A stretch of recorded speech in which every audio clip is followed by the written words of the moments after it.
It's big one today, the second semi-final of the over 40s inaugural Cricket Global Cup 2023 here in NBP Sports Complex, as I've got the two captains in Mohammad Farooq from USA and Dinarain from West Indies, and the match referee Attar Like.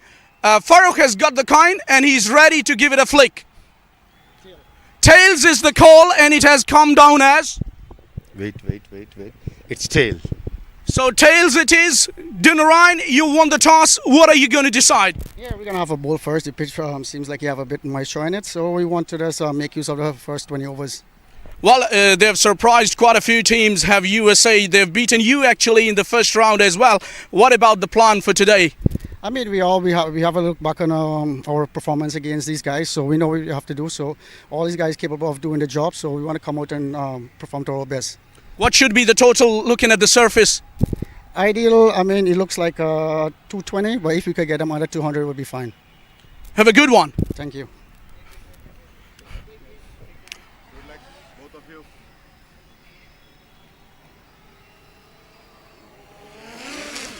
Well, it's been pretty obvious, Farooq, that your team has just across as one of the underdogs who have really surprised quite a few in this tournament. What about Mohammad? Definitely, they played really good cricket, and we are ready for take any challenges, and we have the plan and we try to execute, and I think it's going to be a very good game.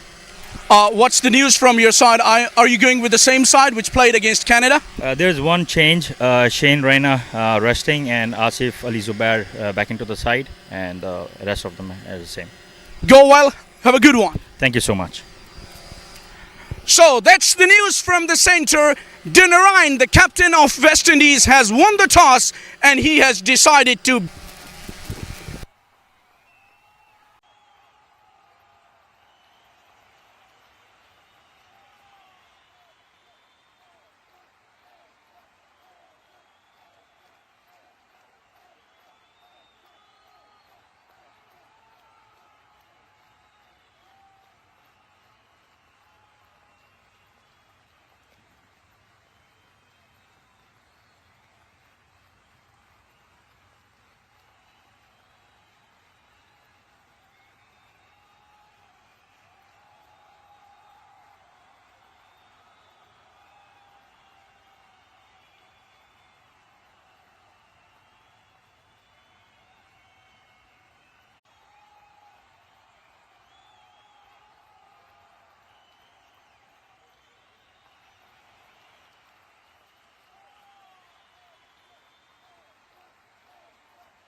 National anthem of the USA first.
Now, can we have the national anthem of the West Indies?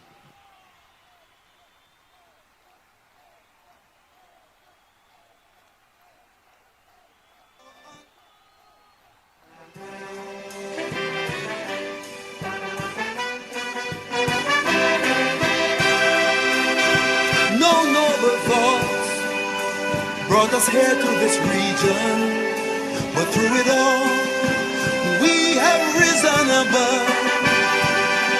Through our flannel nights, flashing their willow and leather, these keepers of the flame must feel our undying love. This Caribbean nation is rising fast, a sunbeam cutting through a clouded past. A passion fills the world like a raging fire. As the sun shines, you know we can take it higher. Let every voice be raised. Everybody give praise.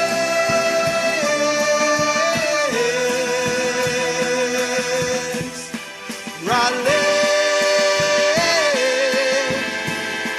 rally round the West Indies, now and forever.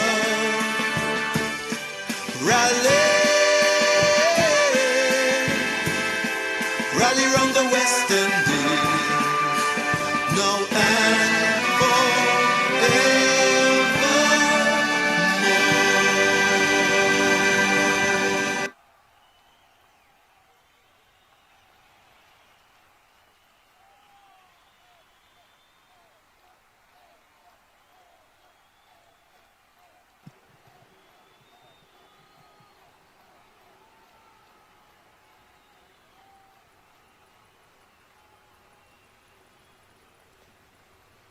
So it's time to shake hands with both of the players of the semi-finalists in West Indies and USA. The toss has been won by West Indies captain, and he has decided to bowl first. And the play will start at 10 o'clock in the morning local time. From the commentary box, we'll get back to you with the play to start.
Hello and a good morning to you, our viewers everywhere from across the globe, wherever you are. It's the second semi-final of this over 40s inaugural Global Cricket Cup. And we have got the news from the centre earlier on. The captain of West Indies, Ryan, has won the toss and he has surprisingly opted to bat first on a very good looking batting pitch. He thinks as if this pitch is going to assist the spinners more because we have seen some grass on it, but there is no lively grass. It's almost dry and dead grass on the surface. We haven't seen any patches in between as well. So in my opinion, it looks a very good batting strip.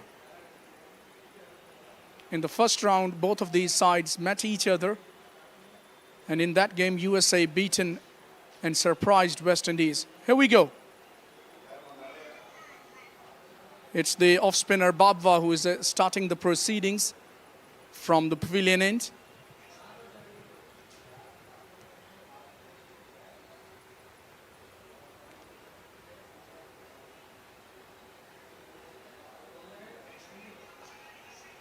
Nicely driven. First run, USA off the mark with the single.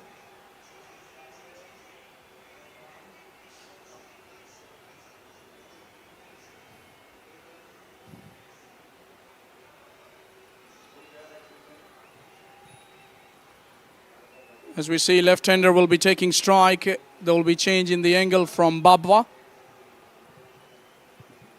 Will be coming round the stumps to the left-hander.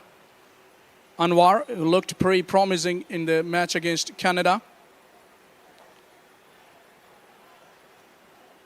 Very explosive player at the top of the order is Anwar, the left-hander. And his partner is Asif. Surprisingly, Farooq, the captain, not coming to open the innings. In the game against Canada, he was the opener. Good to see attacking earlier on, Ryan, having a slip in place for the left-hander. There you see, we can expect these strokes inside half of the bat. Takes a single, gets off strike, and he's off the mark. He's on his way. This is how he plays. It wasn't convincing by the look of it on that occasion, but this is his natural game. Likes to get on with it.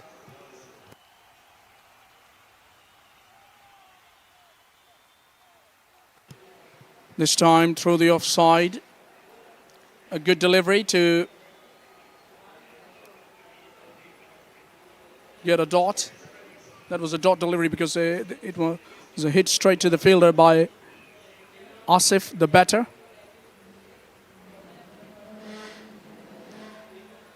This time nicely bowled. Very good delivery by Babwa to finish the over. So 2 without loss of wicket after first over, USA.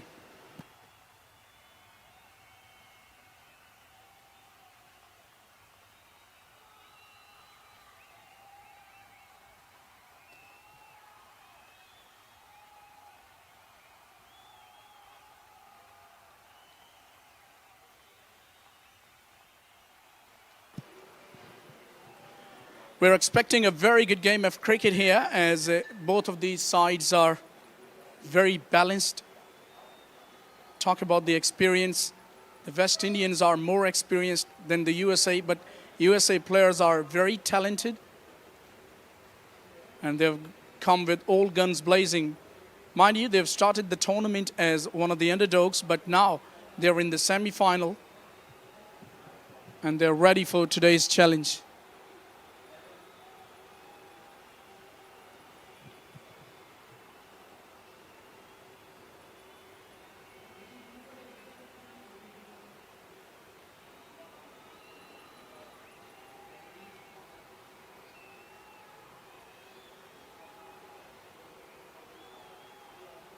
So it's going to be Devin who is going to share the attack with Babwa.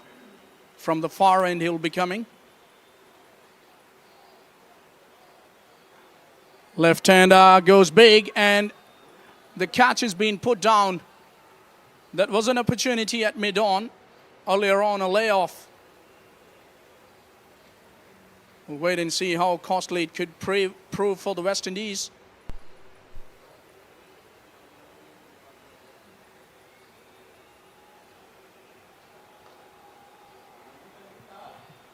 Well, it's going to be very important for West Indies' perspective that they field well.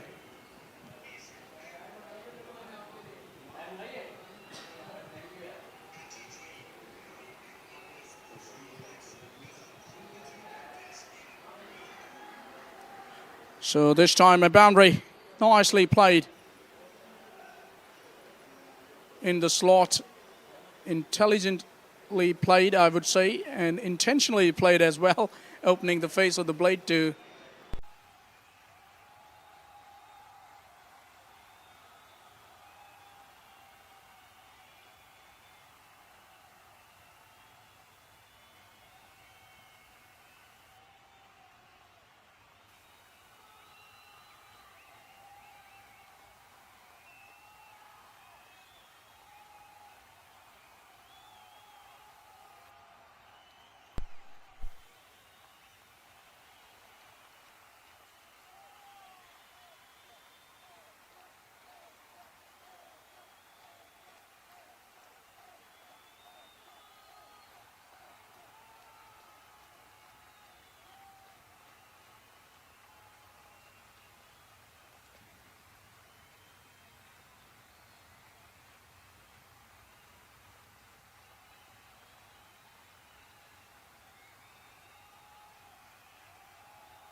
back live after a little bit of fluctuation.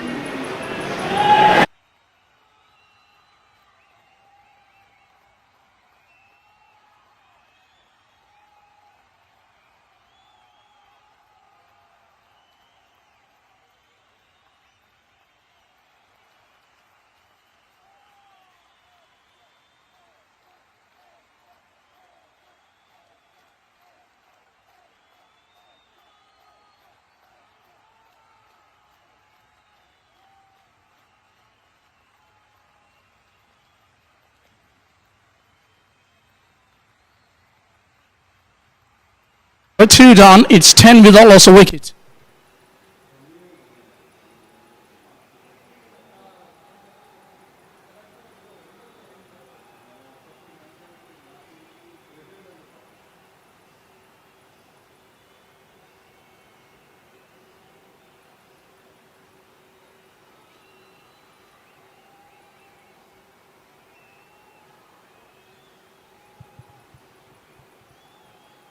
Looks a very good pitch to bat on. Surprisingly, Denarayan has decided to bowl first. And the spinners may get some purchase of the surface. As we see, there is no grass on the surface.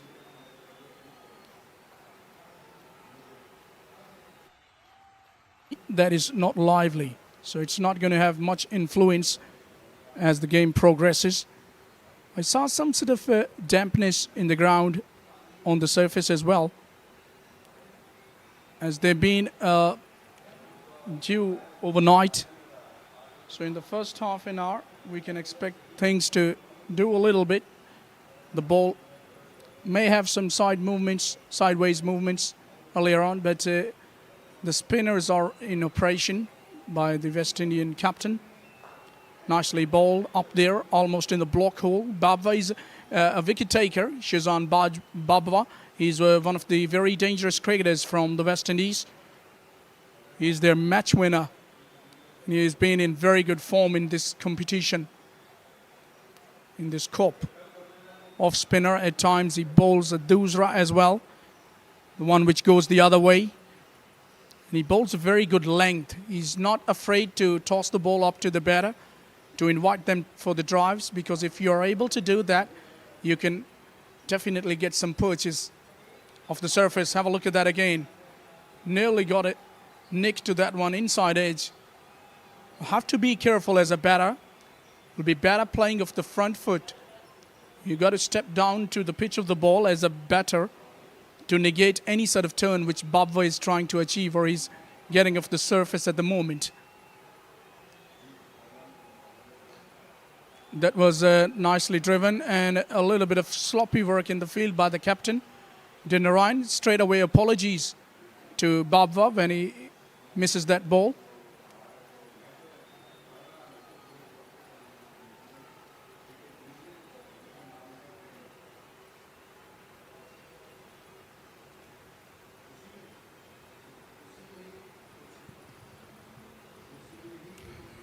It's imperative for a USA perspective that both of these openers start well.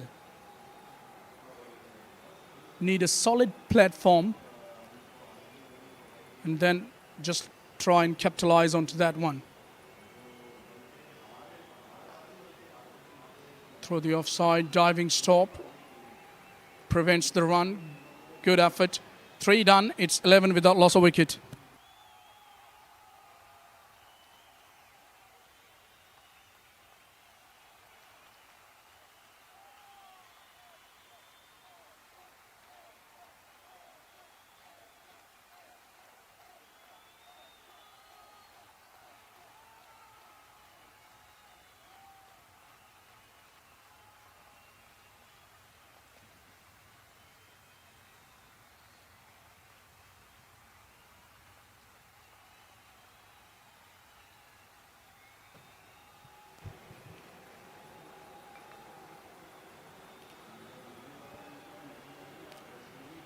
Devin will continue as it's going to be Asif on strike.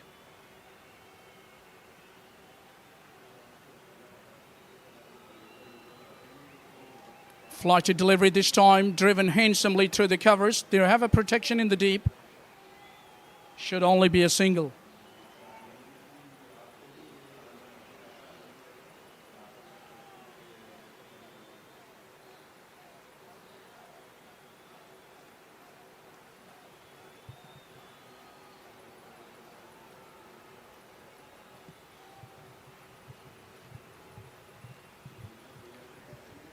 Still has a slip in place, which is good to see for the left-hander.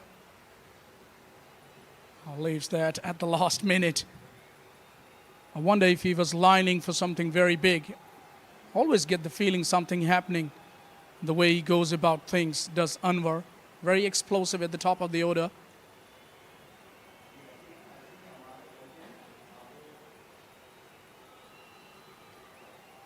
Well, you got to have such a batter in your side, especially at the top of the order, just to make a statement, just to let the opposition know that we're going to come hard at you, we're going to give you some challenge. And it's always good to have somebody like Anwar in your side to provide your side with an aggressive start, which every team wants to get. And there you go. We talk about aggression, and here is the first one. I think it's gone all the way. It's a big hit. It was in the slot, and he just swung through the line. I wonder if hitting through the line is going to be comparatively easy to the other surfaces that we have played in this ground. That's clear indication the ball is coming nicely on the bat, and he's really picked his spot over mid-wicket for the maximum. First 6 of this second semi-final. No surprises off the bat of the left-hander Anwar.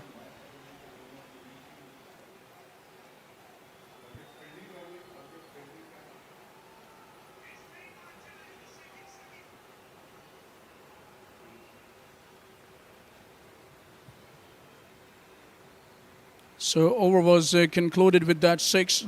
That was there was a dot ball to finish the over, and now West Indies are looking to put something very positive because they continue with Babwa, and I get the feeling that Babwa is their main player and he's their wicket taker.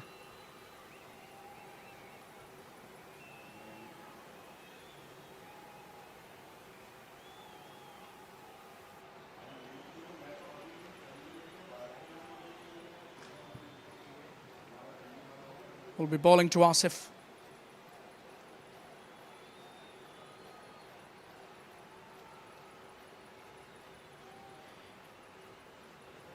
He's been very accurate with his lines, with his lengths, have been Babwa.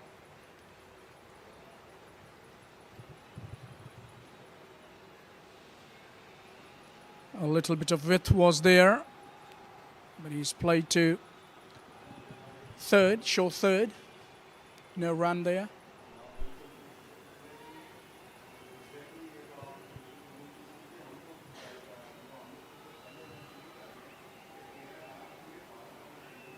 That's good line. So it's amazing how he has such great control over the new cherry, because it's pretty hard to control this new cricket ball, especially when you're a spinner and you're not used to bowl up front. But he's been doing very good job, Babwa.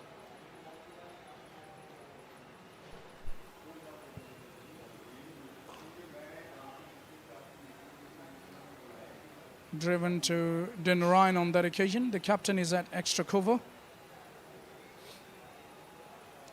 It's been a very good side of the West Indies, and they have improved by every game, I would say, because they've really shown some great skills with the bat, especially the improvements, if you talk about, they've made in their batting. Somebody like Devendra Maharaj getting 100 in the last game against Hong Kong, China was very special. And Javed Bacchus as well, getting 45 of just 43 deliveries.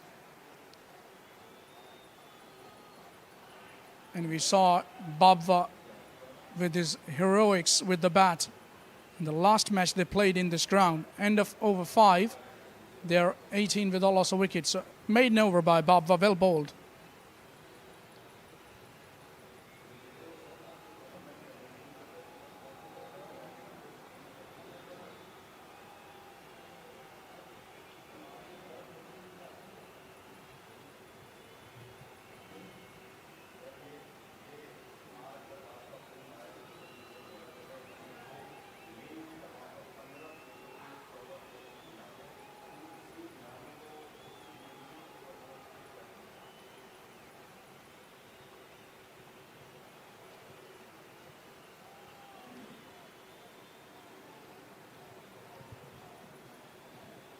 Have been very disciplined so far in this short stint of bowling, the West Indian bowlers.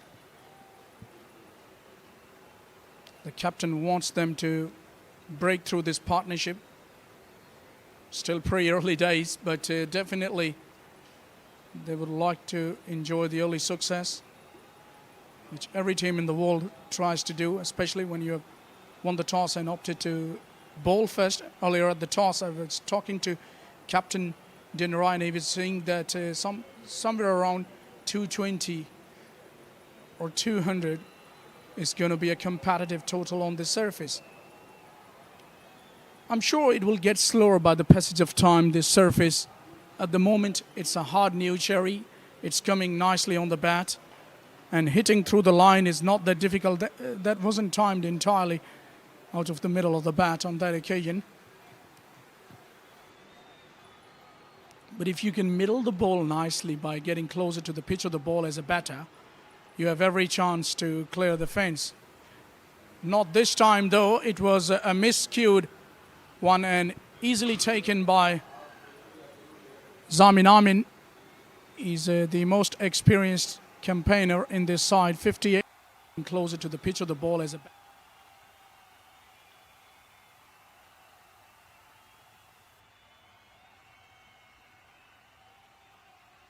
So the objective of winning the toss and opting to bowl first proving right to some extent here, as they see the back of the left-hander.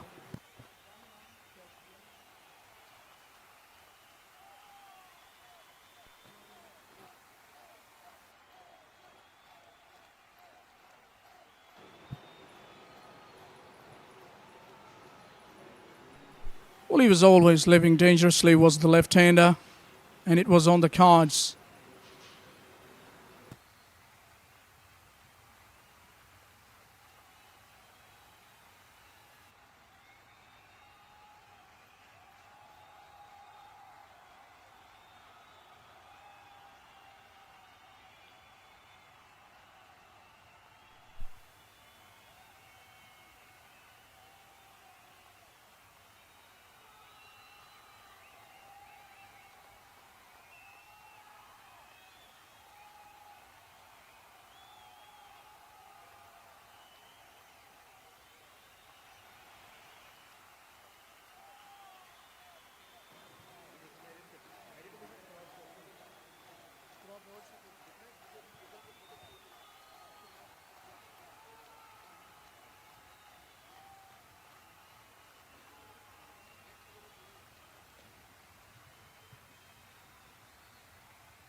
Here we go.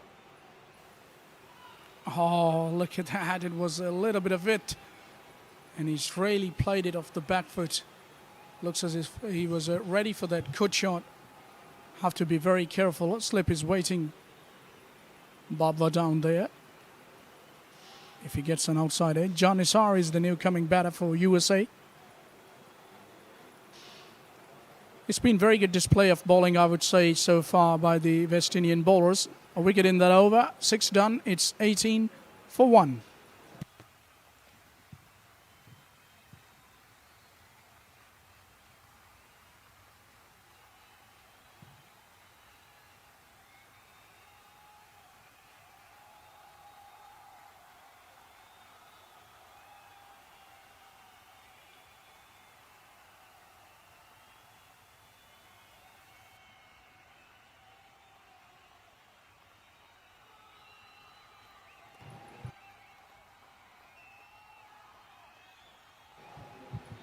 So Babwa will continue with the slip in place to Asif. Asif has been very watchful.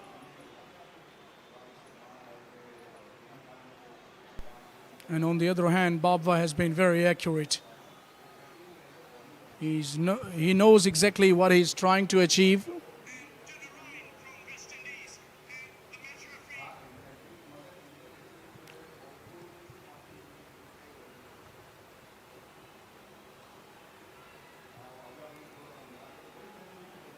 At times it's pretty hard to get away with this particular line and length. And he's been very successful in achieving quite a few successes.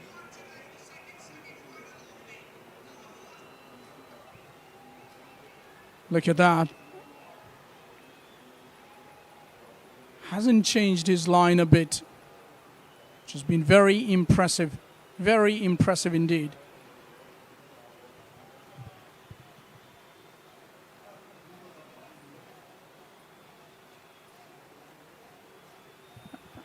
Talk about his accuracy. He slips one down the leg side for a wide.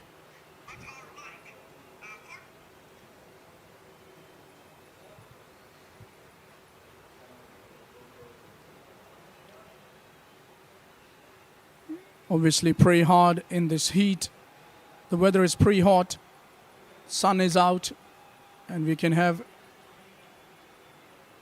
full day's play, pure cricketing weather.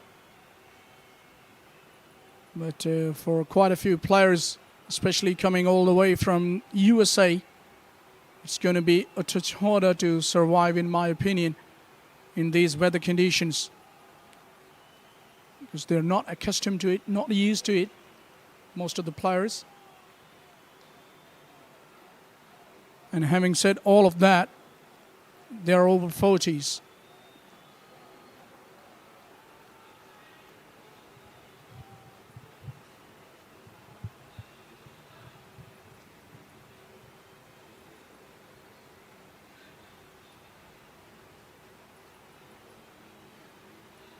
Look at that, goes for a cut. Nearly got a nick. Ends the over. Just a wide in that over, so it's 19 for 1 after 7. We'll look at that again. There was a temptation there. Didn't turn much, but really had the batter in all sorts of troubles. Could have nicked it.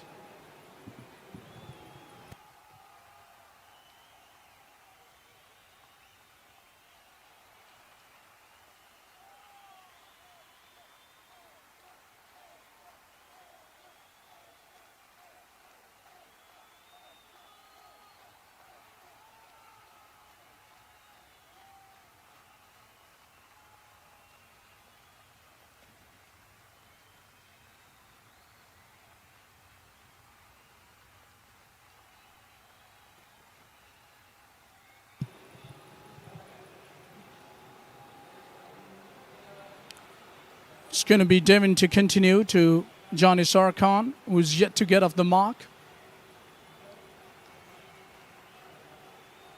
Good, disciplined, accurate bowling by the West Indians. I'm sure this would have been the demand by their captain as well. when they won the toss and opted to bowl first. He would have wanted his bowlers to do the job for him. And at the moment, in my opinion, they're doing pretty nicely.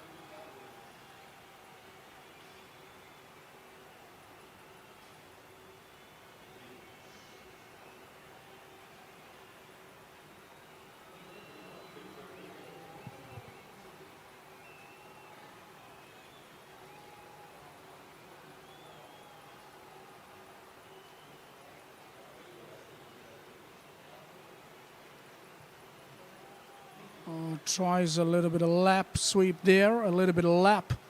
Have to be careful. The kind of line they're maintaining, it won't be easy to improvise for these batters. Still pretty early days, I would say. But it's just the pressure. But that was a loosener. Very wide outside the off stump. And for a player like Janisar's caliber, he will seldom miss out on that kind of opportunity.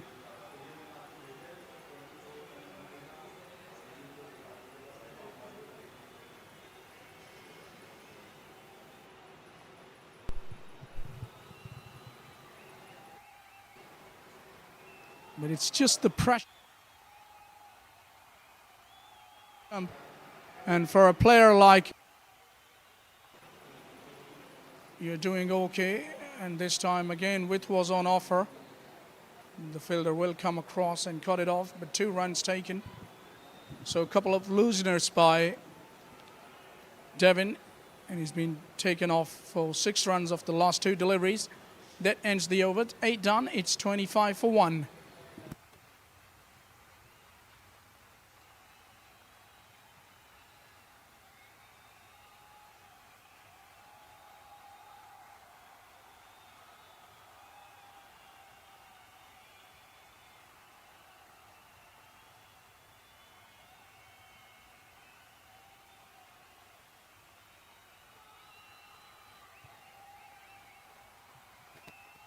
As you see the beautiful scenes of this Karachi City NBP Sports Complex. Beautiful ground this. Will be interesting to see how the new bowler goes about things. We haven't seen a bowling change, but there wasn't any need to do the bowling change at this point in time, because both of the openers have been doing good job in Babwa and Devon.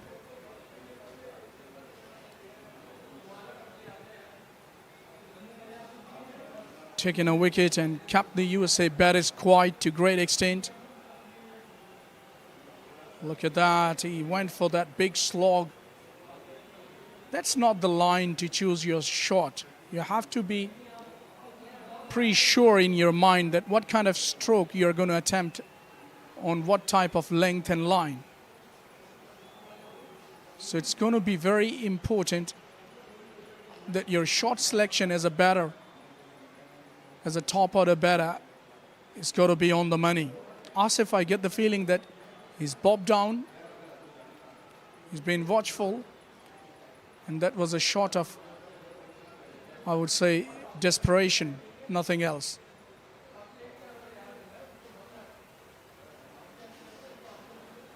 Yeah, frustration can run through you when you see too many dot deliveries being bowled against you. You're just stuck at one end, not able to rotate the strike, which is very important. You got to feel bat on ball. He's been beaten on quite a few occasions outside the off stump. And when he's made the connection, he hasn't middled most of the deliveries. So I can feel that he's struggling a bit here, Asif. But the good thing for USA is that he's still out there. He's hanging on. Need to hang on a bit as well, because if they are to go about the job in this second semi-final, it's going to be very crucial for somebody like Asif to stay there for a longer period of time, because he's very experienced and he's delivered for them even in this competition, in this inaugural over 40s Cricket Global Cup. So they want him to stay at the crease as long as possible. They've got Mohammad Faraq to come, who's been in supreme touch in this tournament. And would love him to carry through that form into this game as well for a USA perspective.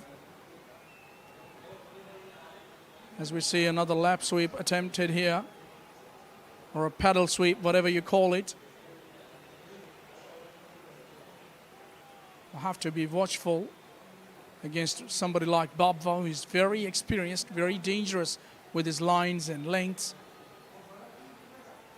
So as a batter, I would say that you have to choose your areas, pick your bowlers, whom I'm going to target, and which area I'm going to target. You got to survey the field. As an opening batter, it's pretty important, and you have to read the ball off the hand of the bowler to be able to pick the length early. It's very important that you pick the length early, and if you can pick the length early as an opening batter, you're able to score more runs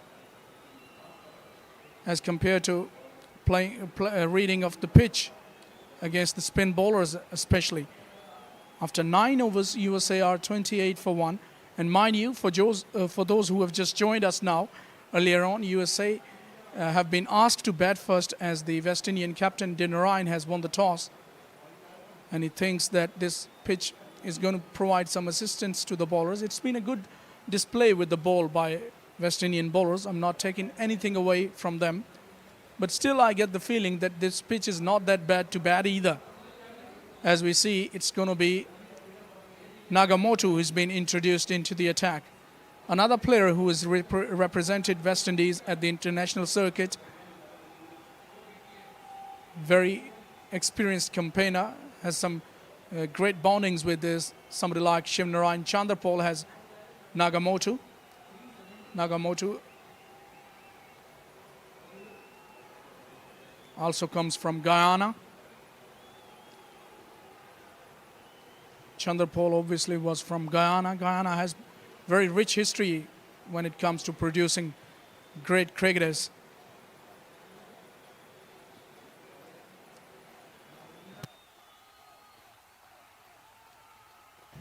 Full toss this time.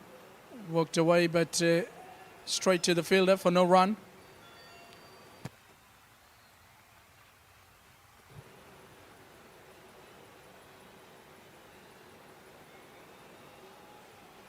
Look at that. He's going nowhere at the moment, is Asif. He's consumed 28 deliveries for his 4. Hanging on, but I would say he's living dangerously. Oh, he's gone across the line and he's been trapped in front of the stumps now. Nagamoto enjoys early success into his first over, gets his man. Nicely bowled, kept it straight. You miss, I hit. It was on the cards the way he was going because his innings was going nowhere. Asif was living very dangerously on that occasion. He's been trapped in front of the stumps. Nicely bowled by Nagamoto. And he will have to take a long walk back to the change room as USA are 2 down for 28.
So that departure of Asif, who was struggling big time, has brought the captain Mohammad Farooq to the crease. And it'll be a huge responsibility on his shoulders to play a captain's innings today, as his team needs him desperately. He's been in a very good touch, and I would love to carry that form through this match, which will be very important for USA's perspective. And at the moment, he will be facing Nagamoto. Flighted delivery, made it into a full toss in the end, and he's off the mark immediately, is the captain Farooq. Always a nice feeling when you get off the mark straight away when you get to the crease.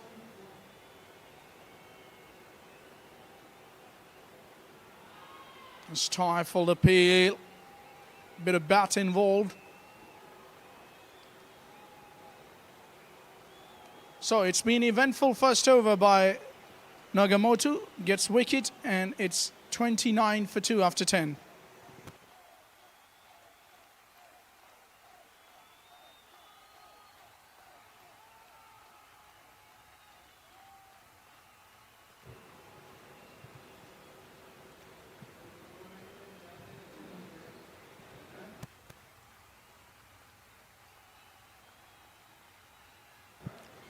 Beautiful ground, this NBP Sports Complex. Has the honor to host the second semi-final of this inaugural Over 40s Cricket Global Cup 2023 here in Karachi. As we see, the first semi-final is being played between Pakistan and Australia at the National Bank Stadium, Karachi. That is obviously televised on Jio Super.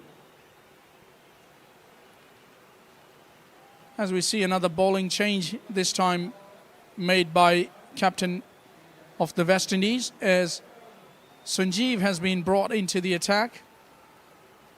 He will be bowling from the pavilion end.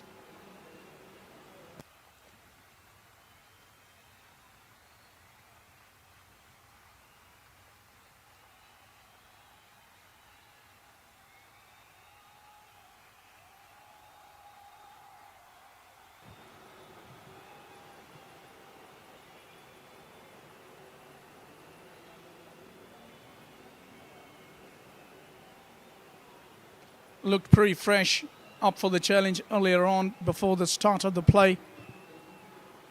Talk to him, Sanjeev. And I'm sure he will be trying to give his 100%.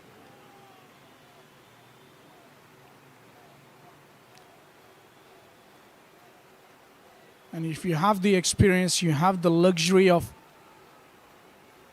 using some varieties with your balls, that this is the best time to deliver. And on the other hand, if we take a look at the batting of USA, which have impressed in this tournament on most of the matches, in the first round they finished the table at number 2, only behind Pakistan. So they've been very impressive, but today is the day which matters most, I would say, than any of the other days that they've been playing in the first round. So if you can make it count today, your performances are going to come very high. This is the time to deliver goods for these players from USA.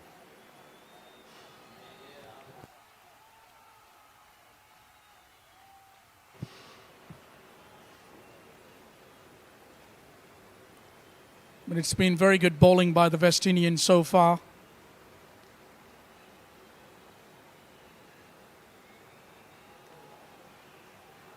Another good delivery to finish the over. Only one off. It's 30 for 2 after 11.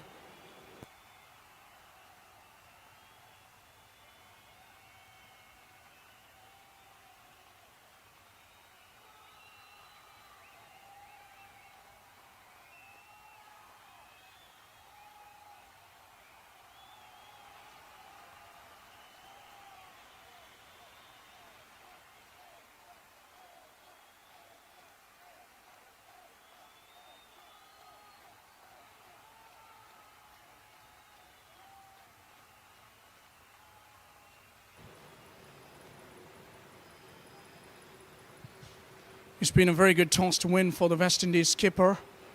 Shorter one in the air. Very lucky escape for the batter, I would say, because that one falls in no man's land. Could have gone anywhere. Wasn't in control of that stroke, that is for sure. It was a surprise delivery as well by Nagamoto. It was quicker, a lot quicker than normally he bowls. This time it was overpitched and handsomely driven through the covers. Very welcome boundary for Janisar in USA. They had to wait a while to get this boundary. But something to cheer here for USA with that beautiful executed cover drive. You can watch that again on the replay.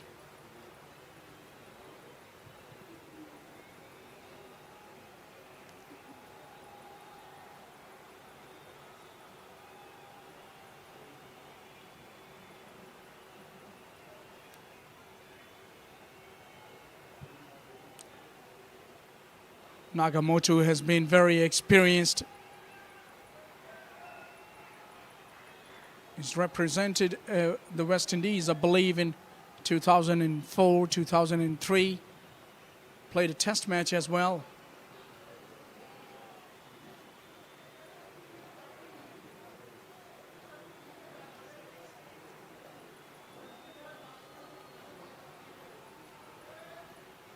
Very watchful on that occasion. Farooq. For a USA's perspective, it's pretty imperative, I would say, and pretty obvious that their captain Farooq gets a big one today. They need a big one from his bat. End of the over, it's 36 for 2 after 12.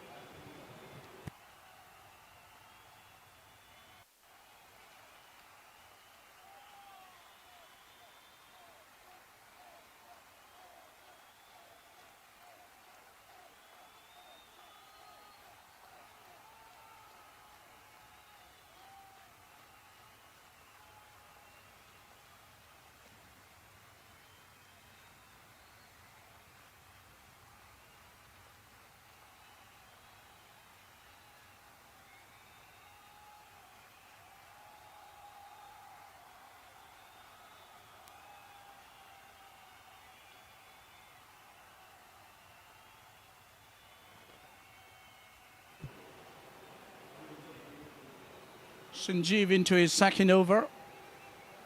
He's bowled a good one, the first one. Only conceded 1 run. At the moment, they've been able to keep these batters on the back foot, which is a very positive sign, I should say, for a Caribbean perspective, because their captain, mind you, have earlier on won the toss and opted to bowl first.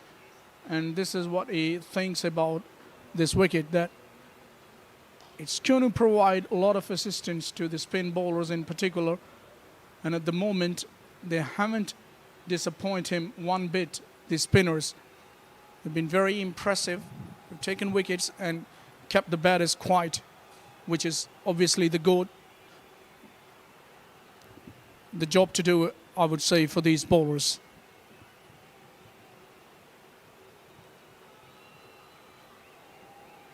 Now, this is very important partnership for the USA. As we see, Farooq has been in very good form throughout this competition and would love to make his form count today if he goes to get a big one and just get his side something substantial to make a match of it. We are only into the 13th over.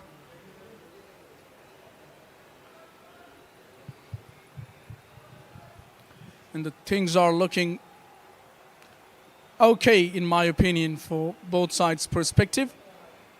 13 overs bowled. They are 37 for 2 USA, as I've been joined now by one of the West Indian heroes in the last game, I would say, the Centurion, Devendra Maharaj. Good morning, Davindra, and it's been a very good toss to win. Good morning, my friend. How are you? It is definitely a good toss to win. The sun is extremely bright this morning. It's a little bit hotter today than it was over the past couple of days. Good toss to win for USA, having a bat first. If West Indies had won the toss, they would have batted first also. As we have Nagamutu coming into the attack there, ball pitching on the leg stump, just coming into the batsman, and he's just playing on the leg side for a single. Well, correction, Dinarayan has won the toss and he has opted to bowl first. Well, I apologize. All right, but at the moment, the accuracy from the West Indian bowlers has been just impeccable. I appreciate, and it's been pretty hard to control this new cherry for most of the players in this competition that we have witnessed. As we see, that ball has been glided through the third for a boundary. Using all the pace of Nagamoto, he's rather quick through the air as compared to somebody like Babwa. And if he provides with that kind of width, he's a little easy to pick away. Oh, definitely. If you compare him to Guljar, who's bowling the same leg spin on the other end, Guljar is bowling with a little more flight and a little slower through the air compared to Nagamoto, who has been always known to bowl quicker rather than slower as a leg spinner. And he doesn't spin the ball much as well. Just gives me a sort of indication that he's a bit like Shahid Afridi, just a bit like Anil Kumble, used to be from the India. He used to bowl quick through the air, but he was a wicket taker nevertheless, and so is Nagamoto. Definitely.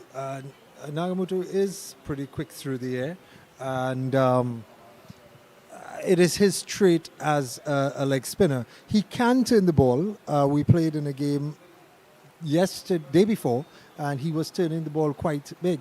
The score is now 42 for 2 after 14 overs. We have Jan Nissa on 15 of 20 balls and Farouk 7 of 15 as we turn over to should be Guljar continuing.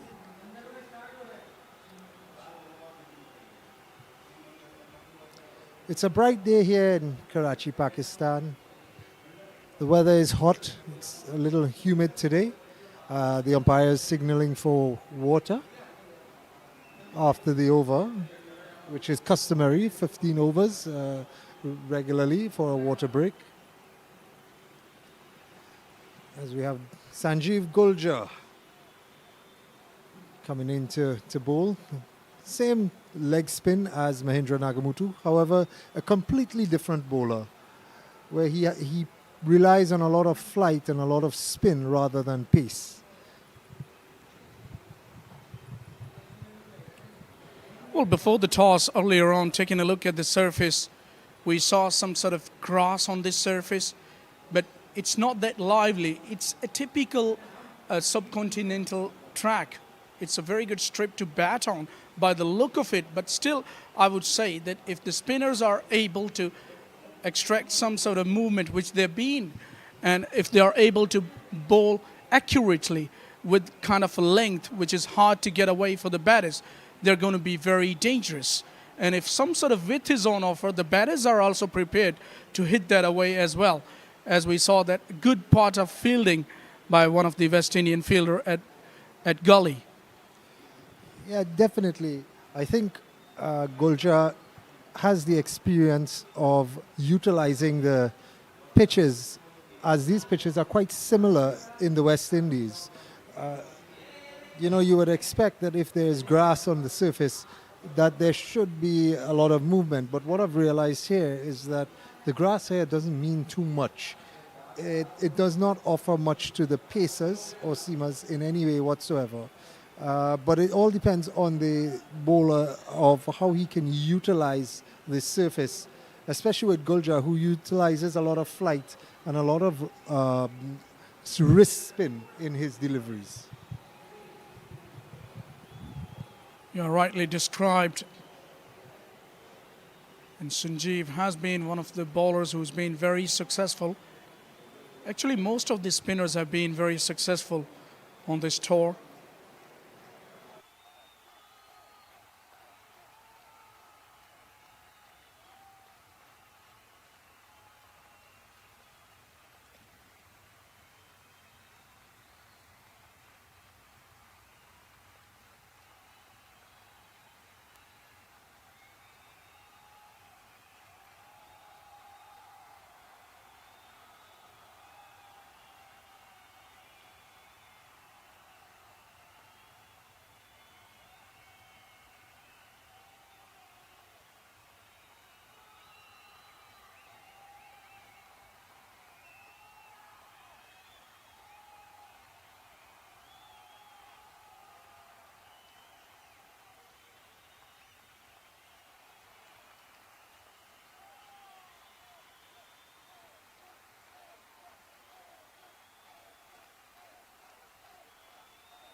So welcome back after the drinks break as we have USA 45 for 2 after 15.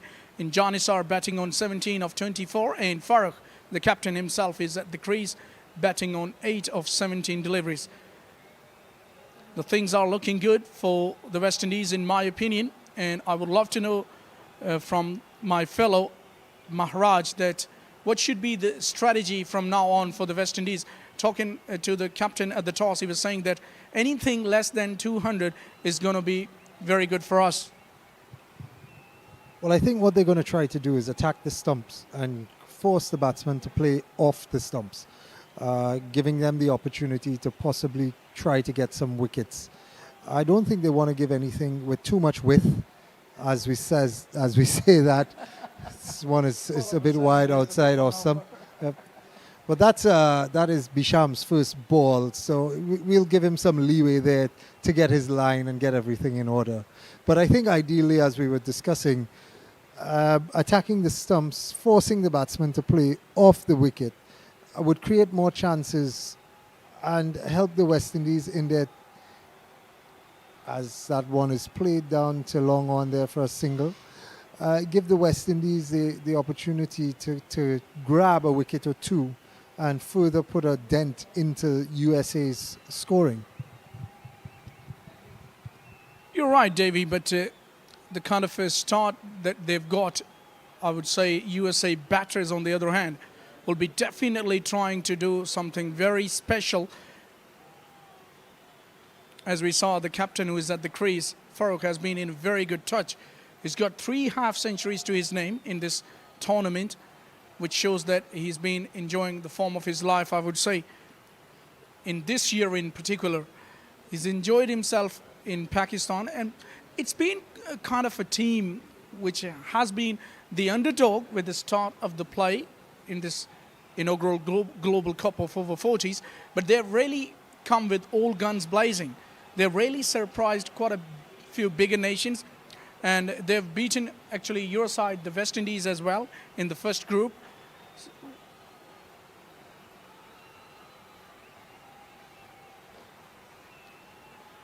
So this is the time now in the semi-final. They have to give their 100% and they have to make sure that they're here for some business. Well, when we look at the composition of the team USA, obviously it's a lot of experienced players, a lot of players who've played at the subcontinent level, guys who understand the surfaces and are able to use that information and knowledge that they have to play.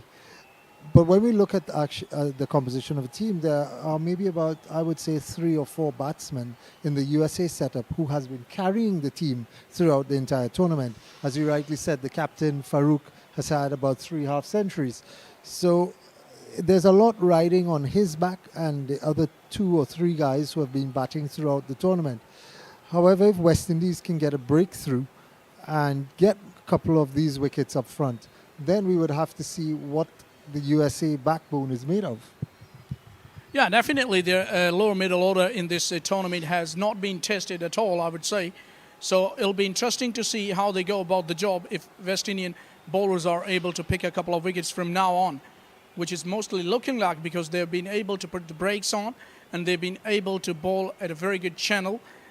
Occasionally have bowled a little wide outside the off stump, the spinners, but other than that, they've made the batters to play at almost every delivery. And this is all about it. One would say that in test match cricket, the bowlers got to come hard at the batters, and whereas in the ODIs and the limited overs game, it's the bowlers who got to just try to stay away from the reach of the batters.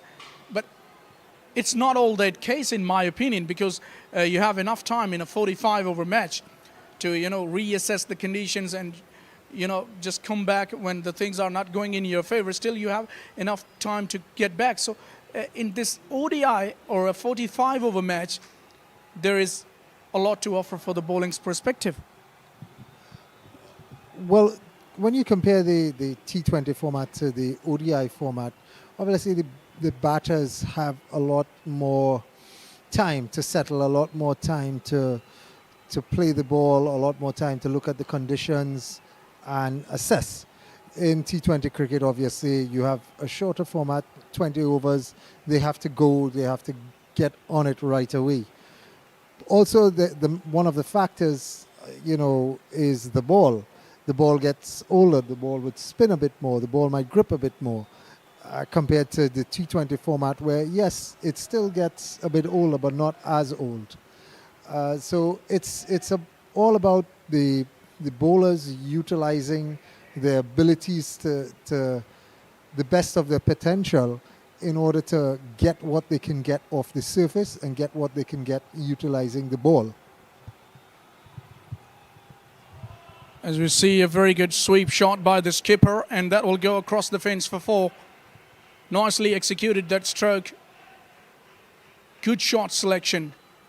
He's got to the pitch of the ball and played it along the carpet in the vacant region of deep square leg. Actually, the sweeper was there. He was at mid-wicket, had to come from the mid-wicket to the square leg, and in that span of time, the ball won the race, I would say, in the end. So boundary to Farooq, and he will take it. In a situation like this is exactly what you want as a bowler. This is what Guljar would want. He has an offside field set. He's bowling on the line of off stump. And he wants the batsman to go across the line. He wants him to play that through the mid-wicket region because there's only one man there. So you're going to be playing against the ball, against the spin of the ball. It was a very good shot by the batsman as USA's 55 for 2, 17 overs gone. As we are getting back to playing against the spin of the ball, it was a very good shot. And this is what you want as a bowler. You want the batsman to do something different compared to the norm of just playing outside off stump. It creates more chances. It creates the ability to get an edge or get an LBW decision. So I think Guljar just has to hold his line. It's a patient game here for the bowlers, and something will happen at some point in time. All we can hope is that if it does, and when it does happen, is that the West Indies fielders can hold on to the catches.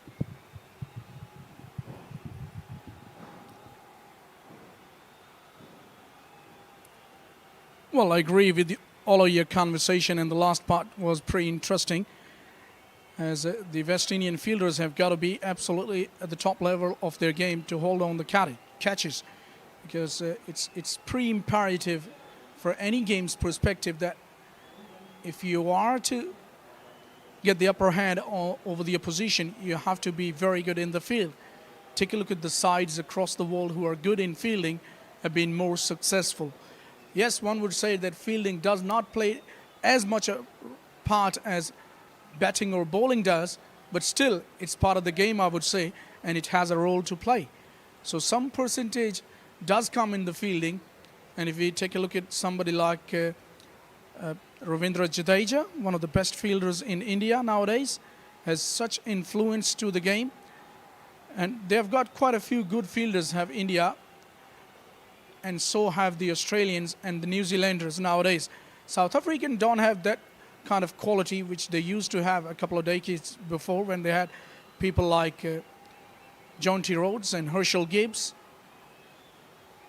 Now that is a top edge, and it has just cleared short fine leg. Very lucky escape for the skipper on that occasion. So it's going to be very interesting to see when he's trying to execute that sweep shot. Has to be on the money. Otherwise, he can top edge somewhere, and it can land anywhere. This is exactly what I was talking about a moment ago. The skipper playing across the line there. The ball going into the end, just evading the short, fine leg fielder. It could have gone anyway, going straight up into and falling into his hands. But this is exactly what the bowlers want. The bowlers want the batsman to do something against the norm, to play across the line. And the skipper seems to be up to the task and trying his luck. I'm not sure how long it'll last, but at least it is working to plan what the West Indies players are doing. It's now 57 for 2, 18 overs gone. We have Farooq on 16 off of 27 deliveries, and Janissar 21 off 32. As the brilliant sunshine continues here in Karachi, Pakistan, you cannot ask for a better day for cricket. Yeah, this type of sunshine and the day is just about tailor-made for cricket. I'd love to ask you a question, Davey, that you spent a rest day yesterday and there wasn't any activity in the schedule. Other than that, we have some of the golf going on, some of the, food or at the beach, have some activities, but yesterday was a full rest day. And we'd love to ask you that, how did you spend that day when it was nothing to do? Sleeping. I had a really hard day the day before. The sun was extremely hot and I got dehydrated during my innings yesterday. Day before, sorry. So I was able to get some rest and rehydrate and get back to full fitness today.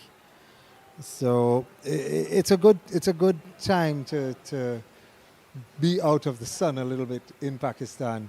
Even though the conditions are very similar to that of West Indies, the sun seems to be a bit hotter here though. Well, we're pretty close to the sea. It's pretty next to the ground. We can expect the weather to be versatile as compared to a few of the other areas of Pakistan. If we talk about southern Punjab, the weather is more hotter than Karachi. And even in some parts of Sindh, we have the weather pretty much hotter than Karachi. And if you talk about the northern areas of Pakistan, it becomes cooler. The weather conditions are entirely different. You would feel that you are in a different place, in a different country, the kind of weather conditions we have in the northern areas. I wonder if it is snowing or not nowadays, or if it is not, I'm sure in the next month it will start snowing in the northern areas of Pakistan. And I wonder if you have a time in the future and if you come for a trip to Pakistan, I'm sure you will have some great outing. Nature is an amazing thing. There are parts of Trinidad when you're driving on the road, rain will be falling and then you drive out of the rain and it's hot sun. So I always say nature is an amazing creature. As that one is just dabbed to third man. Gulja probably giving a little bit of width and there you go, the batsman seeing that there was nobody down at the third man region and just opening the face of the bat and getting 4 runs there. I would like to see hot sun. So I always say nature is an amazing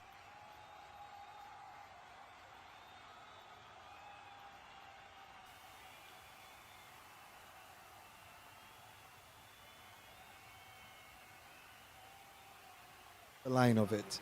I'm playing a couple games here. We've noticed that sometimes slower the ball is on the pitch, the more difficult it is to actually generate some power and create the shots with. As you say, it's now 65 for 2, 19 overs. With that being said, I still think that the West Indies are doing quite fine. At 20 overs, the score being 65 runs, they are pegging back the USA batsmen. I still believe that a wicket here would change the fortunes of Team USA in that it would break their back to some extent. And having a new batsman coming to face the quality bowling of Gulja and even Nagamutu would be a bit difficult for them to negotiate moving forward. So it may further pull back the scoring rate for them. Yeah, right assessment you made, but on the other hand, I'm thinking that somebody like Farooq, who has been in supreme touch, I wonder somewhere along the line he's going to start taking risks. If he's confident enough, and forget about Farooq, it's his partner who goes for that big shot through the onside. Well stopped at the boundary. That ball really was travelling. So he saved certainly a couple of runs for his side, the fielder down there. What about Bisham? I wonder if he's missed quite a few games in this tournament. Actually, Bisham has played throughout the entire tournament. He's been bowling pretty well. He had a four-for in one of the games. So he's done pretty well throughout the tournament. I do think, I do think that he's bowling a bit too quick here, allowing the batsman to play through the line. The pitch is that good that you can play the ball quite easily. And there you go. As I said that, he bowls a slower delivery, forcing the batsman onto his front foot. So I do think that he is bowling a tad bit too quick. And if he is able to slow it down, forcing the batsman to create that power, he can get something to happen and force a bad shot from these batsmen. Because Farouk seems to be taking the strike to the West Indies bowlers, and he is the one who's trying and playing across the line. So I would like Bisham to just slow up maybe one or two deliveries and see what happens. As he did that quite correctly. And Farouk is unable to play that one.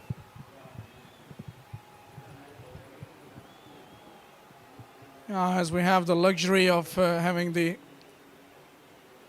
expert opinions from the combox from my fellow commentator in Davy.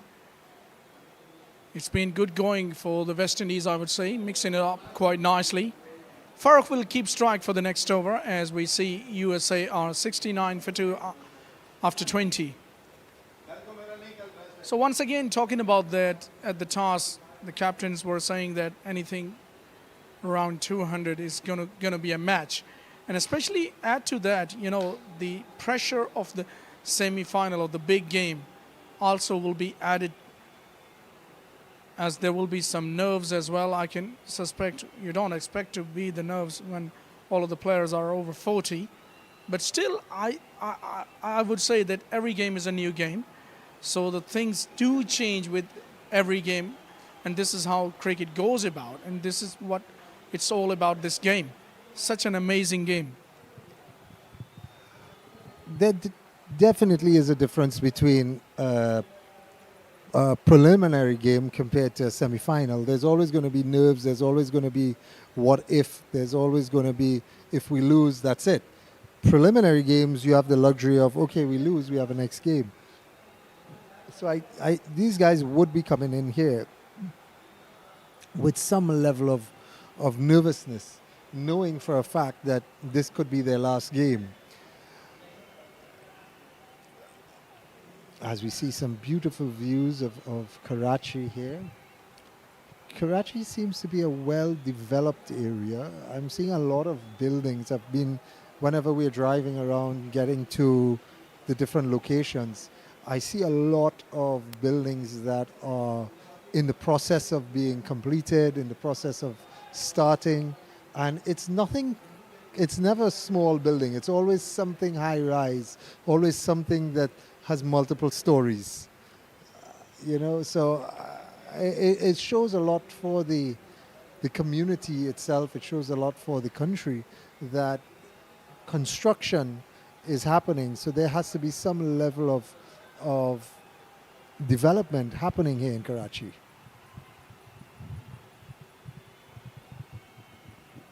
Well, rightly picked by Davy here in this point, especially because it's been the business icon for Pakistan over the last quite a few years and continue to develop by the passage of time, which has been very good. Oh, look at that.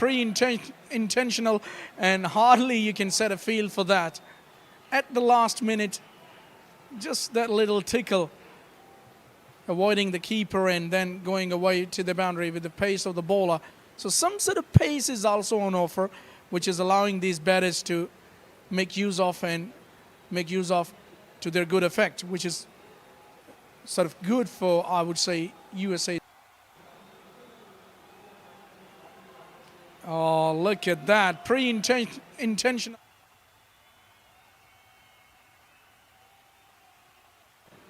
make use of that pace to their advantage.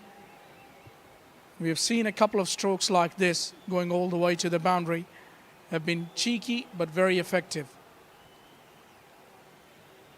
And the captain is definitely looking like that he's making use of his form to good effect, and he's looking good as well. One would say that might be living dangerously in execution of strokes, but still I would say it's working for him at the moment. Well, again, we go back to the pace on the ball. They're bowling really quickly, and I think that if you're bowling that quick, you need to be bowling middle stump line, forcing the batsman to play off the stumps, not giving him any opportunity to score through the backward point or the third man region. And that is what happened there. You know, pace on the ball just outside of stump. The batsman was able to just tickle that one fine and get 4 runs. And again, we have Clements bowling his off break. That one, I think he turned a bit more. He slowed that one up a little bit. And it goes back to what I was saying before. I think that West Indies need to vary their pace and figure out their lines and where they would like to bowl, especially if they're going to be bowling quicker deliveries and giving the batsman the room to free their arms. Yeah, if you're able to bowl straight and make the batter at play at almost every delivery and get those LBWs and bowls in play, that's going to be more effective for these bowlers. 21 overs done, as we see. Not a lot of damage done as far as the wickets column, I would say. Only 2 wickets down for USA. And wickets in hands is very key. At one stage of the game, you could feel that the things are not going good for you. And they're 76 for 2 after 21. Still 24 overs to play. And it's not going to be that difficult, I would say, if they keep wickets intact, the USA batters, to go and cross that barrier of 200. I don't think West Indies is doing that badly at the moment. 76 in 21 overs is not bad.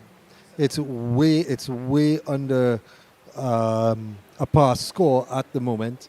You would expect that USA should be closer to 100, 110, 115, at least a run a ball at this point.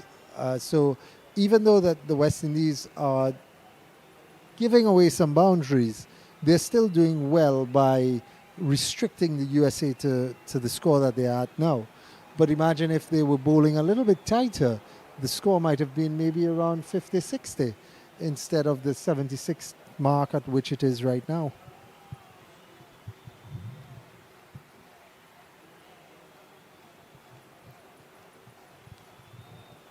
There have been quite a few field changes made.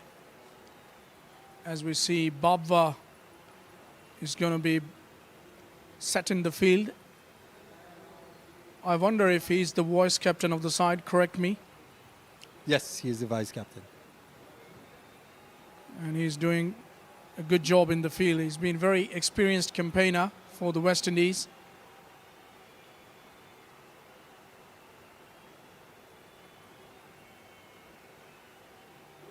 Bisham into his 4th over.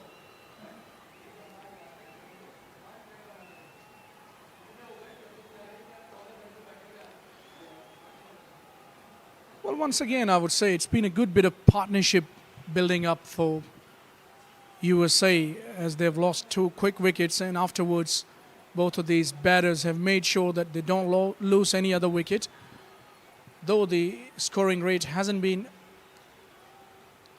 up to the par as you were mentioning, Davey, but still I would say keeping wickets intact is always a plus that you can have to proceed further through to the innings. It allows the USA team to have that freedom in having a platform being developed up front. So, but that's a lovely shot off the back foot there through the cover region, just for one. I think Bisham is bowling the way that he should, mixing and varying his pace now. one or two on the stump, one or two outside off stump. As that one is a bit fuller, there's a loud appeal, and it's not given. It was definitely worth a shout. Batsman playing across the line. We at the comm box have the ability for reviews. Oh, wow. It looked like it was going down the leg. As again, oh, that's a poor fielding there by Randy Lindor, allowing that ball to beat him, allowing that single, relieving the pressure off of Janissar. I would like to mention some of my friends who are in Panama looking at the game right now. We'd like to say hello to Saleh and Ismail, Farouk, and those guys who are waking at this hour, looking at the games and following West Indies cricket. So thank you guys for following us, and we hope that you continue to do so. As the over is completed there by Bisham. He got away with a full toss there, single to mid-wicket. I think he would be quite happy with that. 10 runs, I believe. No, five runs coming off of that over, though. Still a good over by Bisham. 4 overs for 15 runs. Not bad. Farouk on 31 off 42. Janissar 30 off 41. And USA 81 for 2 after 22. Well, you're talking about your friends waking at this hour. I would love to ask you a question. What's supposed to be the time right now in the West Indies? Well, in the West Indies right now, it's 2:24 a.m. My goodness. It's a hell of a difference in the time from Pakistan.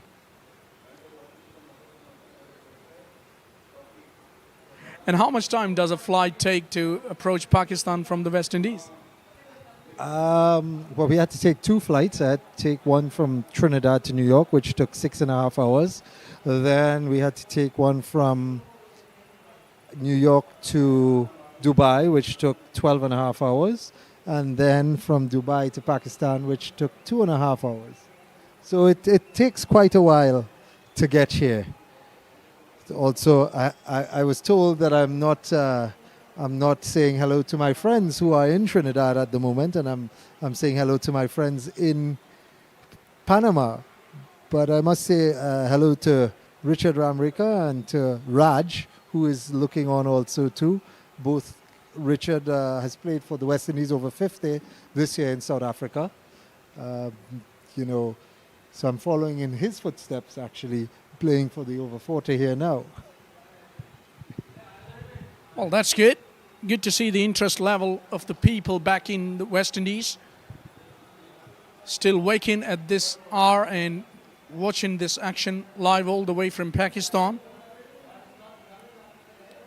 And I'm sure they'll be enjoying big time as they see West Indies are into the semi-finals and going good.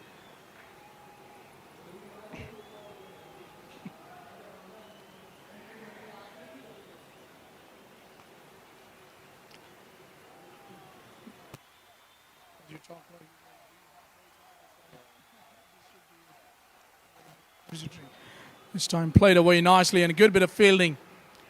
Good to see throwing his body to stop that ball. I believe that is Zamin Amin, who is over 60, who plays for the over 50 and over 60, and is quite comfortably making the over 40 side. It's quite a sight to see someone at that age being able to throw their body around on the field and run along the grounds with some guys who are 20 years his younger. Oh, must be a fitness king. Really would love to know how he managed to keep himself fit for the over 40s, over 50s, even over 60s. Talking about over 60s, last year the World Cup, which was organized in Australia in the Queensland, then won by Pakistan. Yeah, Pakistan went on to win that World Cup, and we have a couple of players from that side. And to your information, the chairman, Fawad Ijaz Khan of the Pakistan Veterans Cricket Association, was the captain of that side. He's obviously the chief organizer of this tournament as well. So he's doing good for the veterans cricket. And it's a great message as well. As we talk about Zamin Amin, he's been brought into the attack now for the bowling.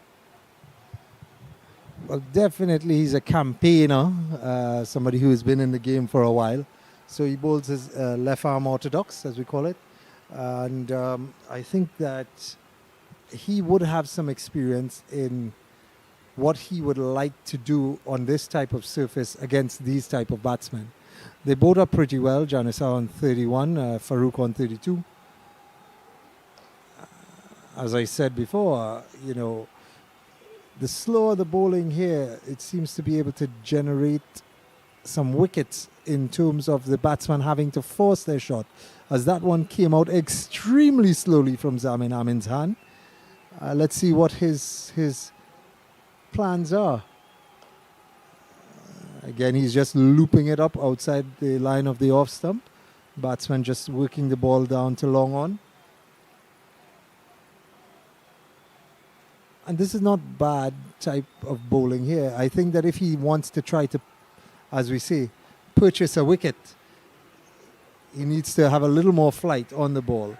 That was a good run there by Farooq, taking a single into short mid-wicket region. But at the same time, I would expect that there should be some purpose in the bowling, not just tossing it up and see what happens.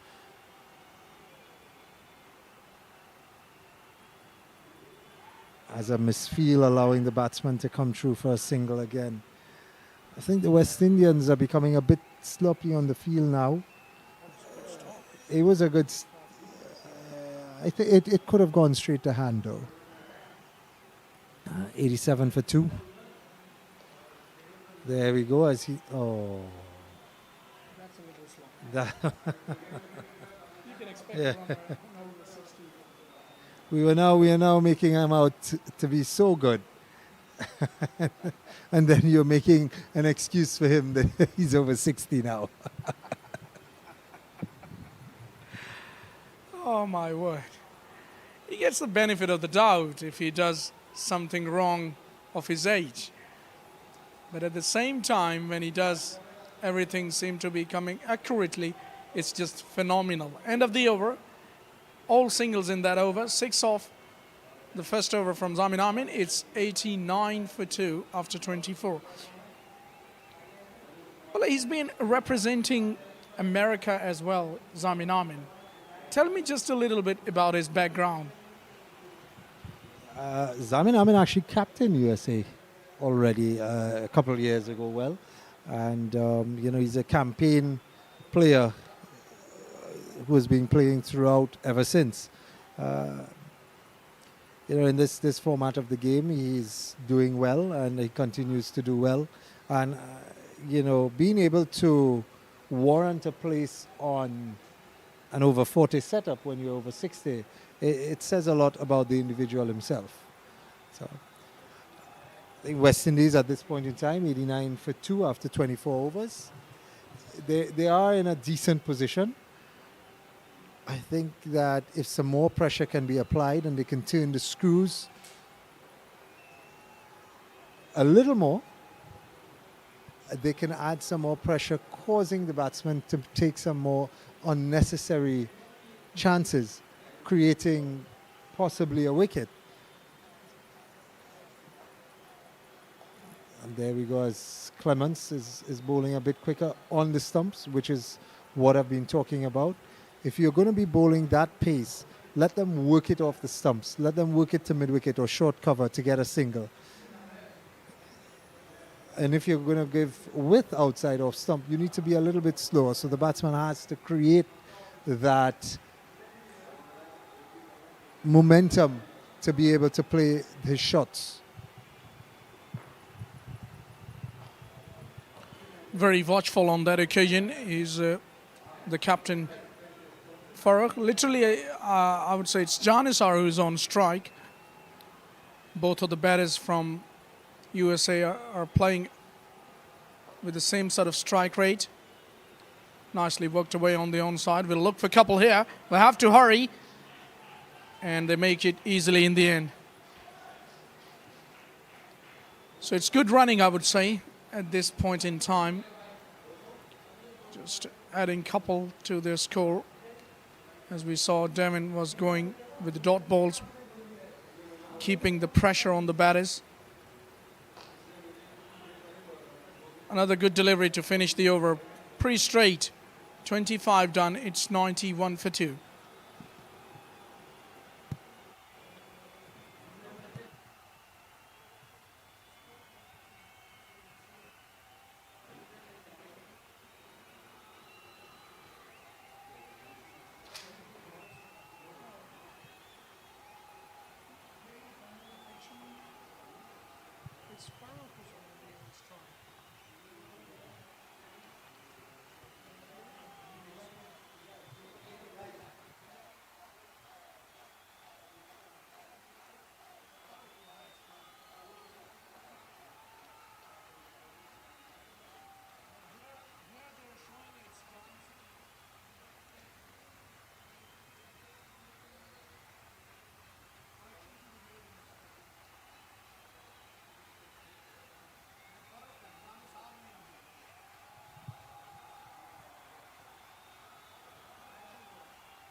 Zamin Amin to continue.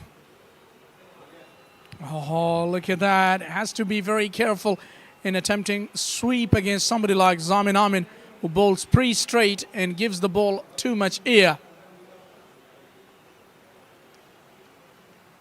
You can expect something happening when somebody like Farooq attempting a sweep against Zamin Amin. I don't think Janissari is going to try and play the sweep shot, but it's definitely going to be Farooq. He's at the non-striker's end. And this is what Zamin Amin will be looking for.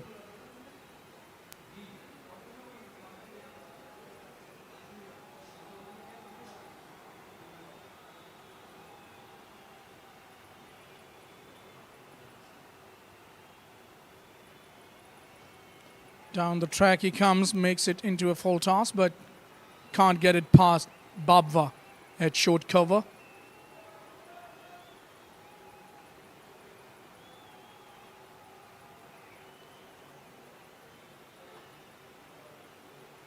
Just a little bit of turn. Plays off the back foot, gets it through the gap for a single. So inching closer to that 3-figure mark, the USA batters looking good as they've lost only 2 wickets up till now.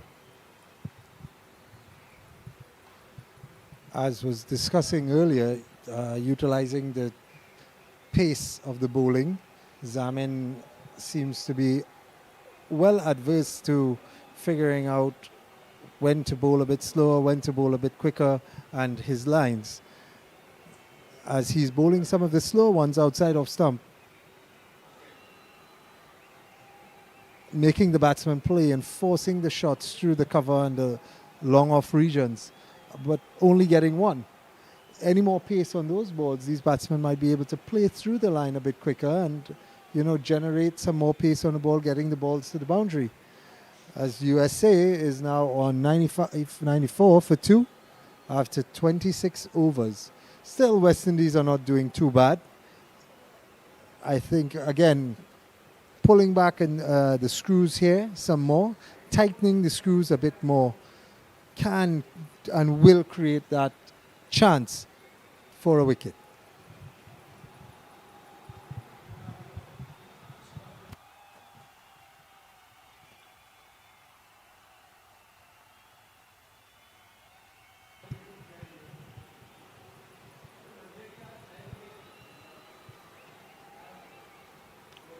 It's pretty hot out there. Don't want to get dehydrated, as we see both of the batters from the USA sipping a little bit of water.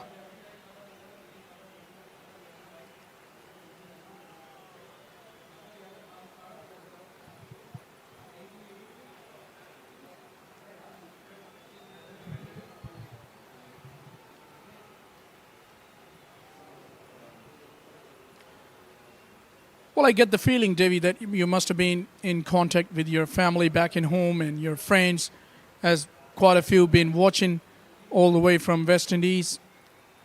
What are the expectations from West Indies back in home, and what are the excitements? Tell our viewers a little bit what's happening in West Indies, especially regarding this tournament. Well, this being a new tournament, the inaugural Over 40 Global Cup, not much people are aware about it. Just the cricketing community who follows some of the players and whatever information was passed out about this, it's not that widely known. But I'm 100% sure that by next year it will definitely get bigger.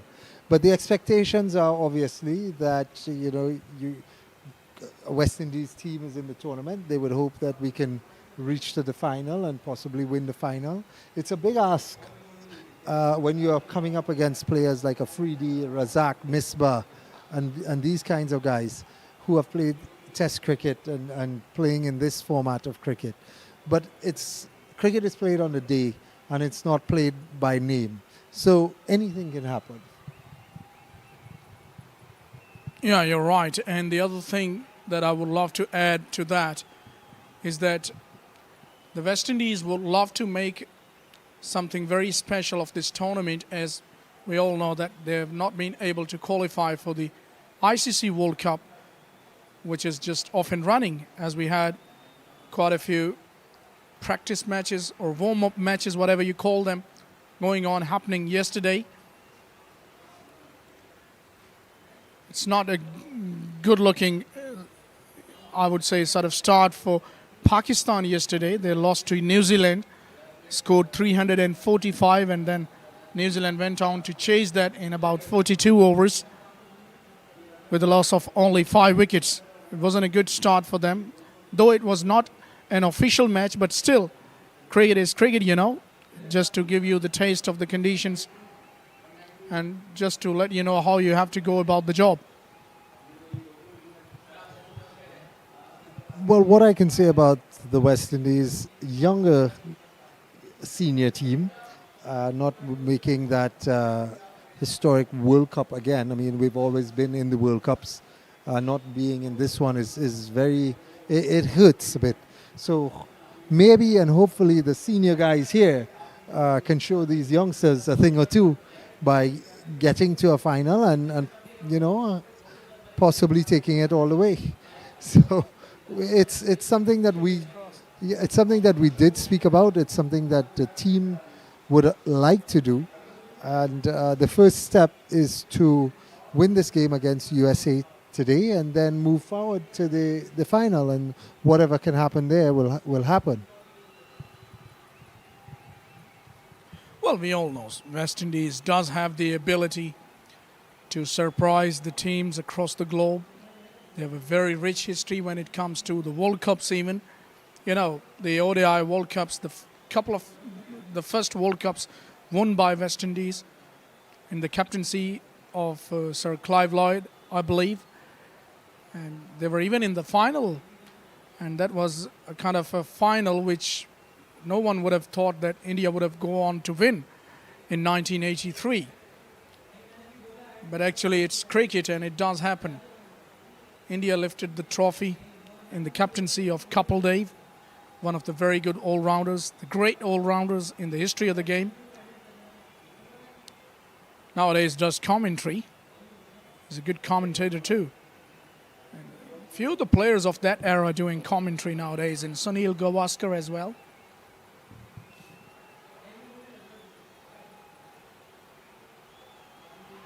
And he's knocked him over.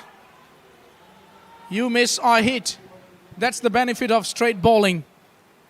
This is exactly what I was talking about. Tighten the screws and something has to happen. It was a shot that was not, the ball was too close to be cut. And this is what Janissar tried to do, try to get that ball down to the third man region to get a single. And this is exactly what I've been talking about, where Zamin Amin has been able to utilize the pace of his bowling and varying his length. So, yeah, technology allows us to see that it definitely was an arm ball. But again, the fact that for the last 2 overs that he's bowled, they've only been able to get a couple singles off of him and not get boundaries, which is what they were looking for. So this is a crucial wicket at a crucial time here for the USA setup, as we have the new batsman coming in. He would have to take a little bit of time to get himself accustomed to the pitch, accustomed to the bowling, and it should slow down the scoring rate a tad bit, because it's no longer 2 batsmen inside there who are set, who can work the ball around and who can make things happen.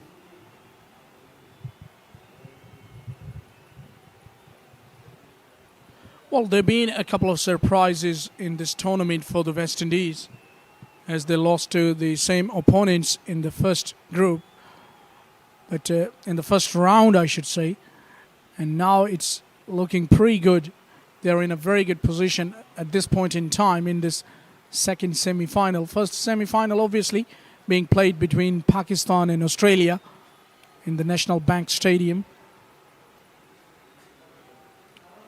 Viewers, you can watch that action live on Jio Super on the television, Pakistani television, Jio Super sports channel, televising that broadcast all the way from Karachi.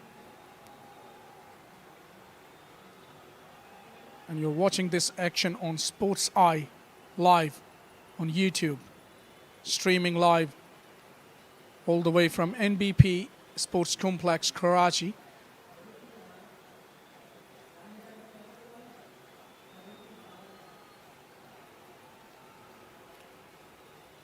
I wonder how much depth they possess in their batting, do the USA.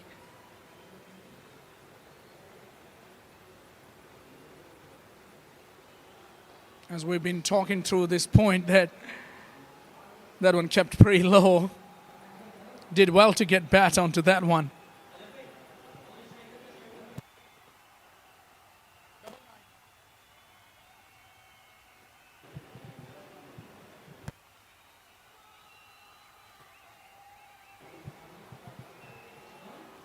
Look at that. Now, it won't be that easy to play somebody like Zamin Amin, who really varies his pace in between, and he bowls very straight, and the ball is keeping low as well, and it's not quite coming onto the bat. It'll be a tester for these batters. Well, as I said before, I don't think that it is not coming on to the bat, because Zamin is bowling a bit slower than the rest of the West Indies bowlers, and he's utilizing the pitch. He's utilizing the fact that the batsman has to force a shot if the ball is slower. As he comes into bowl again there. And he just misses that one as they get a single. But the pitch is a good pitch. The batsmen are not, don't necessarily have to go on their front foot. They're staying on their back foot, and they're just punching the ball to long on and long off to get a couple of singles in the over. But this is definitely the type of bowling that you want and the type of bowling that you need at this point in time. As we see some beautiful shots of Karachi, the masjid, some greenery in the background as we pan into the stadium here.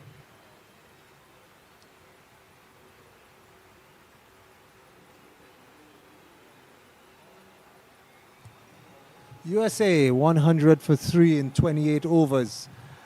Zamin Amin 1 for 13 in 3, getting 4 runs off of that over with a wicket. Farouk on 39 of 51 balls.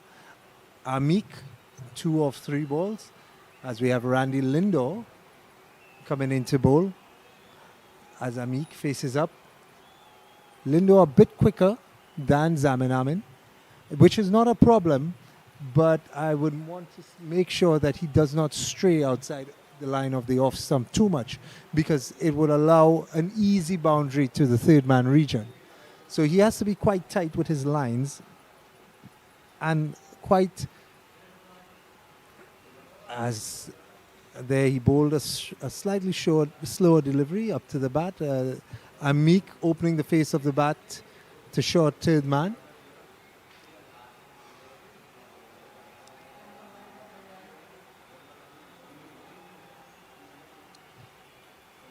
Lindor once more, and we have Amik, who is driving through the extra cover region, and they get 2 runs quite easily. But this is what you want. You want that you force the batsman to play off the stumps, which would create should create an opportunity for the West Indies.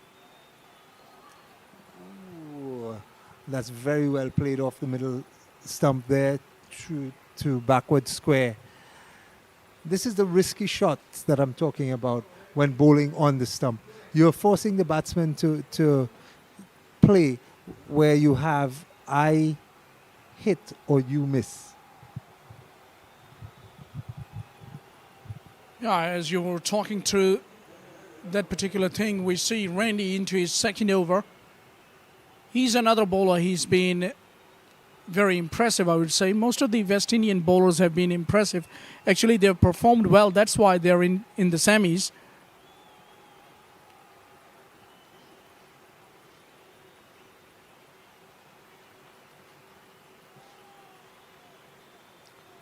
Shorter one this time, deliberately played through third.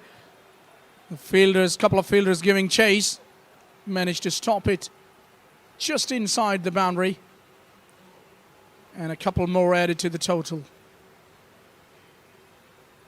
Now it's looking good when you see the ball traveling off the surface. Look at that. It was pretty deliberate, and splitting the field through the third region was very good, opening the face of the blade to get the placement. But this is exactly what I was talking about at the beginning of the over. If you're bowling quicker, you need to be on the stumps. You cannot give width outside the line of the off stump, because it's quite easy to play in that third man region there. Again, this one was pitched up outside the line of the off stump. The batsman had to force down to long off and only getting a single. Whereas the previous shot, he was able to just open the face and glide the ball down to the third man region. At the end of the over, USA is 106 for 3, 29 overs gone. Farooq on the 42 of 53 deliveries, and Amik 5 of 7.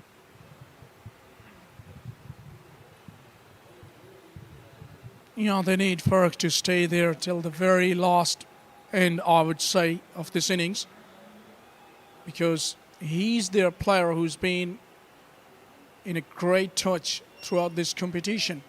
And this is the moment they will want his form to come with some goods. And at the moment, he's not disappointing them at all, I would say. 42 not out is not a bad effort at this point in time. When you see West Indians have been bowling brilliantly, mixing it up quite nicely. Zamin Amin will continue into his fourth over. He's given away only 13 runs and has taken a wicket as well.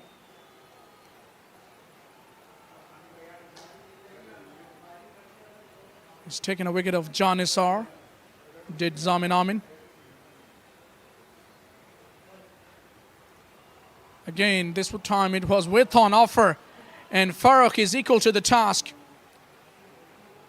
He's batting on 42, and when you're playing like this, it's kind of an easy picking. Again, width on offer and pace on the ball outside off stump.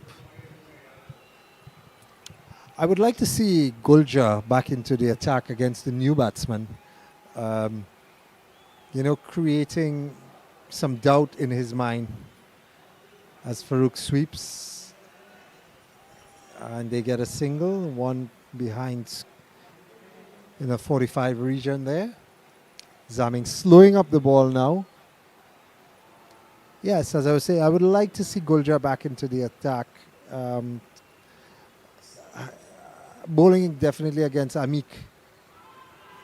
And he's given LBW. Zamin Amin strikes again once more for the West Indies as Amik goes for a score of 5 of 7 deliveries.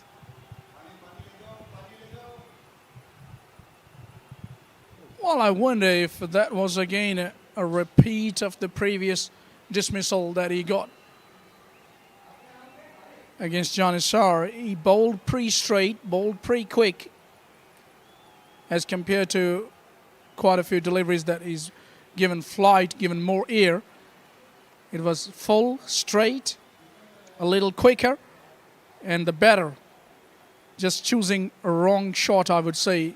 Cross the line was not an option, especially when you are very young at the crease. You have to be very careful. Actually, it's pretty important for a batter's perspective that you got to assess the conditions. Still, we have got plenty of overs to go. 15 after this one, which means that you have enough time to assess the conditions, get accustomed to the conditions, and then go about the job. As I get the feeling that the drinks trolley has been called in by the umpires. So it'll be a drinks break, and from the commentary box, we'll get back to you with the drinks break. As we see Nelson on the board for the USA with 4 wickets down.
Welcome back after the drinks break as we see Zamin Amin bowls that a little outside the off stump, which has been driven off the back foot to the deep extra cover for a single.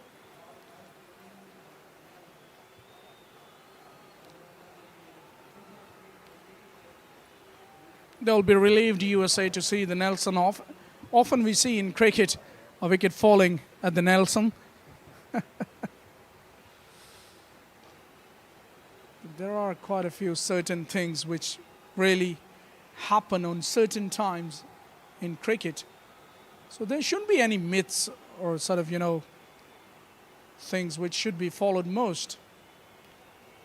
But it's just on the day, how things go about. But in different days, things go different way. That's the beauty of the game. Every day is not the same. 30 overs bowled, wicket in that over for Zamin Amin. It's 113 for 4, USA.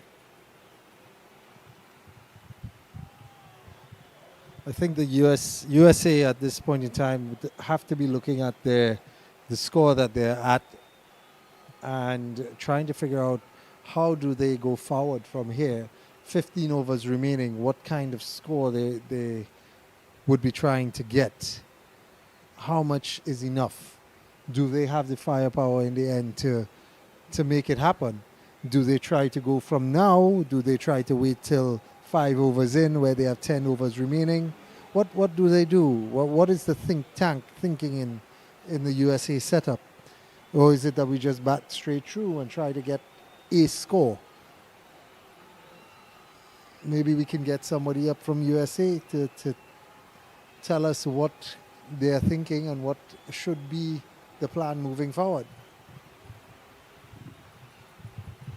Well, it's got to be pretty obvious from now on that Farooq has got to be their player who has to stand for as long as possible. He has to now anchor the innings. He's got to just shift gears, in my opinion. Needs to change his thinking, and he's got to think of playing the remaining overs, which is very important. 15 overs still to play, so it's pretty important that you play the allotted 45 overs. That should be their first priority, in my opinion. And the rest of the batters should try to just stick around him and make sure that they don't lose too many wickets and they take odd risk or two. And if they've been provided with that sort of pace and width, they will definitely enjoy it, as 50 is raised for Farooq. Well played with that boundary. Well done to Farooq. I think this is his 4th 50 for the tournament. He is a good batsman and he has shown that on many occasions. Also here today by coming up when it's needed most for this team. But again, I'm trying to understand if he has scored at least 20 runs in that region, and I'm trying to figure out why West Indies has not given the bowlers some protection in that region. I see that we now have a slip in place and we have a third man. And there we go. As we said, your strengths are your weaknesses. As Nagamutu picks up Farooq on the score of 52, as West Indies gets another wicket, as USA slumps a little bit deeper into the hole.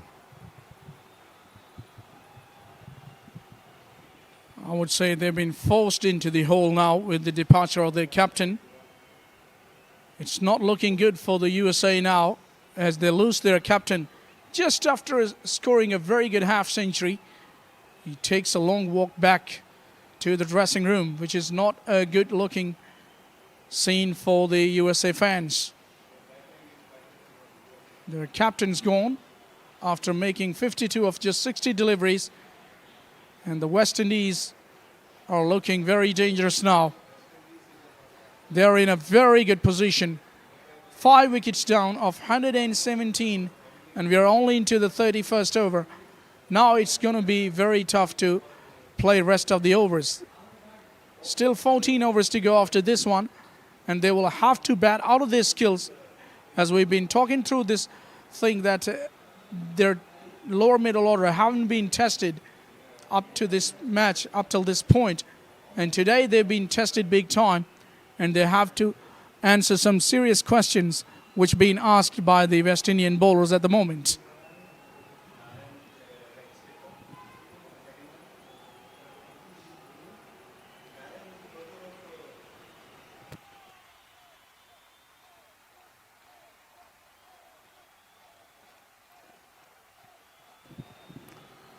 Mahindra Nagamotu gets his second wicket on that occasion as Farooq tried to cut one outside the off stump, and he's caught behind.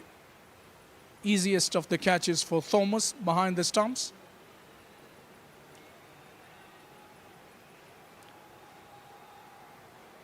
Well, it's been a productive area as we've been talking.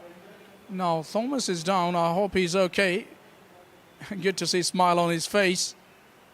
But I wonder something was happening there. I think it was a bad throw and it hit him in the nether regions. So he's been able to get up quickly there and brush it off as Nagamutu comes back into bowl. Gets Vinod gets an edge outside the off stump there to third man. The score is now 117 for 5 in 31 overs. Vinod on 0, Naman on 1. Nagamutu is on 2 for 16 after 4 overs. As the West Indies are tightening the screws on this innings of the USA. And as I said before, we have Sanjeev Guljar back into the attack. This is whom I wanted to see back in. I would love to see these new batsmen negotiate. Sanjeev, as he bowls a bit slower and he turns the ball. You would not expect at 30 overs that you still have a slip. But with the West Indies, their moods are high, and they are definitely looking to try to capitalize on this middle order and see how much or what they can get. Guljar has been very unlucky this tournament. He has bowled very well and has not picked up a lot of wickets. So, you know, unfortunately, you would like to see wickets behind your names or as a batsman runs, but you need to do what is necessary for your team. And if you're bowling well, you just need to bowl well and let everything happen and let the course of play happens.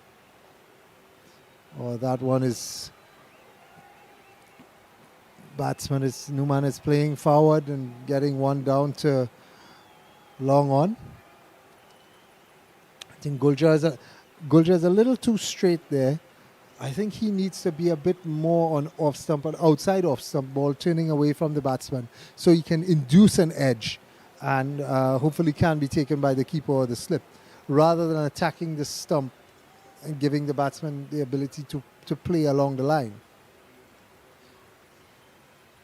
That was an interesting shot there. Batsman trying to work the ball to the mid-wicket region, playing against the spin, which is what Guljar would want. Well, I would say that was a nothing shot in the end by Vinod. And there you see, edge found, and it's been put down by Babwa. To his left, one would say that it did look very tough chance, but should have been grabbed. That was an opportunity. The ball seems to have just turned a bit, got to his hand at a very comfortable height, but down she goes. And this time attempted sweep, clearly going down the leg side. He's been bowling brilliantly, Guljar, into his second spell. Exactly what I was talking about before. His line should be outside the off stump, ball spinning away from the batsman. It's a new batsman. Edge found, catch not taken. As he leans back and he cuts that one to the backward point region, and they try to get two, and they do quite easily. But these are the lines that Guljar needs to be bowling if he wants to get the wickets in his column. Unfortunately, Babwa dropping that one. Both Guljar and Babwa are roommates, so I am sure that there would be some discussions later about that. Yeah, definitely. Oh, that's good delivery. Good finish to the over.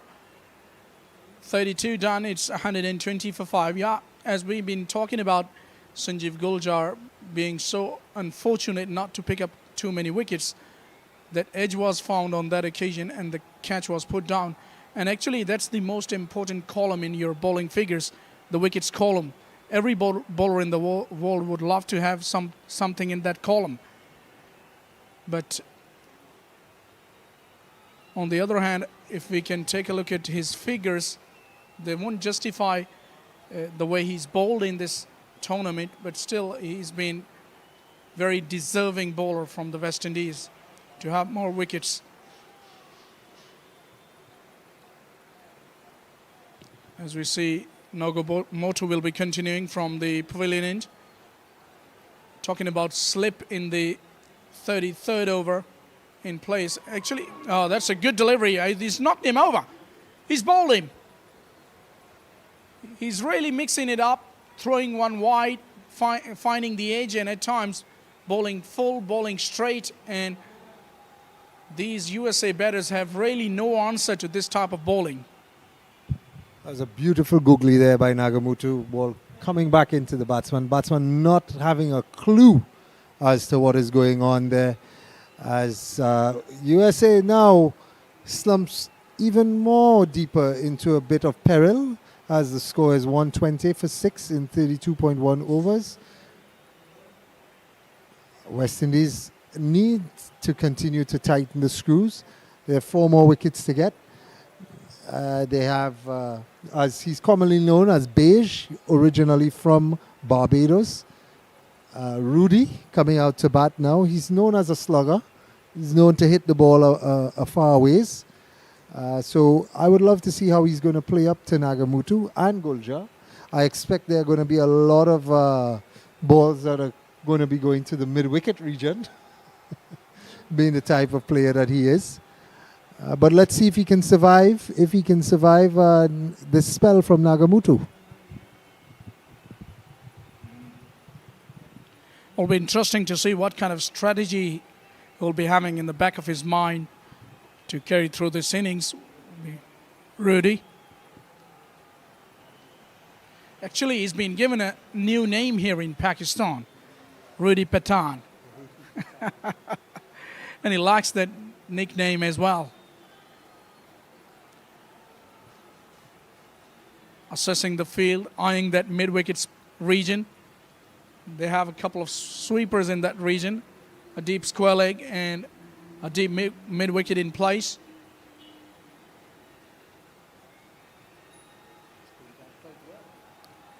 Actually, he did well to survive that quicker delivery from Nadamogu. Nagamoto gets his man. It doesn't take long for Rudy to survive, and it doesn't take long. Look at that. They're friends as well, Nagamoto and Rudy. And he says that, mate, I've gotten you. This is the type of camaraderie that you want. Oh, on the back foot, straight in front of middle, hitting nothing but middle and leg. That's a good ball by Nagamutu. Seeing the batsman now coming in, bowling a quicker ball. Batsman probably expecting a leg break or googly. Just a straighter, quicker ball down the wicket. Rudy has no chance there, being sent LBW. As West Indies continues to tighten the screws here.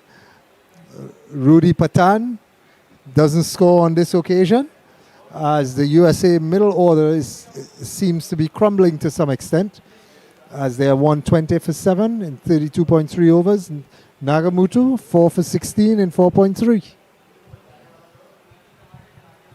Struggling big time, especially in the last 2 or 3 overs. They've lost quite a few wickets, and their lower middle order has been badly exposed, I would say, today against West Indies. Will not take anything away from the Caribbean bowlers. They bowled particularly well against the middle order batters of USA, and they've kept a very tight line in between. They've mixed it up as well. They've varied their pace as well, and they've made the life tough for these batters. And at this stage, we can see that USA are struggling big time. And it's looking like that it's going to be a very challenging task to play the remaining overs. Now, this should be the first priority for these batters to go through very deep into this innings. As we see, Ajay will be taking strike. He's a very good bowler, but now he has a job to do with the bat. It's going to be a different story. I'm sure that he didn't have enough time to spend in the middle in this tournament, is Ajay, but now he has his opportunity. For a tail ender or for a lower middle order batter, I would say that it's kind of an opportunity for you as well to hold the stick and just to knock around and spend some time in the middle and do some practice of your batting. Just improve your batting skills. But it's not the time to improve your batting skills, as somebody like Nagamoto and Sanjeev Guljar at the other end are bowling with their tail up. People say the faster bowlers having their tail up. I would say these spinners are having their tail up. Exactly. That one was just played outside off stump. It's going to be difficult for the USA batsmen to bat through the next 13 overs or 12.2 overs against a quality spin of. I expect that there would be a lot of singles and there would be a lot of dabs to third and probably exactly a boundary to his name. Nagamutu being quicker on the stumps. Vinod up to the task and playing a paddle behind his back. Bowling lines. Inside edge onto the stumps. Look at that. Just about that I was talking about. Guljar is a very smart bowler too. He has a couple of deliveries in his repertoire. He has the googly, he has the leg break, he has a flipper. And that one, Ajay is pulling to deep backward square. As I think Guljar has missed his mark slightly. I think he should have tried to keep this batsman on strike by bowling a lot more. I would not have bowled any leg breaks to him at all. I would have just bowled the googlies and the straighter ones. As the field is set for that. But again, you know, you're outside there and you're trying different things. As that one is outside the line of the off stump, beating the batsman.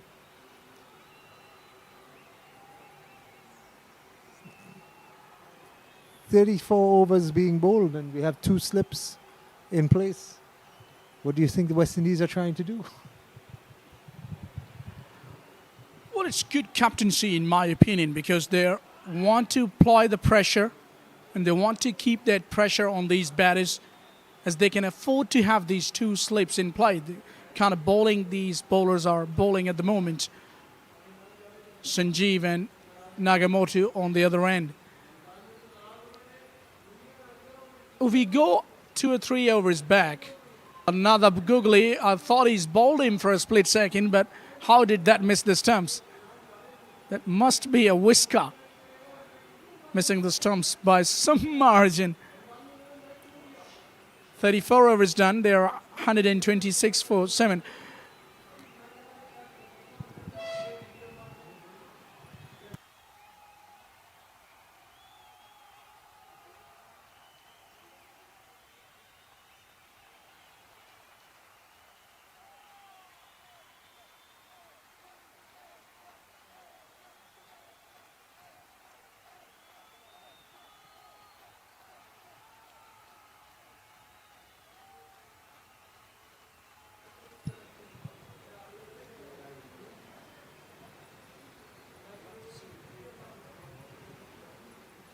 Well, once again, coming back to that point, Davey, when we see that West Indies are persistent with the slip, actually it started by those cut shots from Farooq, somebody like Farooq, when the bowlers were providing him with some sort of width, and he was able to cut them and dab them through the third region and getting quite a few runs. As we see, that will have to be re-bowled by Nagamoto. And afterwards, that ploy of having slip in place has worked in West Indian favor, and they're now confident enough to continue with the slip in place against the left-handers even. Agreed 100%. I think Nagamoto now is bowling a bit too quick as he's trying to force the batsman to, or rush the batsman. But I think with these batsmen, if you bowl within your knot, there you go. Oh, that's a lovely shot. And beaten the two men at the backward point region there, and it goes to 4. That's poor fielding by West Indies.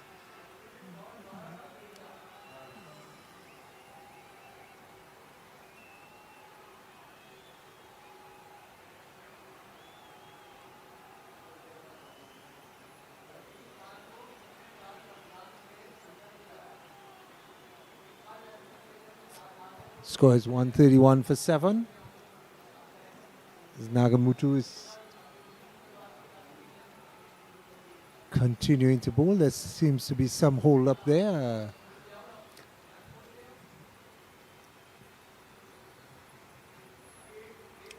It's a wide ball by Nagamoto. He seems to be all over the place now.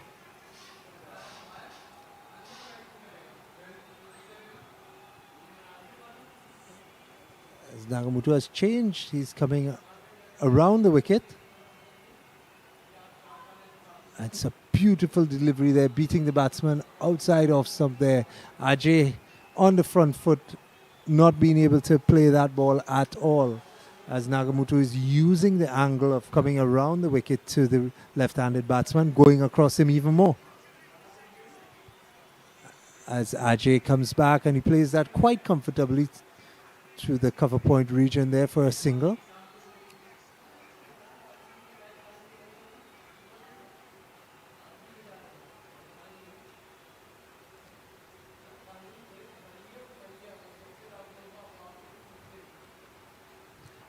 As Vinod is on strike now, has faced 12 deliveries, it's on 6 runs.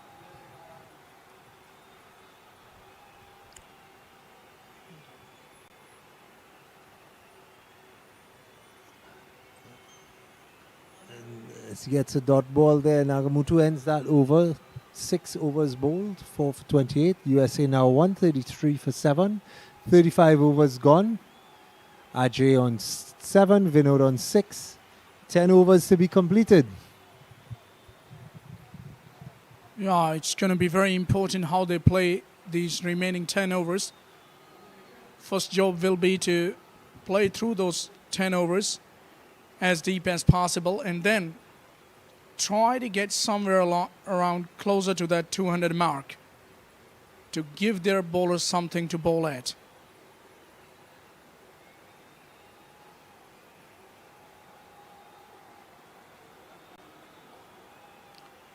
Well, once again, that point is just circling in my mind of the captain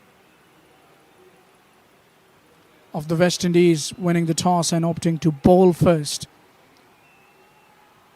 What would have you done, Davey? I would ask you this question because taking a look at this surface, I don't think it has done that wrong for a bowling perspective. Or even it's not that bad to bat on. What would you make of this surface in particular? I think it's a very good batting surface. There is some grass on the wicket, but the grass is null and void in the overall scheme of things, as it's not doing anything. It's not helping the pacers or anything of that sort. Not that the West Indies have any pacers playing in this game today. If I were the captain, being an opening batsman now, obviously I would want to bat first. When I used to open the bowling, I didn't care. I would, if I were the captain and the opening bowler back then, I'm opening the bowling. Well, a little greedy. But this is how things go about in cricket, especially when you're over 40 and you have the opportunity to hold the bat. Why won't you take it? You'll definitely love to take the opportunity. Slapped hard this time. That will go across the fence for 4. Welcome boundary for USA from the bat of Ajay this time. It was slightly short and it was asking for punishment. Nicely picked his spot on that occasion, and that region is vastly vacant, I would say. It's too short by Guljar. I think the West Indies are releasing the pressure on USA now by trying to get wickets, by forcing to get wickets. Was that a drop catch? Not sure. But again, if West Indies and the bowlers continue to bowl in the frame of mind that they were bowling before, I believe that they would get the wickets a lot easier than what they are trying to force to get a wicket right now. As that one again is a bit short but a googly. It's also wide. I think the batsman missed out on that opportunity there to probably get a single or even a 4 through the backward point region.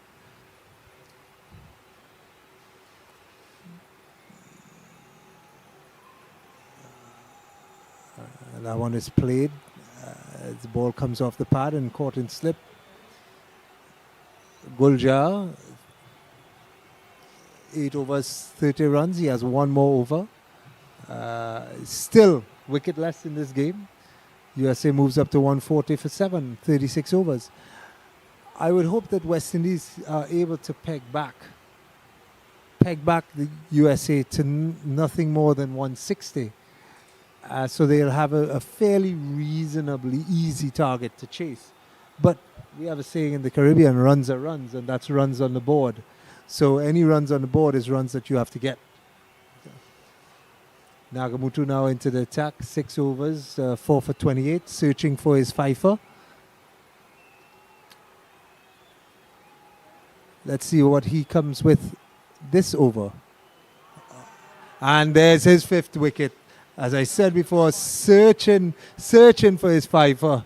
Bowls a straight, quicker ball on the off stump as Vinod tries to play that down to the fine leg region as Nagamutu now gets 5 wickets against USA. The score is now 140 for 8. In the previous game where USA beat West Indies, Nagamutu was pulled up with injuries and was only able to bowl 2 overs and had to come off the field. So that was a big factor that was not taken into consideration by the USA at that point in time. Having a quality bowler of Nagamutu's standards, having to face those overs from him. So they might have taken it for granted that, they won that game quite easily. But in the reality of the situation was that the West Indies team was handicapped at that point in time. They'll be quite relieved to see Nagamoto back in play and doing goods for the side of the West Indies. He's taken a fifer, and that too on a big stage, I would say. Semi-final of this inaugural over 40s Global Cup.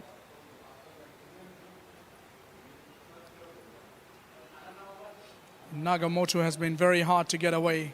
Actually, he's done well to keep that theory alive in this spell of his bowling.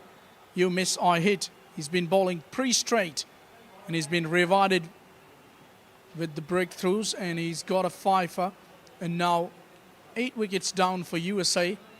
It's looking very tough.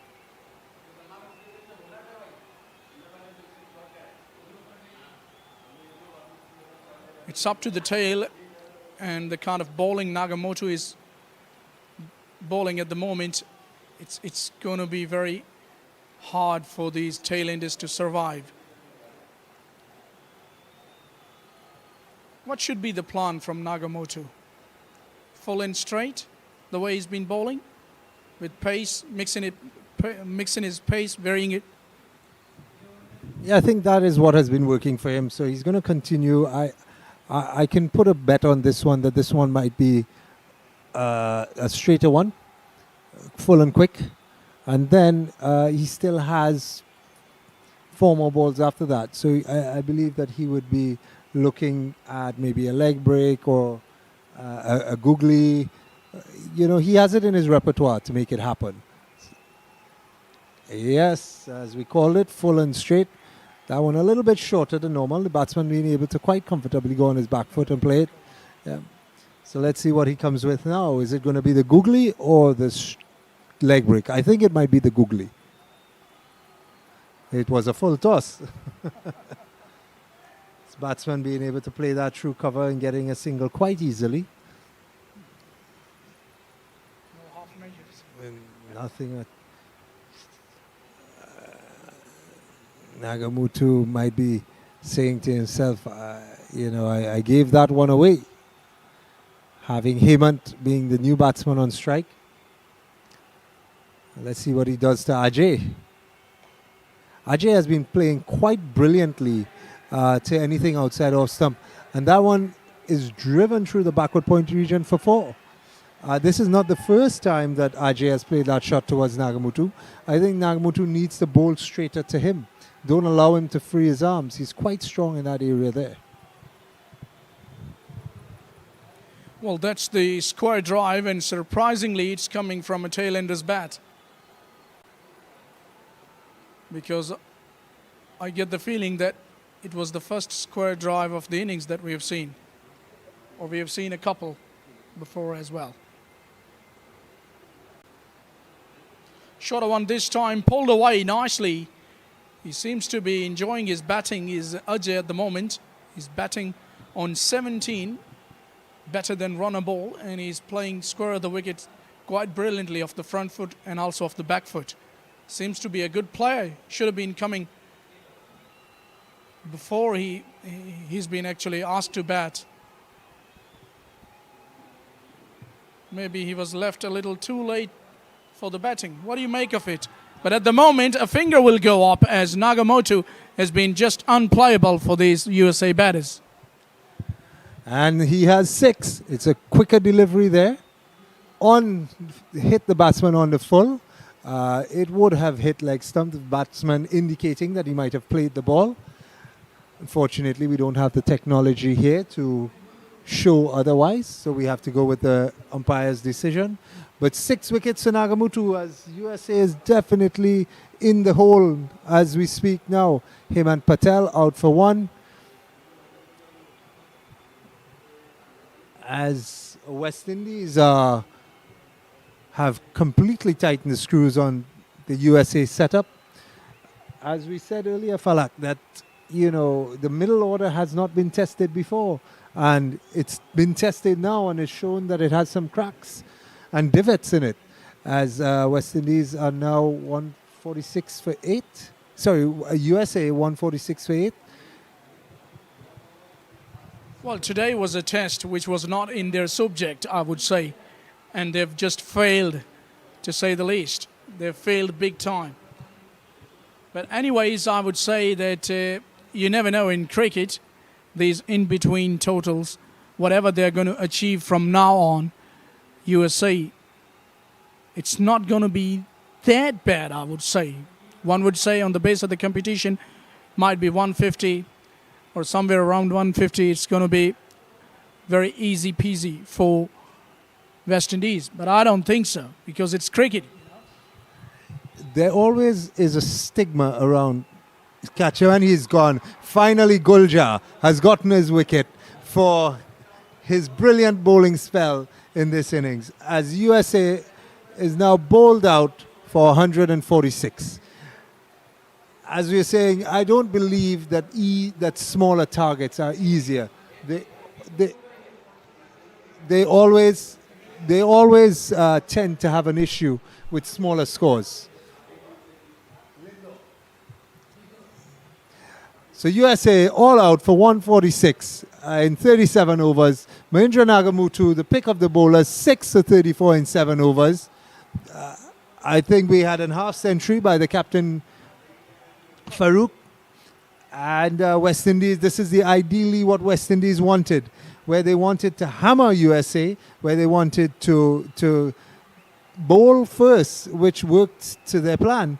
and got USA out for 146. So now it's up to their batters to go out there and make short work of this, and we take it home to the finals. Yeah, at the moment it's been a very good bowling display by the West Indians, applauded by their teammates in the dressing room.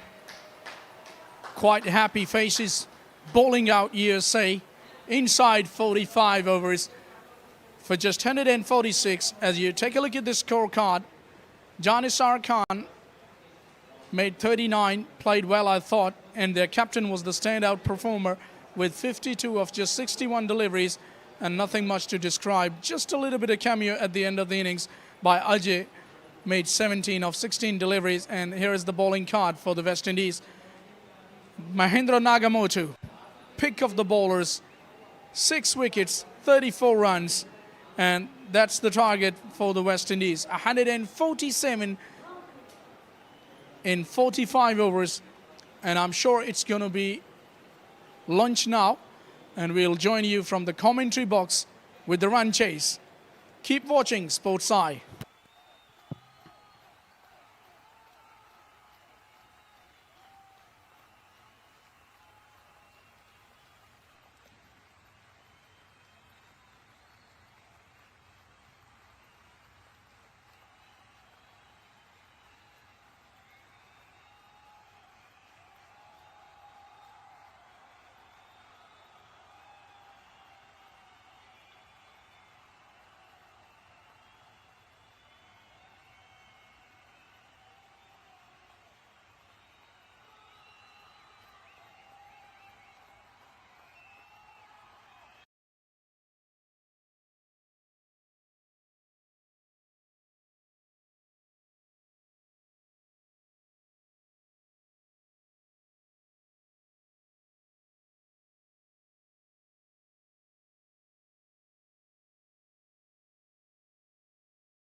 Yes, very early. This is what they were looking for, USA.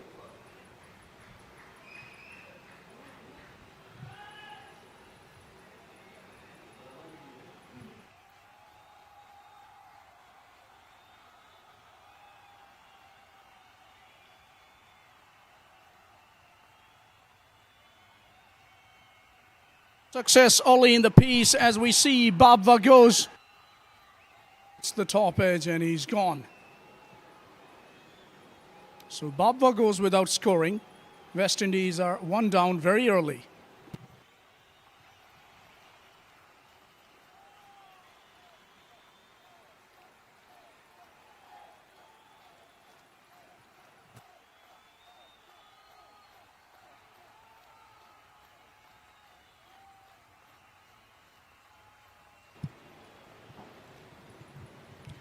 So Janissar enjoys very early success into his first over. Actually, it's the first over of the run chase, and West Indies lose Babwa very cheaply.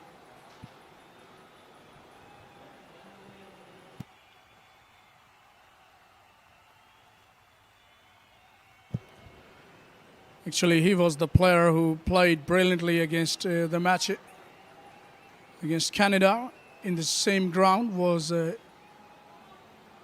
Babwa. Shazan Babwa is gone now without scoring. And it's Devin Clements who makes his way to the middle at number 3.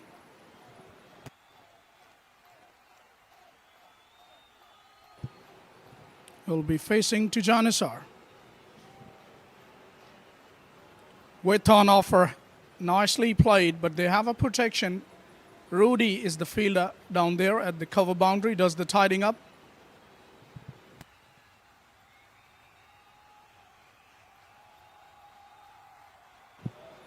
So he's bowling length, good length in this over.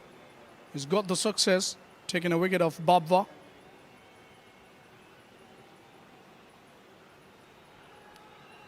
Maybe clip the pad on the way through. We'll take another leg by. And that's the end of the over. Success in the very first over for the USA. 3 for 1, West Indies. Chase and pursuit.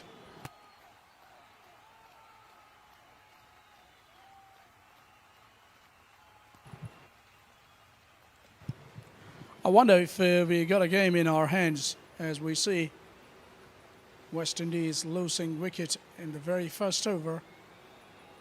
And at times it can happen to you because it's cricket, you never know.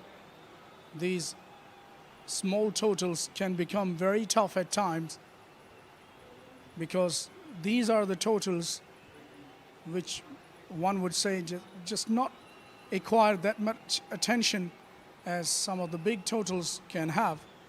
And in the process, you can just lap in your concentration. And the laps in concentrations, when they come into play, definitely the mistakes are found.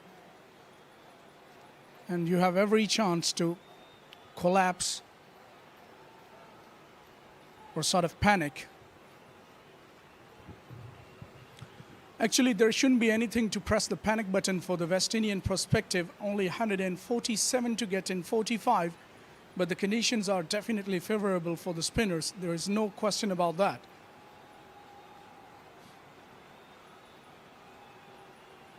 Shorter one and nicely played, but straight to the field. A good fielding.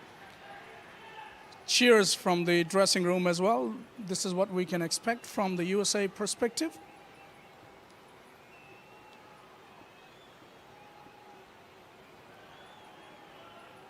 Bowling a little quicker is Amik into the attack. Couldn't do much with the bat, but he has a job to do with the ball. USA will have to bowl very well, and especially they will have to field well as well to make a match out of this.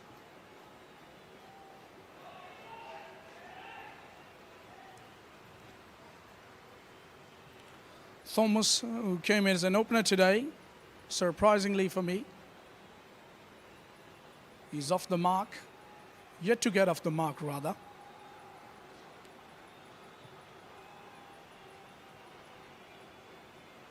But now he will be off the mark with that misfield. This is what not required by USA. I made the point earlier as well. They will have to field very well to just support the bowlers. Because good fielding can really lift the spirit of the team and encourages your bowlers to do more and to do better. Just never let the morale get down for your bowlers if you're fielding well.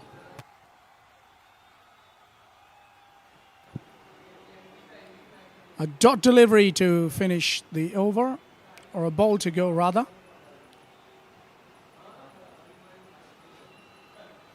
Amik has been very good in this over.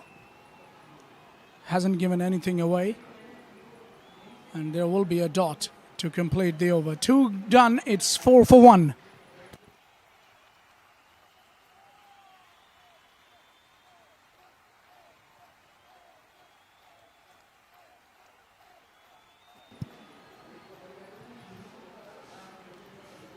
I get the feeling it's going to be a very good game in our hands. Mind you, it's the second semi-final, and for those who have just joined us now, earlier on the toss was won by the West Indian captain, opted to bowl first, and their bowlers done the job for them. Mahindra Nagamoto was the pick of the bowlers with 6 wickets to his name, and they bowled out USA for just 146. Inside 40 overs, they bowled them out, and now the chase is on. As we see West Indies just struggling a little with 1 wicket down. Babwa is down. The player to get out is Babwa.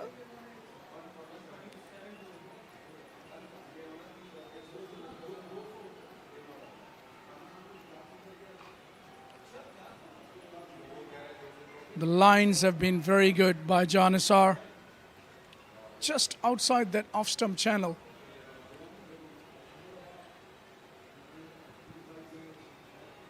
He's sort of inviting these batters to go big if they are brave enough.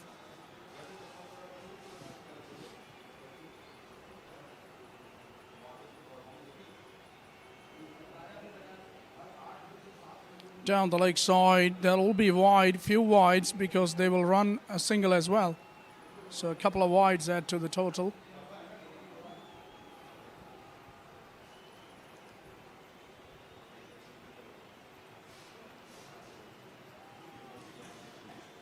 Randy Thomas, who is batting on 1 of 9 deliveries at the moment, seems to have not finding his way to go about his innings. But that is for sure that he's one of the aggressive players from the West Indies.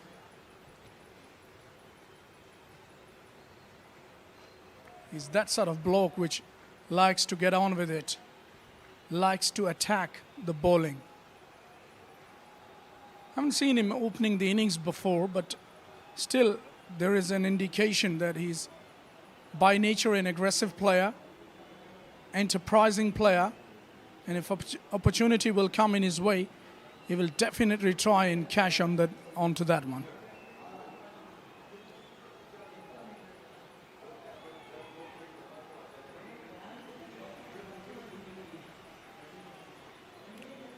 Janissar, on the other hand, has been successful so far, and he's been bowling good lines. Length is also very important on this surface. It's not one of those surfaces where you can get the ball carrying at a nice height through to the keeper. At times you can expect the ball to get low as well. And this time, no timing behind that stroke. Vinod does the fielding at mid-off.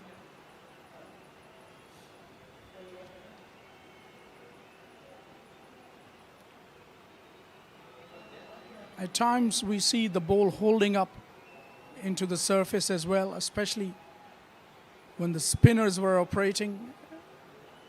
And I don't see it changing much, even with the seamers. We haven't seen many seam bowlers just in the initial half an hour or so in the first few overs, and afterwards it's all about spin. End of 3, it's 6 for 1.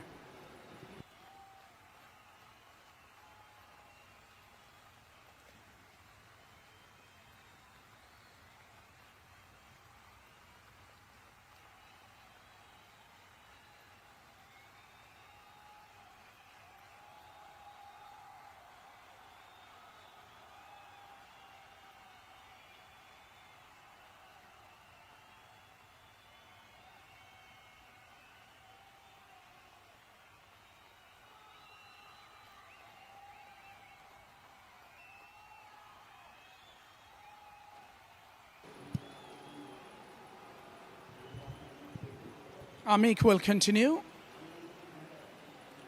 Nicely bowled, quicker through the air. Had to hurry to cover the line of the ball on that occasion. Was Thomas the batter?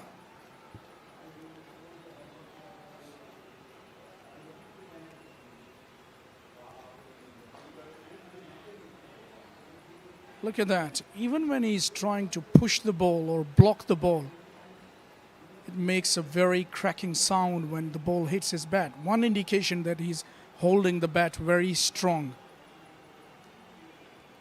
The very strong bottom hand player is Thomas. As he gently plays that away to third for a couple. This is good batting.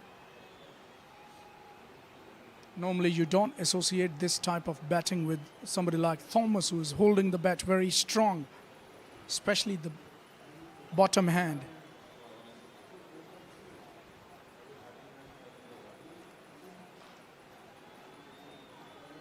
Nice looking drive, will fetch him a single.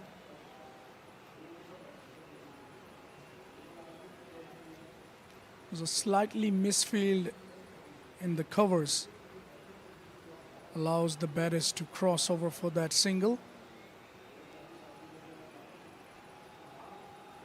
Oh, that was a quick delivery. Have to be careful walking across his stumps and playing almost off the stumps. It's a pretty risky option, isn't it? If he misses, he's going to be in troubles. Yeah, he's going to be in all sorts of troubles when he misses the ball playing in that fashion. So he'll have to be very careful, very watchful in my opinion. Thick outside edge there from Thomas. Will keep strike for the next over. 11 for 1 after 4.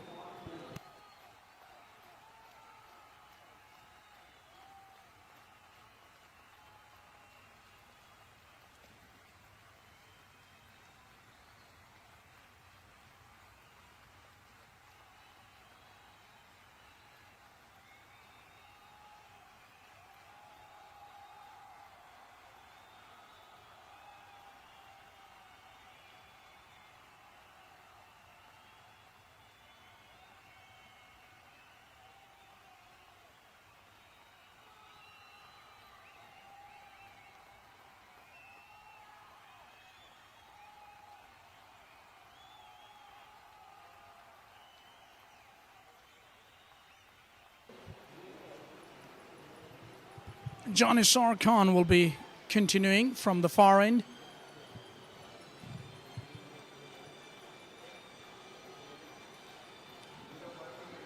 Didn't quite get a hold of that one. Was Thomas on that occasion.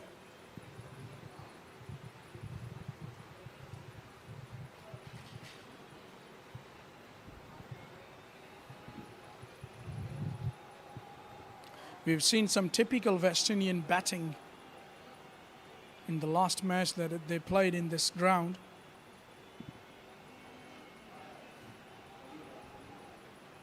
Against the UAE rather, in the first round. And they bowled out UAE for just 97 runs. And Babwa hit some lusty blows, hit about 3 sixes and a couple of boundaries. Entertaining stuff it was from him. Got a quick 40.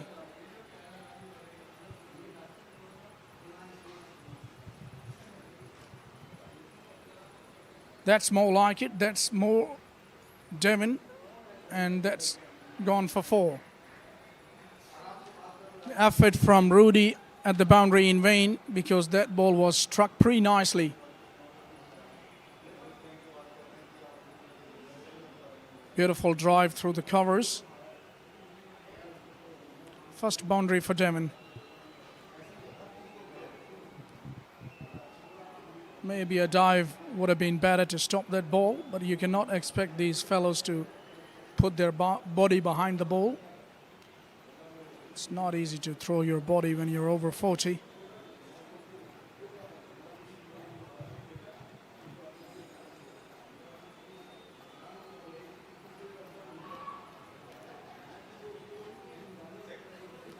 Back to his mark there is Janisar.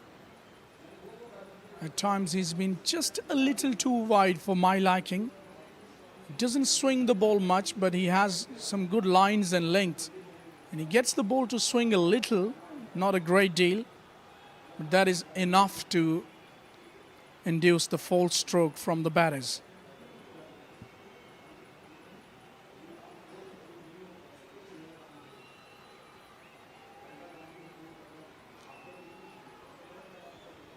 No worries in playing that one. Covering the line of the ball nicely behind that one was Damon. But one indication is definitely there. They hold the bat very strongly, these batters from the West Indies. They like to hit boundaries. They're not one of those players who will milk the bowlers for singles and twos and look for the gaps and play orthodox cricketing strokes. These type of strokes they're known for. This time couldn't get it in the gap, but it was really hit hard. Single to finish the over. It's 5 done, 16 for 1 West Indies.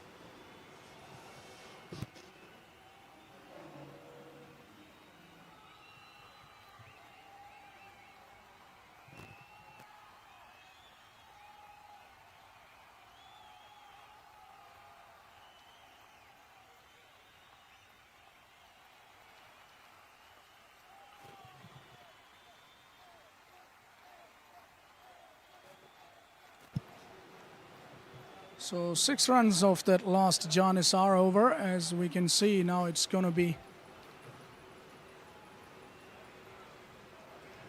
a change in the bowling, I presume.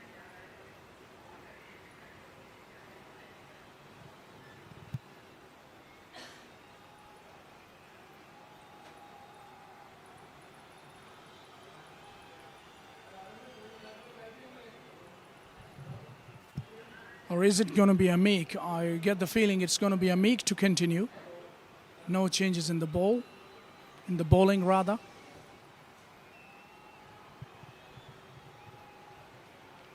They'll have to do the bowling change somewhere along the line, but not so at the moment.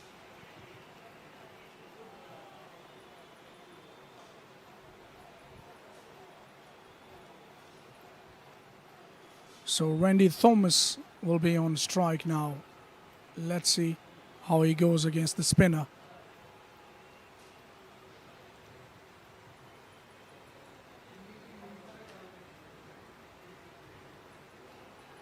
It's good bowling. He's definitely getting the ball to turn.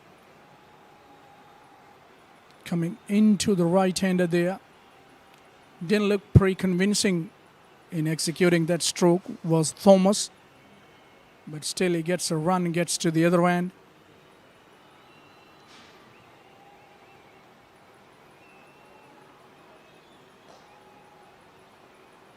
Unlucky, hit the umpire there.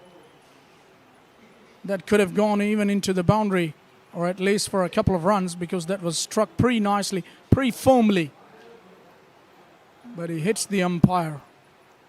And the law says that when you hit the umpire, it's your bad luck. You can't do much about that as a batter.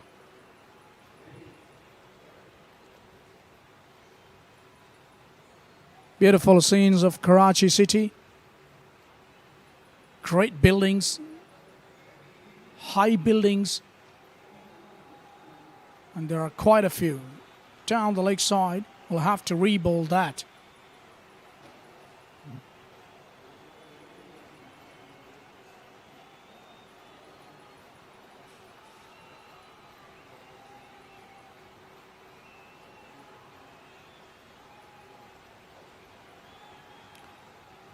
It's been a very good couple of weeks of cricket so far, what we have seen.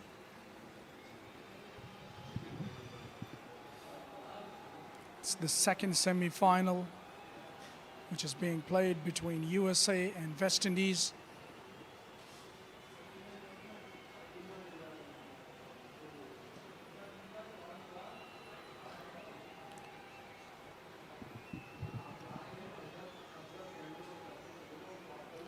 Taking their time, these batters. 22 for 1 after 6.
Janisar Khan is going to be the bowler to continue his proceedings.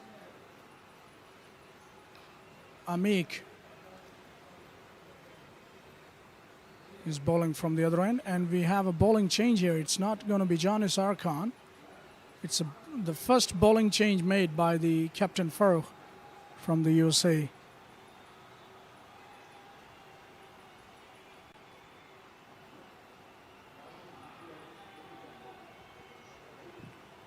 Well, we have an interesting news from that first semi-final as Pakistan setting a massive total of 401 against Australia at the National Bank Stadium.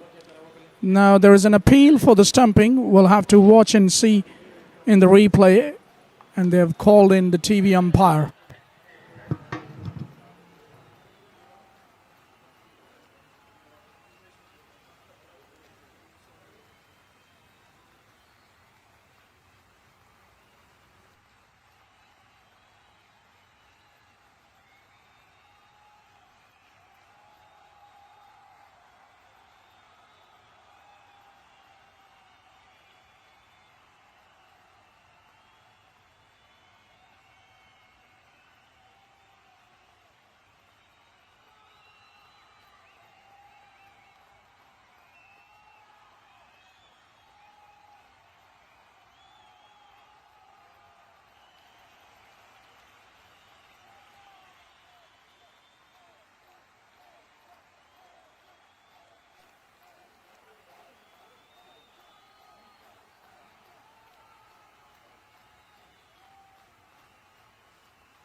So clearly we saw in the replay the foot was grounded when the bails were dislodged.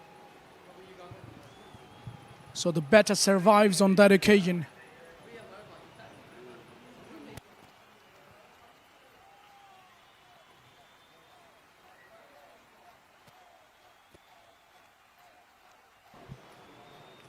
Ajay bowled brilliantly in the game against Canada.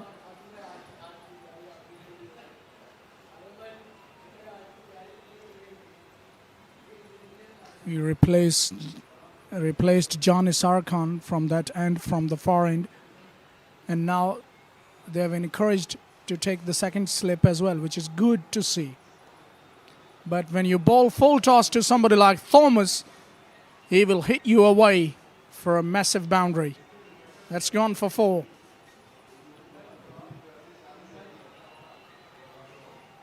Now he was down on one knee and just hoiked it away in that vacant deep mid-wicket region. A lot of space is available on the onside. It's the first power play, so they cannot have fielders everywhere. Oh, that one came in. Good comeback delivery by Ajay.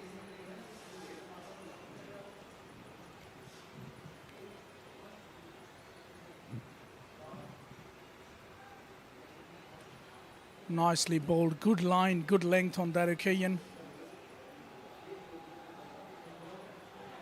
Oh, nearly played it back to the bowler there, Thomas. End of the over, 7 done. It's 28 for 1.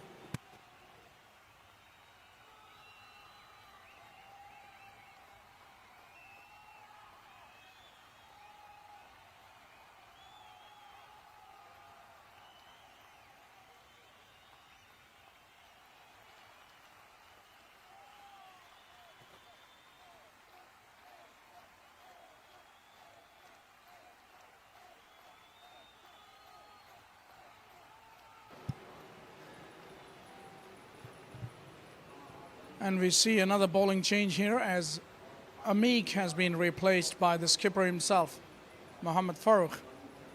comes into the bowling.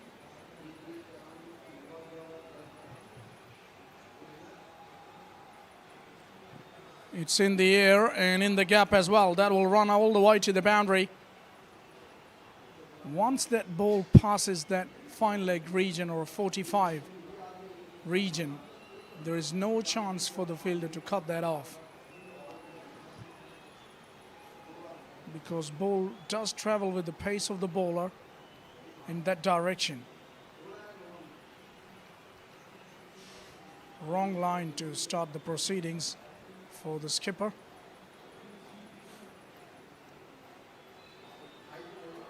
Goes on the onside again. Nicely played, but will be only a single this time. Looking good, both of these batters now for the West Indies after that Babwa's dismissal.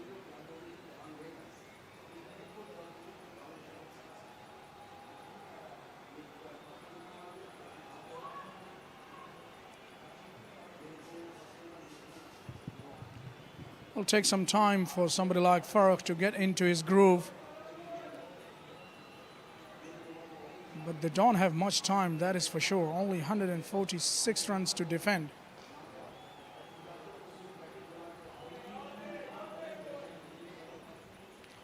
Always a challenging ask.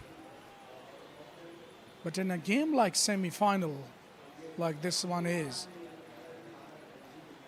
it will be very interesting to see how things go.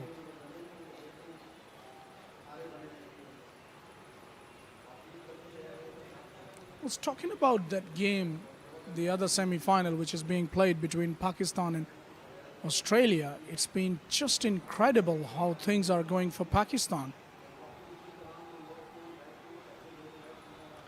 By far, Pakistan have been the favorites to win this World Cup so far, the Global Cup, over 40s Global Cup.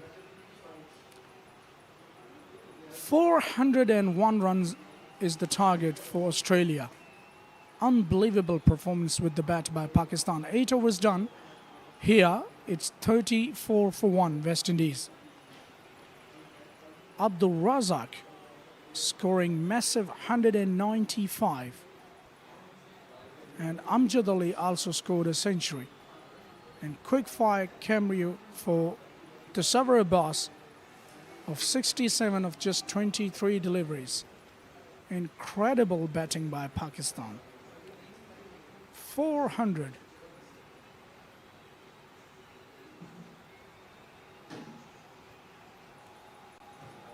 Scoring exactly 400 in 45 overs as we see Thomas going big over mid-wicket. He leaves nothing in the tank on that occasion, does Thomas. Well, we all know that he's prepared to take the risk, is Thomas.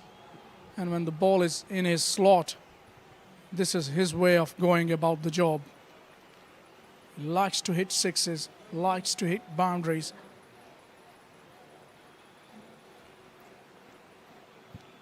Very strong bottom hand player. Will be interesting to see how Ajay comes back. He never likes to get hit for six or a boundary. Nicely bowled, but he's equal to play for a single is Thomas.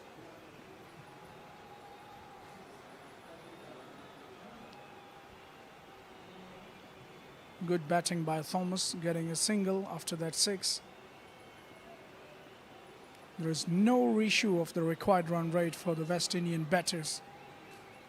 They got the early success, did USA bowlers, but just after that, things didn't seem to be going their way. I like the approach from the USA captain, still persisting with the slip. Still has himself stationed there at the slip cordon, because there is an urge of picking up wickets, and that's the only way to go about the job, because there is no issue for the West Indian batters. Only 105 more runs needed, and they've got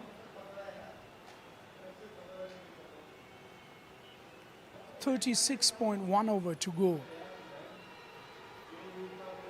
No issues of the run rate whatsoever. And they've got some strong batting lineup as well.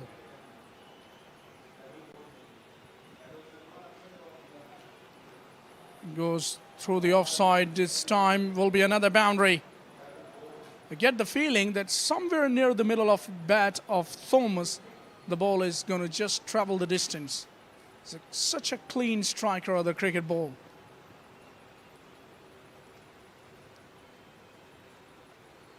Already some entertainment here as he goes inside out, over covers for 4 does Thomas. Ends the over on a high note.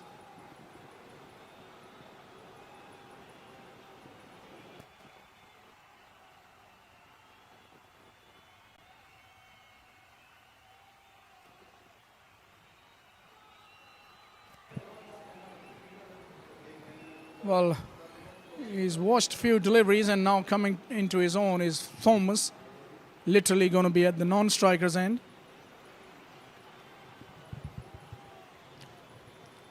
Devin, the man facing.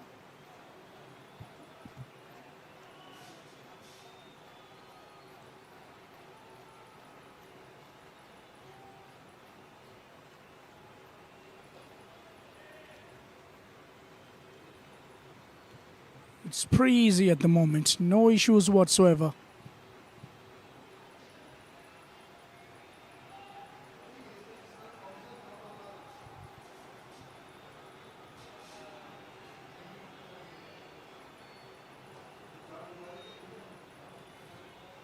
Just tries to muscle that ball, does Thomas. He has some muscles. There's no question about that.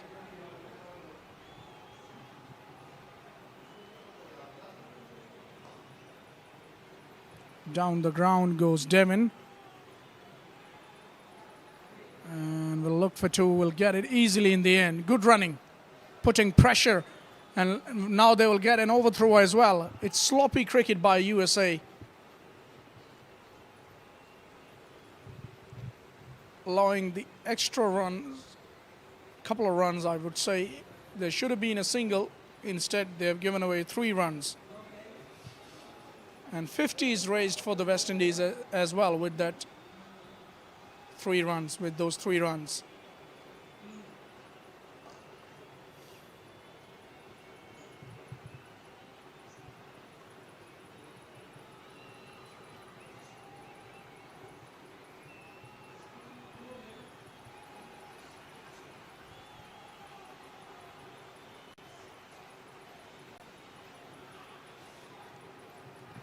Quick single, putting pressure on the fielder. Good cricket by the Caribbeans. 10 overs bowled, it's 53 for 1.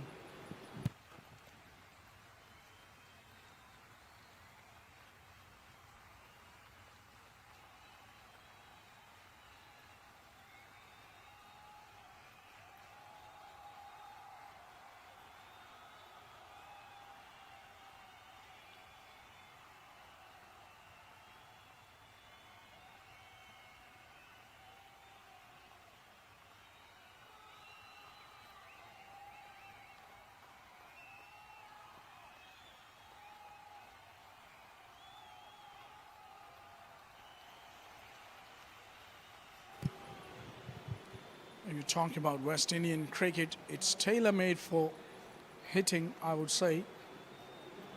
They've had some great hitters of the cricket ball over the years.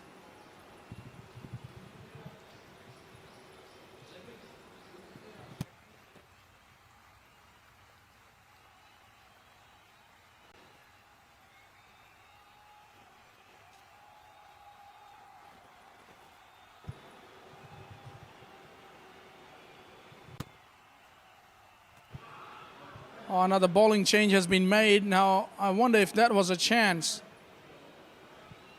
Love to see what happened in the replay.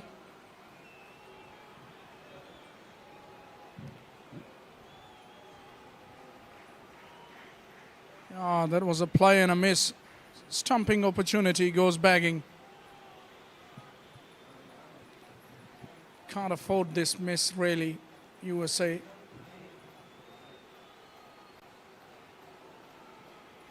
Oh, short of one.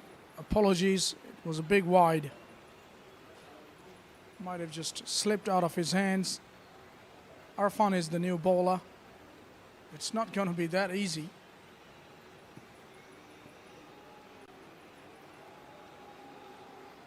Oh, it's in the air. It's a chance. It's a skyer. And it's been taken.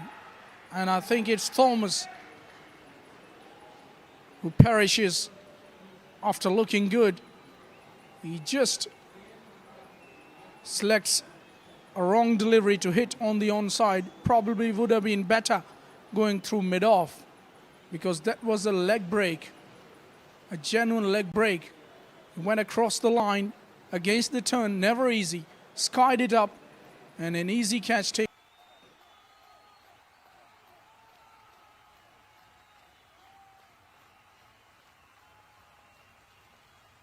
It's been taken, and I think it's Thomas.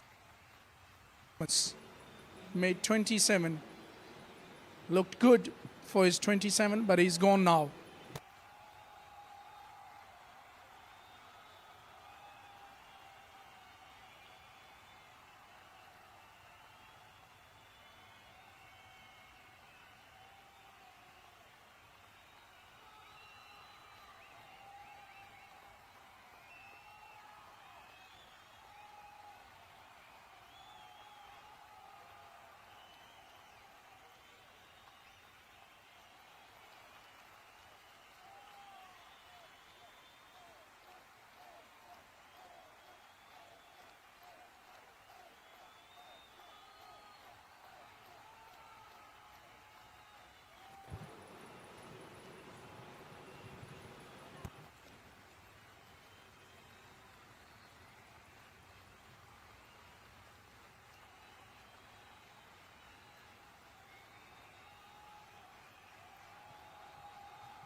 So Arfan enjoys very early success into his bowling spell, and that dismissal of Thomas brings captain Narsingh Dinarayan on strike.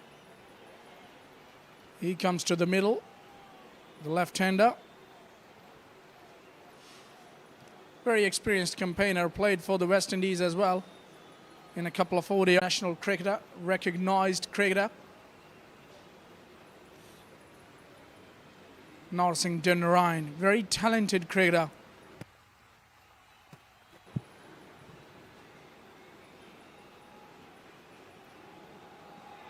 Flighted delivery, plays gently by getting forward to it, reaching to the pitch of the ball and meeting it on the bounce. Oh, he's played on. I think he's done enough there to drag that back onto the stumps. Cannot believe his luck, what he has done. The opportunity was there for Narsingh Dinarayan, and he just stands there in disbelief and watches what has he done. I wonder if that would have been given even wide had he not played that on. But the wickets are tumbling now for the West Indies. The third one to go. Narsingh Dinarayan goes without scoring.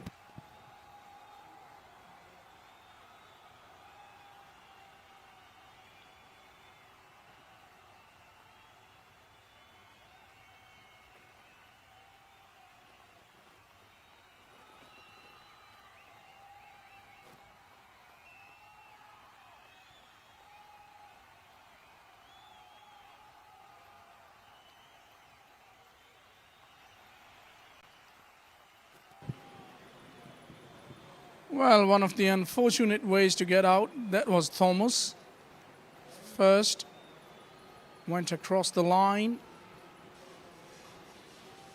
skied it up, and it was caught at mid-on, was Thomas. And immediately followed him after a couple of deliveries, did the captain Denarine when he tried to force the issue, play one through the offside, a wide one in fact, and dragged it on back onto his stumps. And that dismissal brings Lawrence to the crease, taking his guard, with his side in a bit of trouble. Yeah, a couple of quick wickets. You never know what can happen in cricket. So the pressure is definitely on here.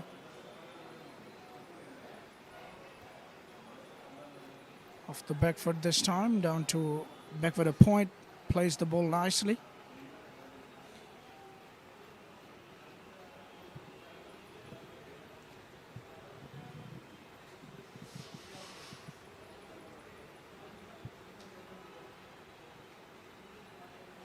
Flighted one, plays it back towards the bowler, does well to stop it.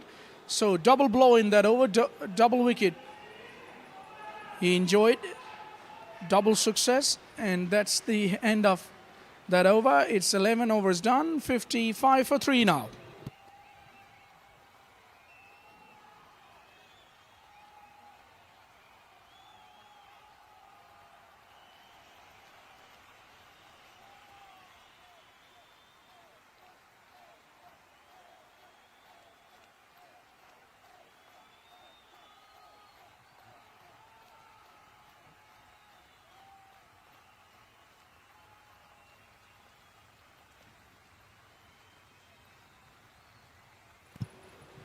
Spinners are going to play a very key role. There is no question about it.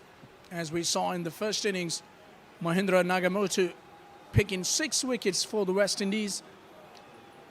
And now the spinners for USA doing a great job as well at the moment. They've picked up 3 wickets, 2 wickets to Irfan, who's bowled brilliantly. Saqib has been brought into the attack now. Another bowling change. Good to see making too many bowling changes, just not allowing the batters to settle down against one particular bowler. Smart thinking by the captain Farooq from USA. He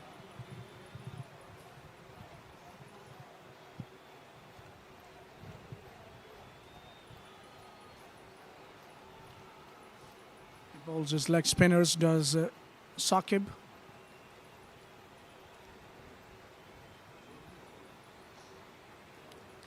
This time it was up there and nicely hit through the covers. Devon beautifully struck for 4. It's a good looking shot, powerful shot. Was in the slot and doesn't really miss that opportunity. They don't waste any time to put anything in their zone away to the boundary. And actually it's good as well because this is their way of batting. This is their style of batting for the West Indies.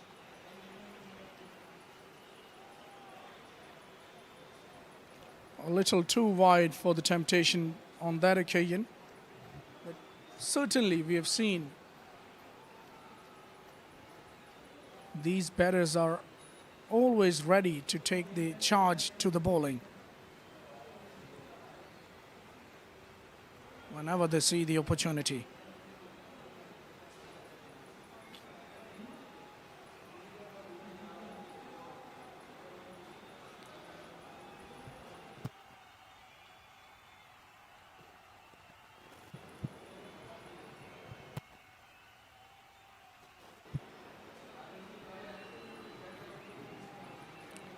He's on 24 of just 34 deliveries is Devon at the moment.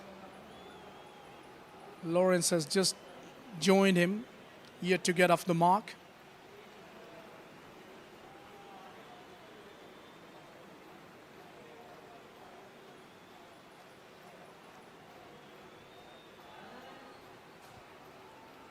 Well, it's been a good comeback by Saqib after being hit for 4. 12 done, it's 59 for 3.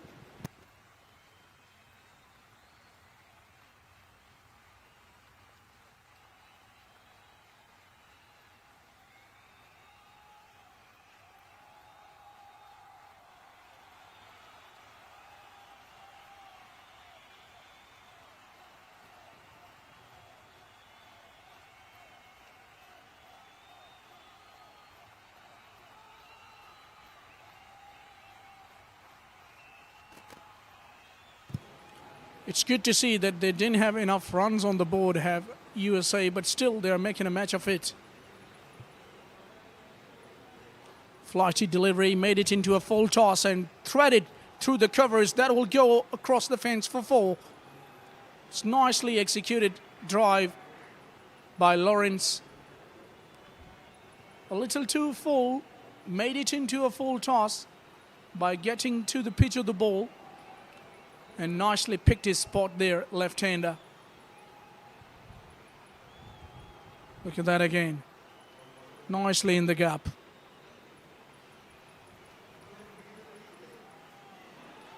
Oh, he goes across the line, but pitched outside the leg stump.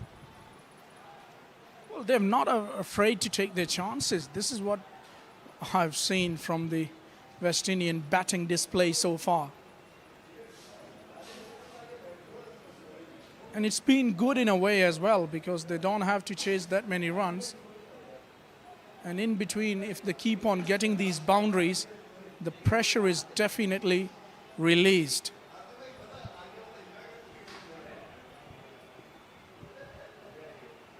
It's all about pressure in these big matches, in these big games, semi-finals and finals of any tournament. At any level, these nerves come into play, and all these things count big time. And if you are brave enough to take your chances, more often than not, the fortune is going to favor you.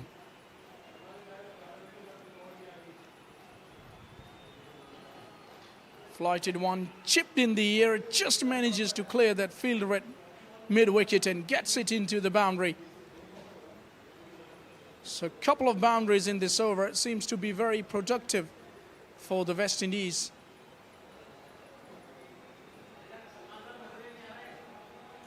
Just cleared that fielder at short mid-wicket. Good wrist work, good strong wrist work, bottom hand coming into play.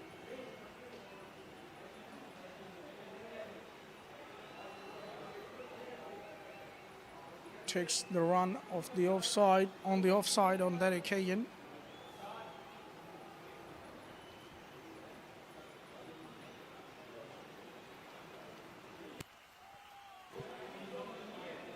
Left hand, right hand combination in the middle. It's working good for West Indies at the moment. Worked away nicely. Not enough pace in that stroke, but still good enough. Oh, it's been kicked to the boundary. He did well to get boot on that, but again, he did wrong to kick it away over the bar for 4. Take a look at that again. It's working good for West.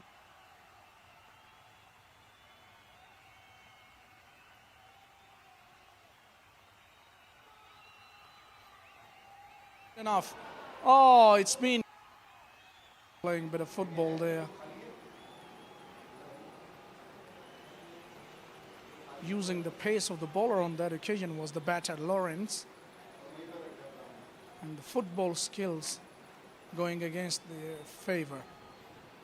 As we see, West Indies are 73 for 3. And it's going to be the captain Farooq to continue from the pavilion end.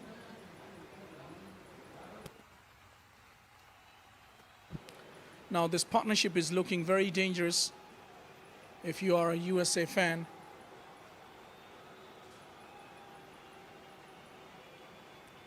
They're not afraid to take their chances, both of these batters. He's quickly on 9 of just 6 deliveries is the left-hander Lawrence, whereas Damon is not out on 29 of 38 deliveries. Good to see still they have a slip in place, looking for the wickets, and this is the only option. But on the other hand, the fielders have got to back their bowlers as well, and you need a little bit of luck as well in these big matches, just to get things going in your way, just to build some sort of momentum. We always talk about building momentum when you're batting, but there is a momentum when you're bowling as well that needs to be built. At the moment, we haven't seen that momentum. Just when they got 2 quick wickets, there was something for the USA. But after that, they seem to have just loosed the plot a little as well when this got few boundaries going against them. So you got to stop the scoring rate, which is very important because it's pretty small total, and in these short totals, as he will have to bowl that again, if you allow the opponent batters to get off the hook, then it's pretty hard for you as a bowling unit to get back in the match.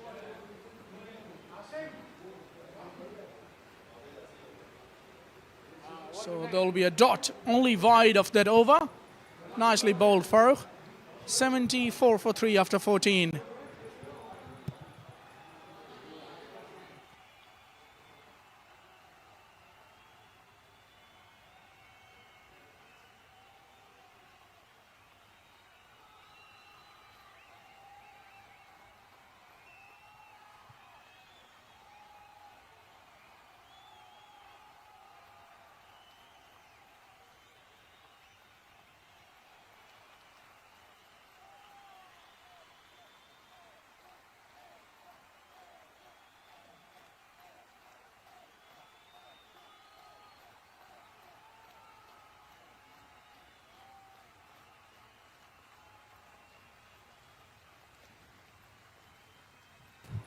We're back live as we see that ball has been struck for a single.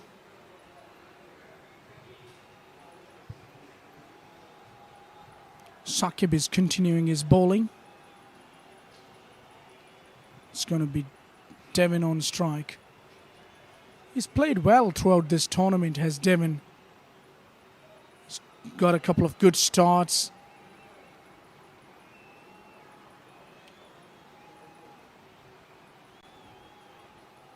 Definitely has shown some temperament, some promise, and he's been quite capable player in these situations, in these conditions.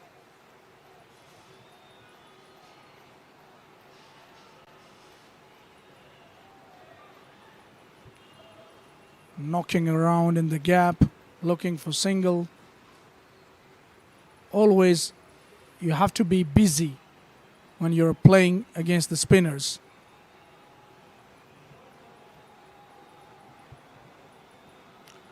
Normally they go for the boundaries, these West Indian batters. Don't look to go for the singles and twos. Occasionally they can have them, but they try to hit the ball very hard.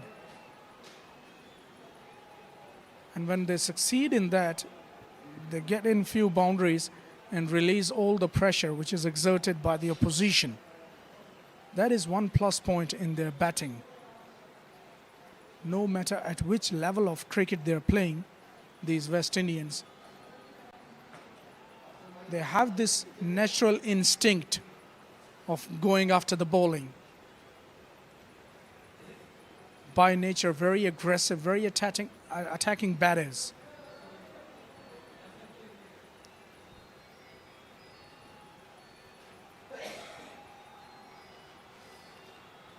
Happy to leave that safely alone. That ends the over. And I think it's going to be a drinks break now as 15 overs been bowled. There you see the drinks trolley in the middle.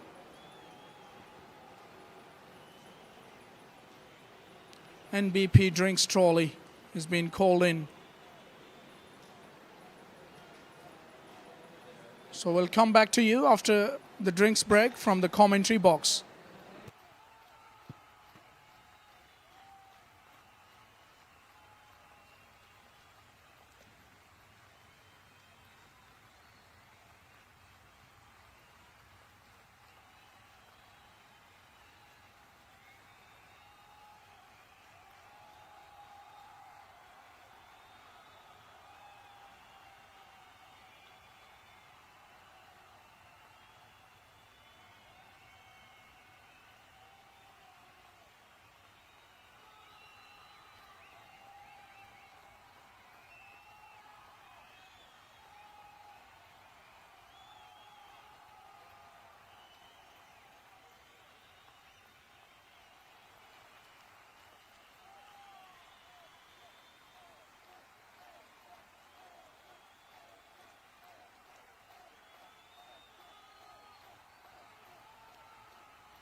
Welcome back after the drinks break.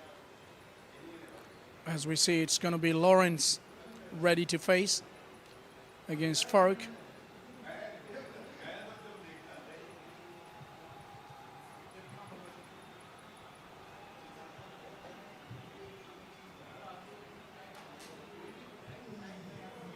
Meanwhile, I've been joined by Devendra Maharaj from the West Indies, my fellow commentator. Good afternoon, Davey. Good afternoon, Falak. How are you doing?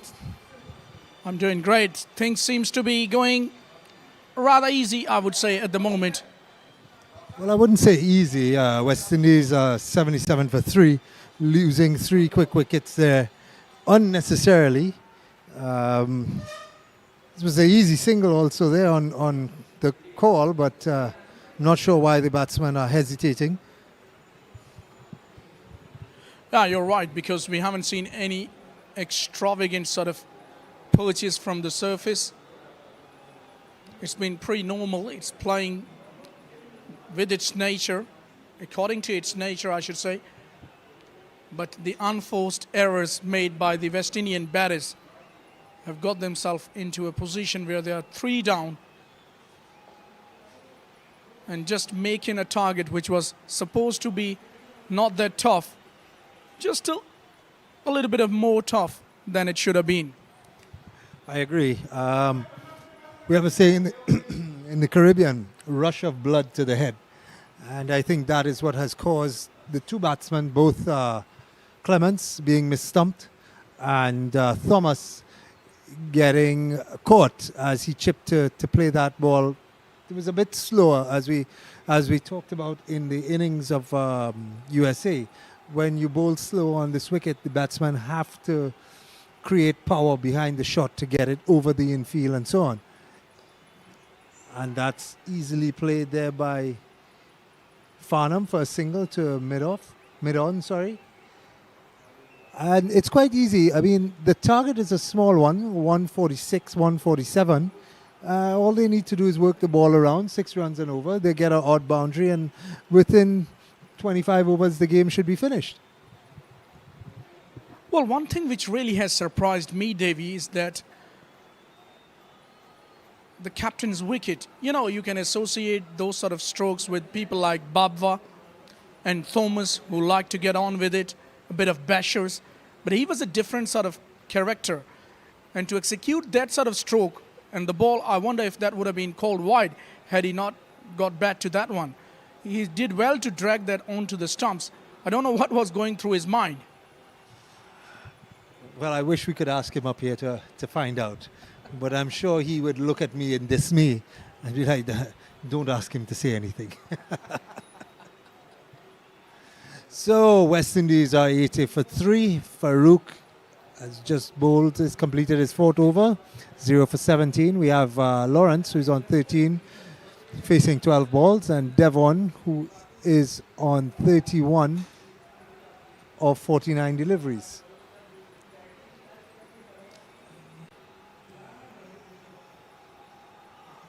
We have Shakib, who's bowling well. If I recall, Shakib was the one who got a couple of wickets when West Indies played USA at the Moeen Khan Stadium. It's different conditions, though. It was a day-night game, so the ball was skidding on a bit more for Shakib, but a different situation here today where it's a dry and hard surface. There's no dew on the wicket to affect it, so his bowling would be a little bit easier to face today rather than what was faced in the previous game before.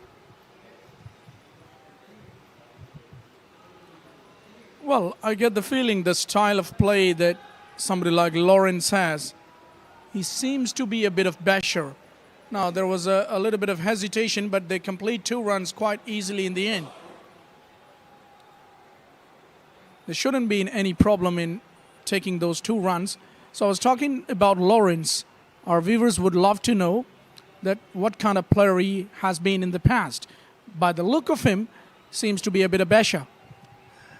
Not really. Lawrence has actually made 100 in this tournament, where he worked the ball around. His favorite his favorite. We coined a terminology for one of his favorite shot, which is the cut shot. But because he's a Guyanese descent, we call that shot particularly for him the cutum. Typical name for Lawrence for his favorite shot.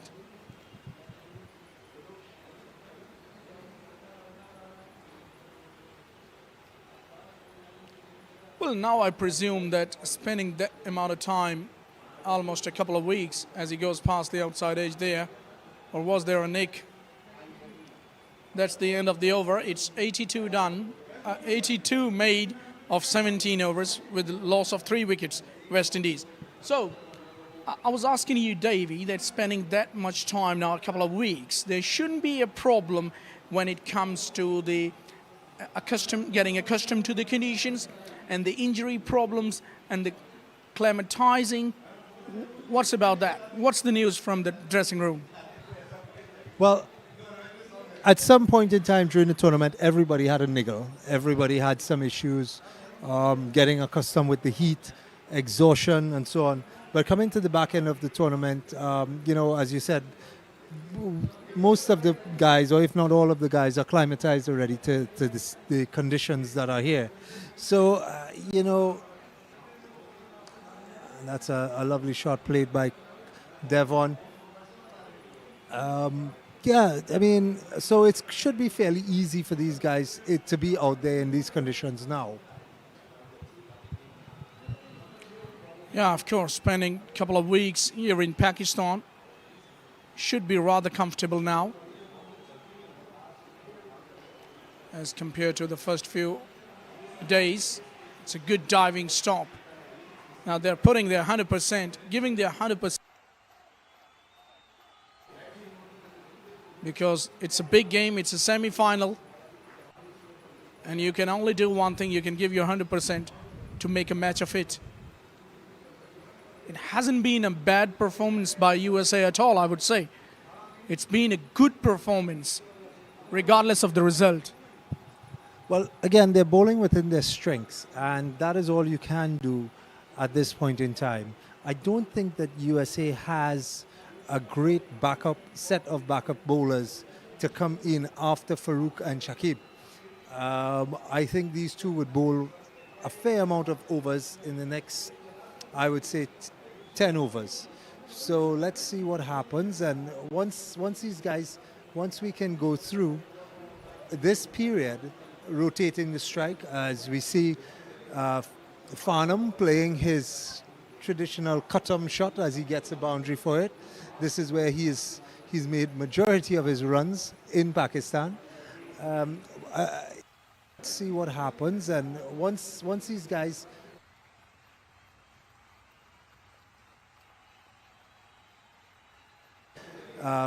Farnham playing his... Yeah, that cut shot is his favorite shot, his go-to shot, and it's been pretty productive for him, but not this time. He goes down the wrong line place, and Farooq has the last laugh, the captain of USA. He definitely played down the wrong line there. Poor shot selection. Yeah, I mean, all he had been pretty productive for him, but not this time. 4 runs. It makes me wonder what these guys are thinking out there. It's quite simple, as I just said. You can work the ball around, you get a couple of singles, you're going to get a bad ball. Once you put the bad ball away, that's 4 runs. Yeah, there's no reason to panic, there's no reason to play big shots. You just work the ball around and the target will become smaller and smaller. Yeah, but at the moment, the target is just looking to be a little bigger than it is. 147 to get, mind you, in 45 overs. And the chase, as we see it's going on, they have 4 wickets down now, West Indies, for the score of 87. And just 1 ball to go from the 18th over. Run rate hasn't been an issue at all throughout this run chase, but it's been the unforced errors once again, we have to say, We have to keep on saying, as they keep on committing these mistakes, these West Indian batters.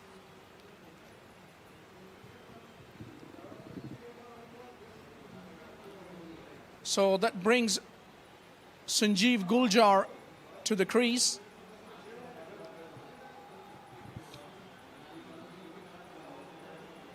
Haven't seen him batting. Will be interesting to see how he goes about the job. Yeah, in come Guljar. Guljar is a good batsman. He has had a couple of good innings here. Hasn't been able to fully express himself, but I think today he can, batting a little higher up in the order. Hopefully, he has the ability to stay there and work the ball around as we are discussing and just peg away at the target. As I say, there's no pressure, absolutely no pressure in trying to get these runs at all. As discussed earlier during the USA's innings, I told you the smaller targets are always targets that tend to give a little bit of here and there where it's taken for granted and then all of a sudden it becomes bigger ones. Yeah, same seems to be the case here with the West Indian batting approach. You have to be pretty careful now to proceed this innings rather. That's end of the over. Another successful over comes to an end. 18 done. They are 87 for 4.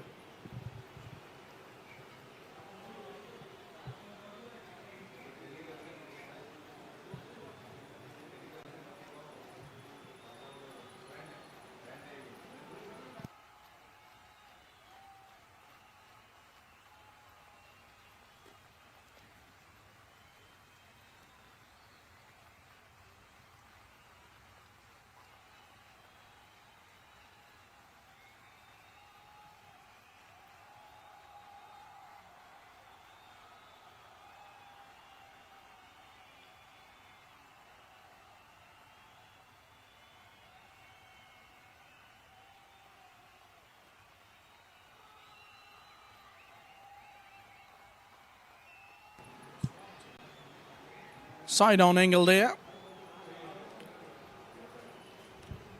As we see Saqib continuing from the far end. They still have a slip in place.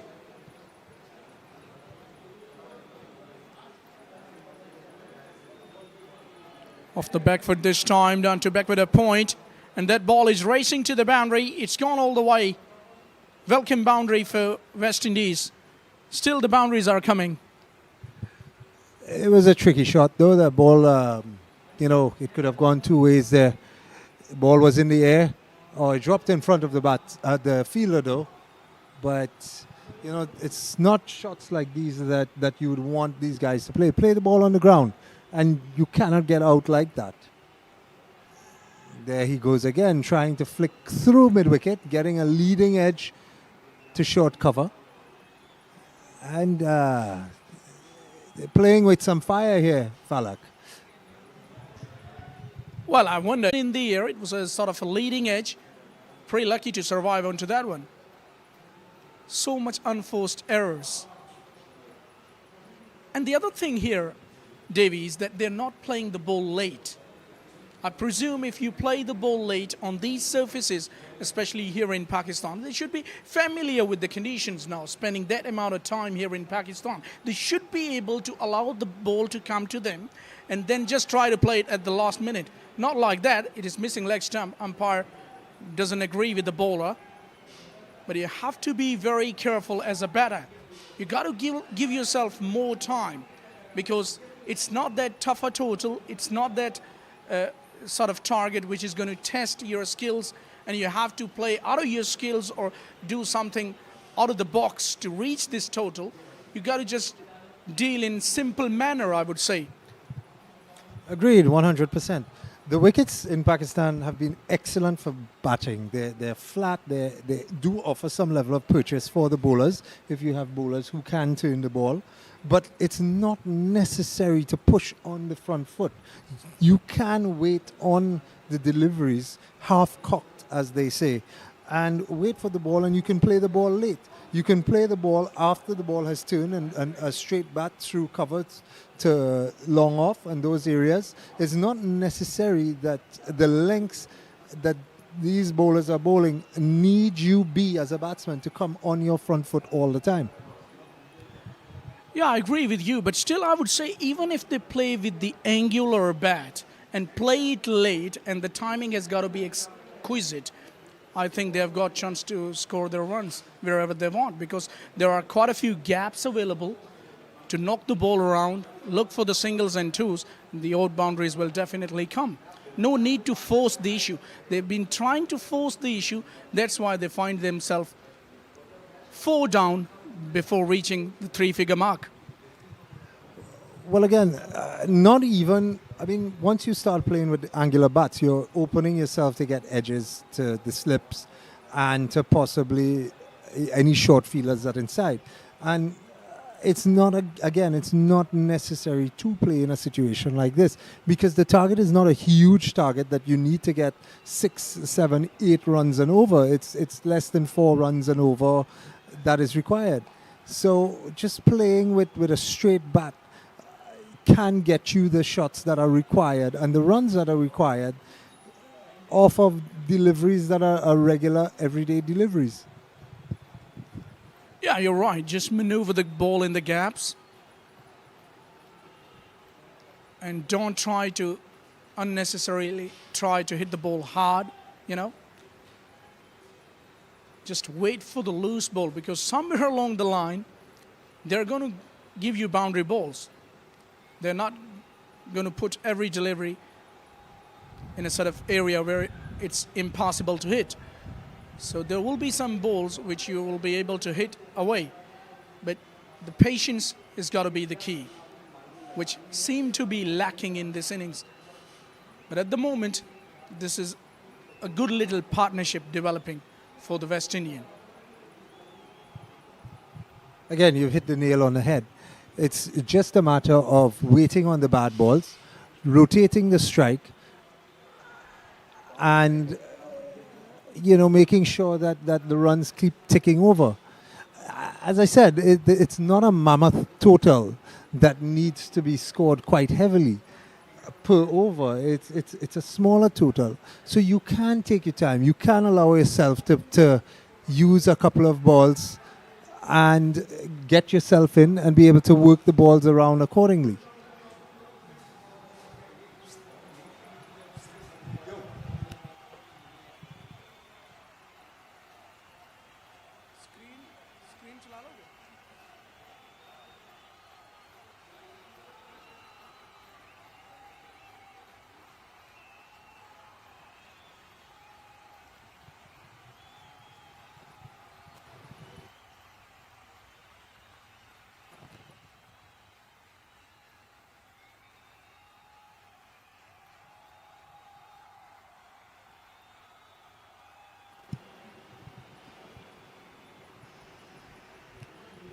On the other hand, USA will definitely look to keep the pressure. Will try to get a wicket or two just to get themselves back into this game. 2 is the call, and they'll get it easily in the end. These singles and twos are very important. It's not every time that it's about the boundaries or trying to force the ball or muscle the ball. You can even just pierce the field, knock the ball around, and do the job. And it's that sort of total. Exactly. 2 runs, first ball of the over. You have 5 balls remaining in the over. Even if you rotate and you get 3 or 4 singles in it, that's 6 runs in the over right there. As Devon plays the backward square, backward point. No run. West Indies are 96 for 4 after 20 overs.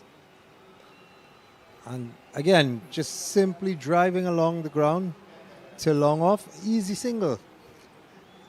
And this is what the West Indians need to understand, and they need to have a plan that, listen, we don't need to beat the ball. It is not necessary.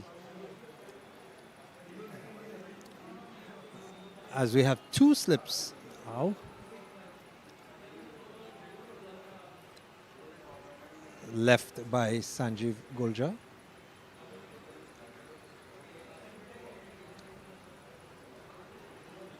And again, I'm being asked to say hello to the West Indian supporters who are up at this hour looking at the West Indies team take on USA with a space in the final up for grabs.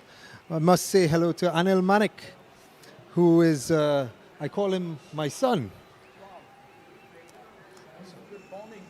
Yes, he's a very young individual who, you know, I must say has taken a lot of mentoring from me. And I'm sure he'd be listening to this right now and laughing because he would say other things. But good morning to you, Mr. Manik. I hope you're having a good time wherever you are. And I hope you're enjoying this run chase by West Indies here as West Indies tries to get to the target of 147. They're now 97 for 4 after 21 overs. And Devon on 40 and Sanjeev on 1. Well, you can say that he'll be enjoying, but I'm not sure that he'll be enjoying this run chase or not. But at the moment, it's not all gone yet. It's nicely played.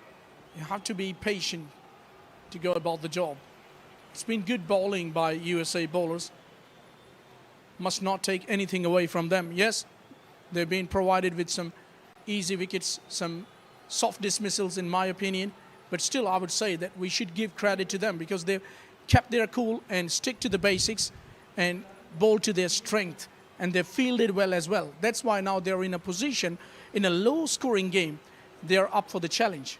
They've made a match of it, and we are here for some entertainment, I would say. We are here for some definitely encounter which we were looking for, because the semi-final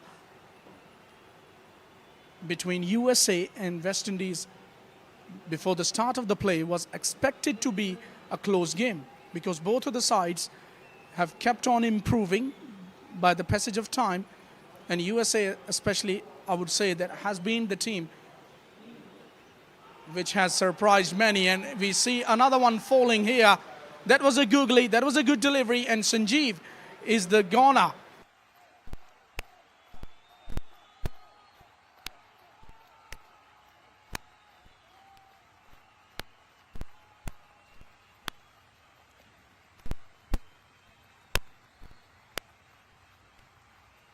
Line.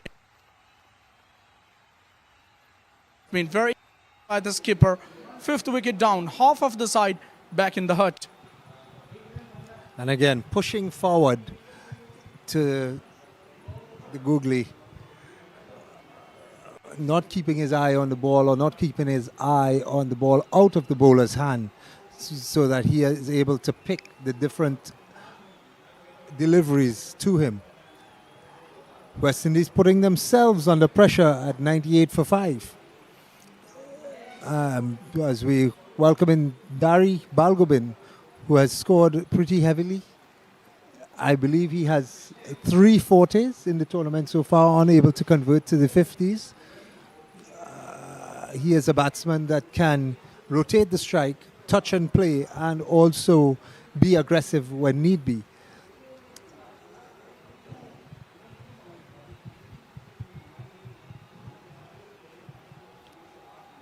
Derry Balgobin makes his way to the centre as we see West Indies are 5 down at a score of 98, and we are all into the 22nd over.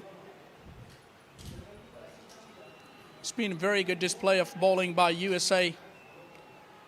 2nd wicket for the captain Farooq. He's been very accurate, he's been bowling to his strength, and he's been rewarded with a couple of wickets. And it's a very good game of cricket.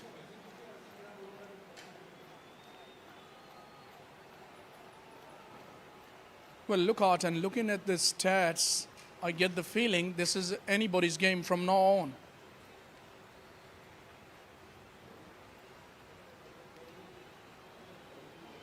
It will be very hard to declare favorite to any side's favour, I would say, from now on. It's even Stevens. What do you make of it? I would still give it more to the West Indies.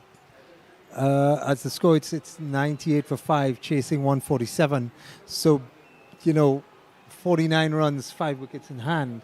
I would want to still say that I would be leaning towards the West Indies winning this, unless there's a couple of quick wickets. As Balgobin plays that one behind square, no runs. But again, as we're saying, these are the two top bowlers on the USA team. Once they can be negotiated properly and once they can be worked around, it should not be too much of an issue to get this score. As Balgobin chips and works the ball to long on, he gets a single to get off the mark.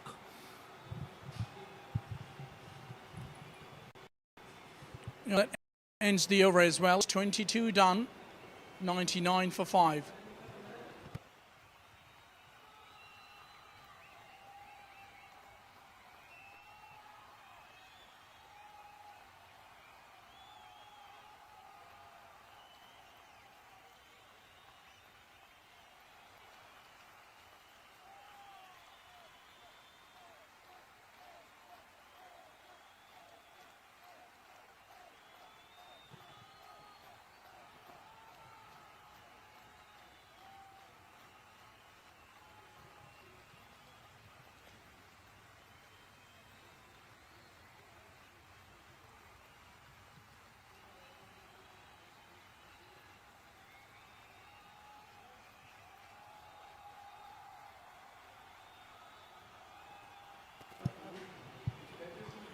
Shot a one, poor delivery to start, and he's made use of that length quite brilliantly, did Balgobin.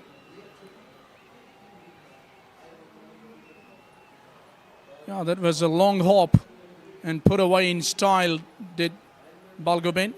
Though he's pretty young at the crease, but still was able to pounce onto that length. And 100 is raised for the West Indies with that boundary. And that was a googly. Look at that.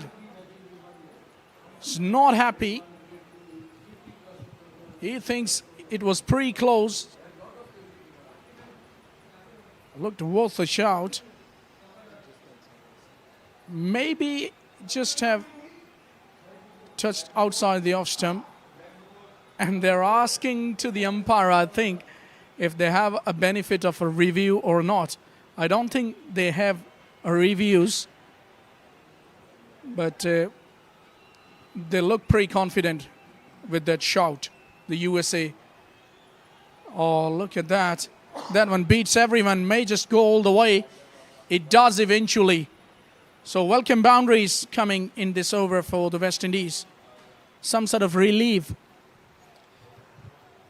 Yes, the keeper missing there. It goes for 4 byes. Fortuitous to Dari Balgobin, as he actually misses out and doesn't get an edge on that one. Surviving a close call. The ball before that, I think the ball just pitching outside the line of the off stump. Benefit of the doubt going towards the batsman. The score is 107 for 5.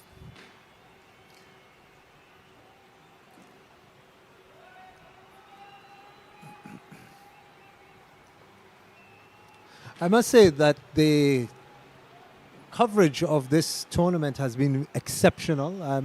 The feed is very clear, very nice, and it's very good to have these tournaments documented, so that you can go back and you can look at it and see where can be improved and what can be done to make the tournament even better than are.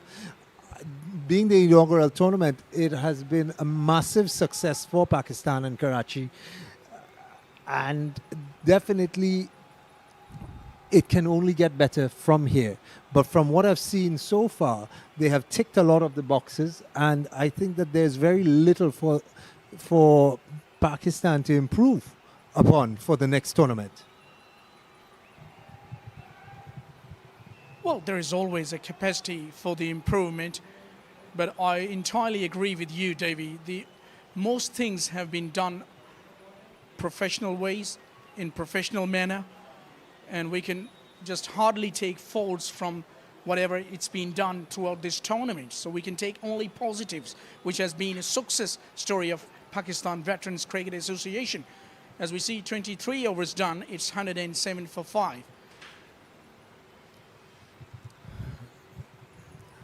As I said, I would like to congratulate the Pakistan Veterans Association for putting on this amazing tournament, and I hope that they can have, whether it's going to be every year, every 2 years,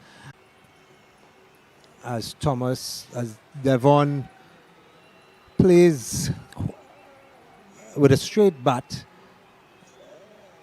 to Farouk, is trying to attack his stump, but Clements, as he goes down, quite easily gets a single. And as I said before, this is all that is required. Simply getting the singles and rotating the strike. 23 overs gone. Still, I would suspect that they shouldn't feel as down to achieve this total now, as they need only 39 more runs.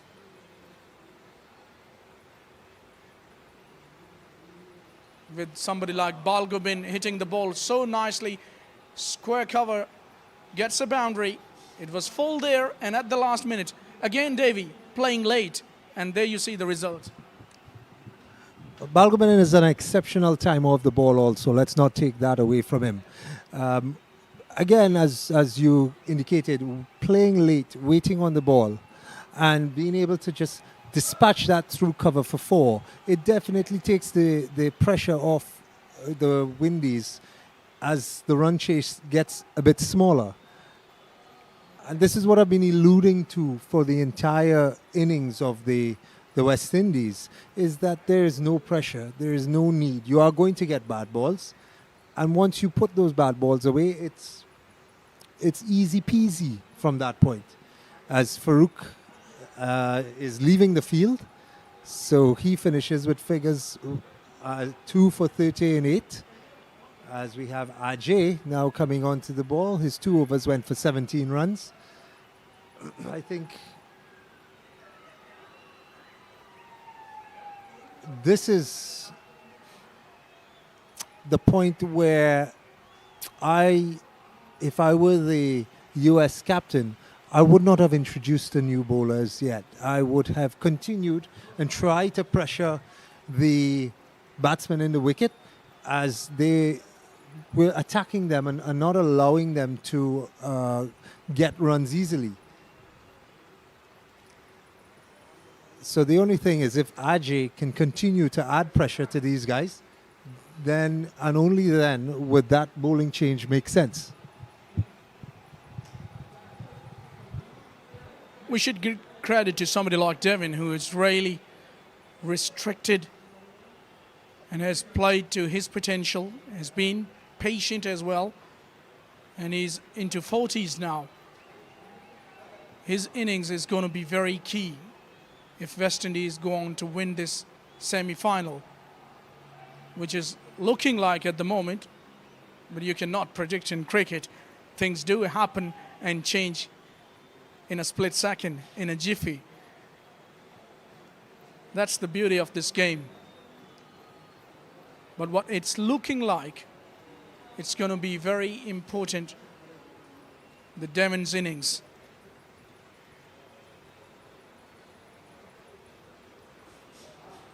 He was very successful, was Ajay, the bowler, when he was bowling against Canada at the same ground a couple of days back. He's got himself a 3-for, and he's made the ball to talk. But today is the different story. He's bowling against the Windies. Unlike somebody like Farooq, the captain, he hasn't been able to get that sort of approaches from the surface. I'm not taking anything away from the pitch. Pitch is playing so nicely. But as a bowler, if you're able to bowl in the right channel and hit your area, there is something for you. As we see another couple taken by this pair. they're looking good now. Yes, well, different day, different conditions. Some days that you are able to come on and rip the ball a mile. Then there are days that you're bowling the same thing and it just does not give you the purchase that is required. As we see, Ajay is trying to attack the stumps. Balgobin is up to the task and working the ball through the mid-wicket region. Was able to get 4 runs in the space of 2 balls. But again, you know, playing with against a team like Canada and then playing against a team like West Indies, that it's two totally different measures of teams that you're talking about there.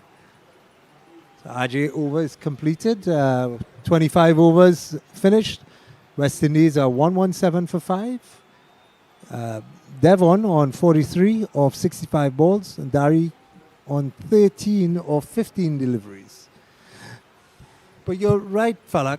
Devon needs to bat through and he needs to not lose his composure, and just 7 balls for 50. That's a good milestone. The hard work that he has put in. You know, so you would want that he gets to his half century and in doing so is able to stay on to carry the West Indies home and not make this too much of an issue, more than it needs to be. Yeah, quite right. Simple is the way to go about the job at the moment. As we see, Amik has been brought back into the attack.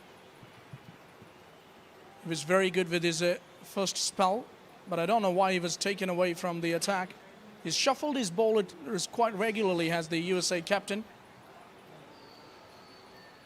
Understandable, he needed wickets, need to make changes fairly quickly.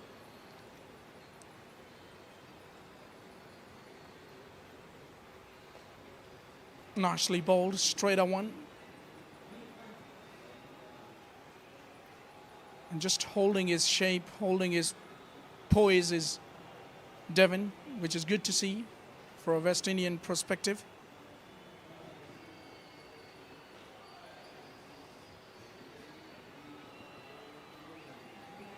They have a short mid-wicket and a slip in place.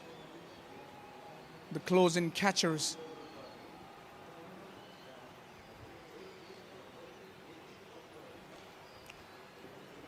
You got to search for the wickets. It's not happening for the last 2 or 3 overs for USA, but I'll still give credit to their captain for persisting with the slip and having a catcher at mid-wicket, which means that he's hungry for the wickets. He's searching for the wickets, and he knows that's the only way, because wickets can put a lot of pressure in any game, and if you are able to get wickets in patches, you're able to put the opposition on the back foot.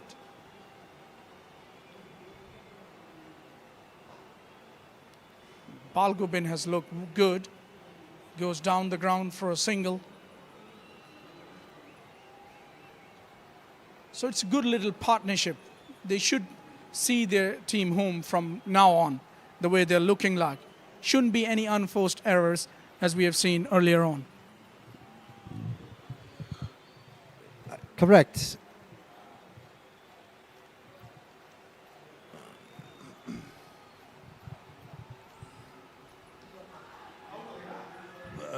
USA cannot win this game without taking wickets.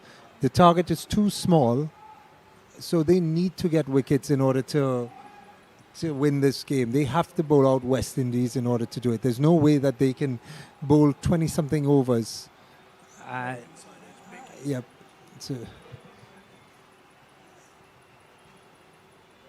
And come out victorious. As Amik has found his line quite steadily, quite quickly. As his over is finished. 26 overs gone, 119 for 5. Devon on 44 and Balgobin on 14. As a cool breeze passes across the ground, I am sure that both the fielders and the batsmen would be enjoying that. over this hot Karachi sun.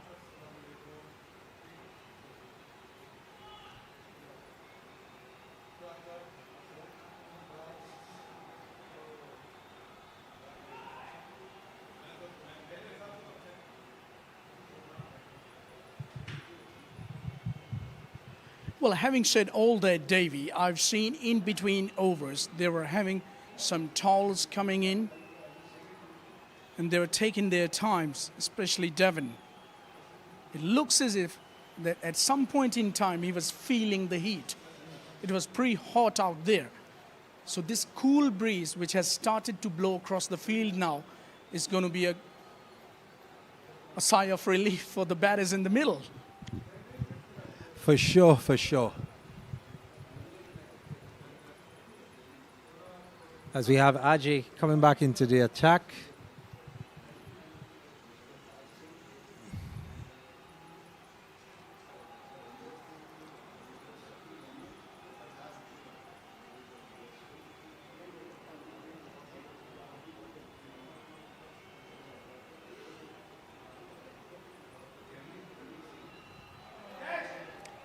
Oh, as Balgobin induced a false shot there, playing across the line, almost getting caught in slip, but fortunately he got enough onto the ball that it lobbed over the slip head and he was able to get a single.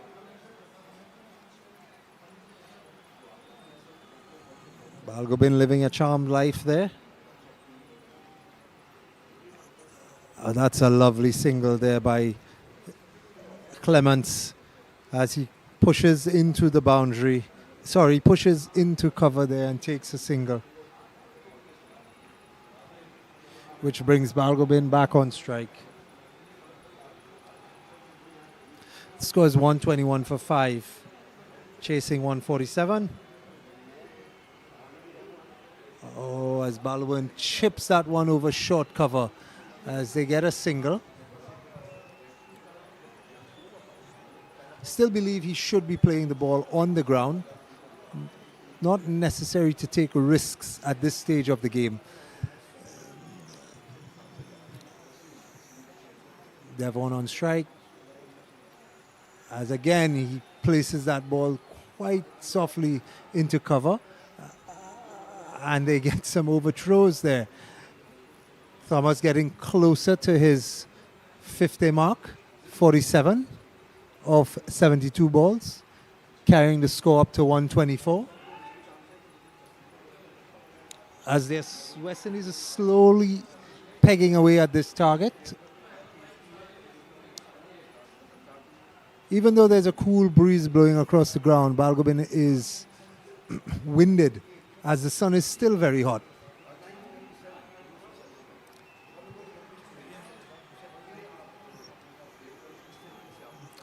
And that brings the end of the over to Ajay. 4 overs bowled by Ajay, 0 for 27. West Indies are 124 for 5. Balgobin on 16 and Devon Clements on 47. USA desperately trying to find a way to get a wicket. As discussed before, that's the only way that they can win this game is to bowl West Indies out.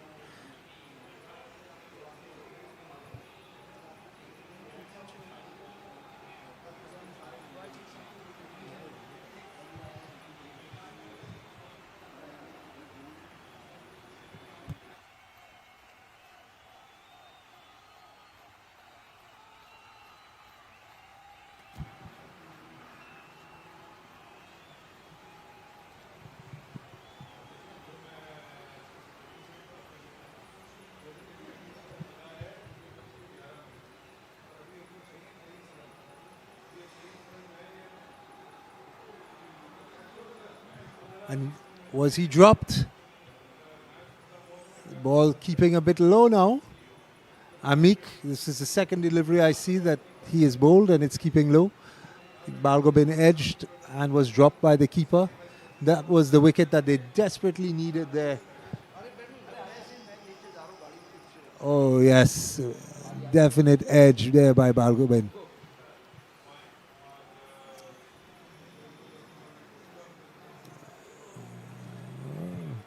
Amik has the ability, for some reason or the other, to get that ball to stay quite low, not get much bounce. I'm delivering from a low trajectory. That would explain why he's not able to get that bounce.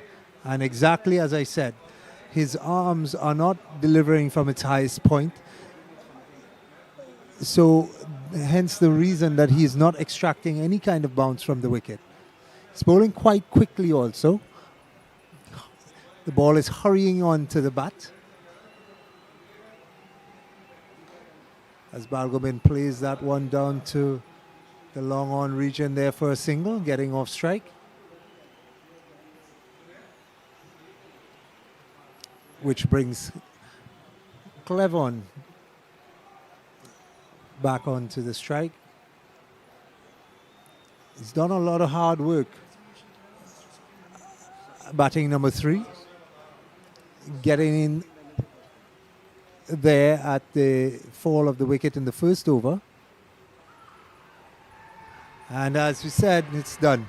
Pushing at the ball, getting an outside edge. Keeper taking the catch this time. And Devon Clements gone for 47. West Indies 125 for 6. As this is the wicket that USA really, really wanted. West Indies making this a bit harder than it seems right now.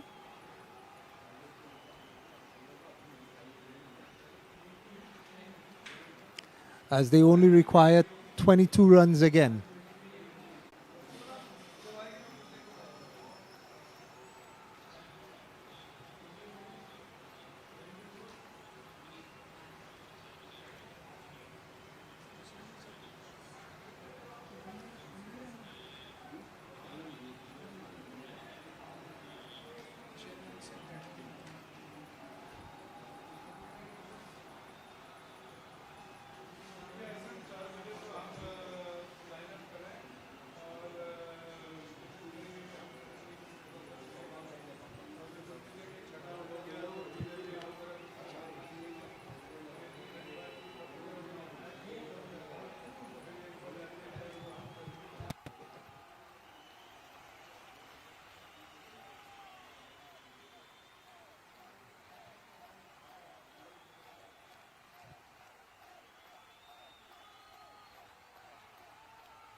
As we have Javed Bakas coming in.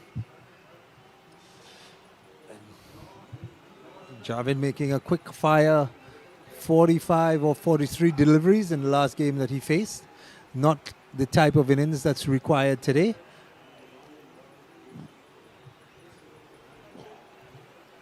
He just needs to stick around a bit and continue rotating the strike. Amik seems to be bowling pretty well. The ball is moving away from the batsman. So Javed just really needs to stick around with Balgobin, rotate the strike, and the run should come quite easily.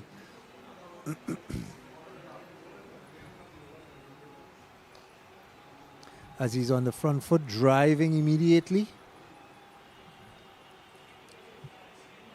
That's the end of Amik's 5th over, 1 for 13, quite economical. West Indies are 125 for 6 after 28. Balgobin on 17. And Javed on 0.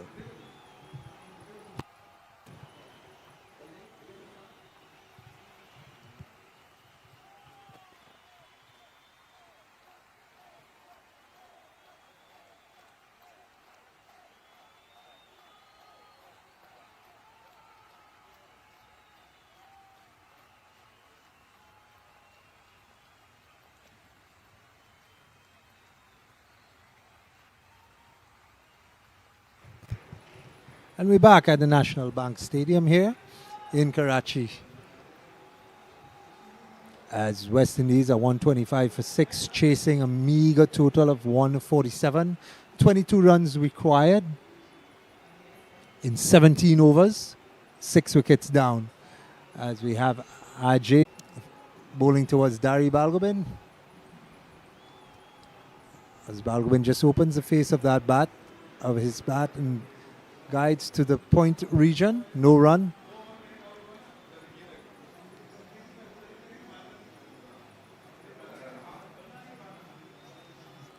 Again on the back foot as he off the West Indies batsman here. 4 runs. Put some more pressure onto Ajay now, as that's the second ball of the over, gone for a boundary.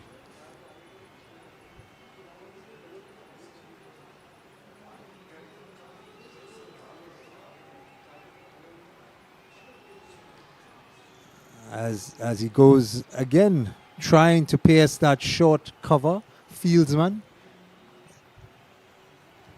but unable to do so. Anything to the left or right of him would have gained him a single.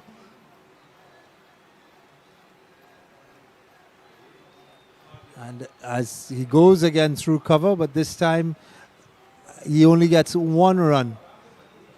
A little less power in the shot this time, allowing the fielder at the cover point, extra cover region, to come around and pick up the ball for a single.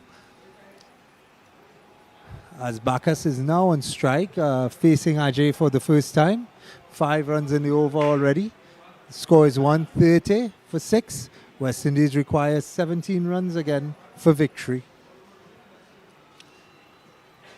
USA require further 4 wickets to reach to the...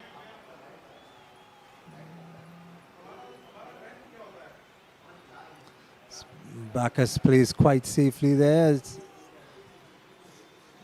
looking at what Ajay has to offer.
Again on the back.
Just 9 runs target. As back and pulls well for 4 runs.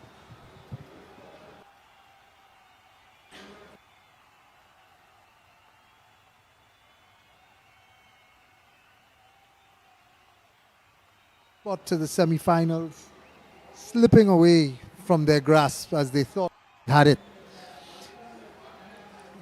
West Indies,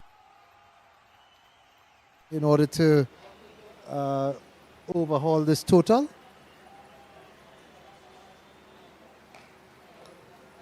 As Bacchus plays that one straight to the hands of the mid-off fielder, no runs. As I think he wants to try to end it in this over. Fortunately, Farouk is bowling well enough to prevent him from doing so. And that was Farouk's 9th over.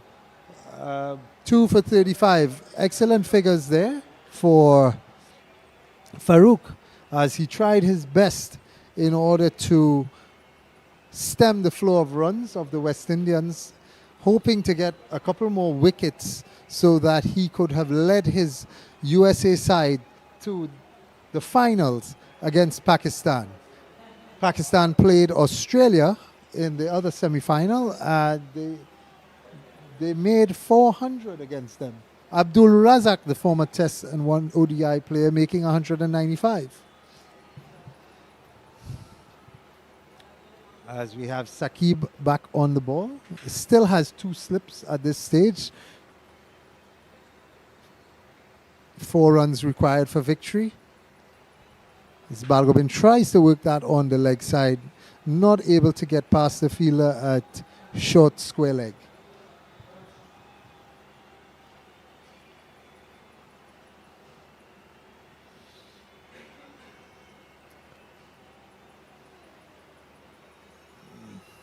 As Saqib into bowl again.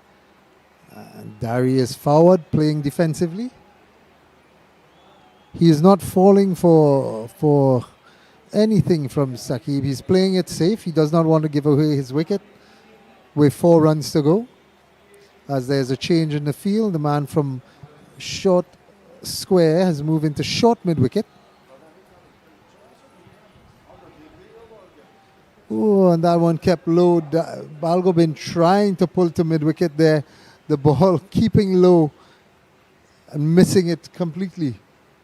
He now practices the shot that he should have played, which would have been through cover.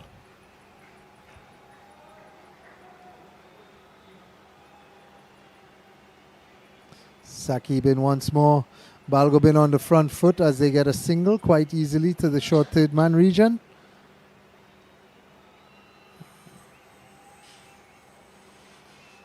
.144 for 6.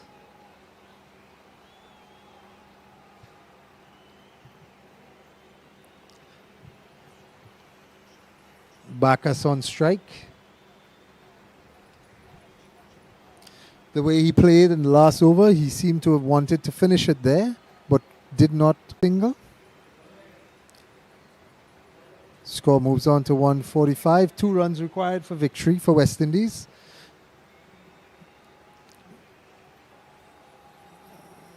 USA disheartened at this point in time as the writing is on the wall.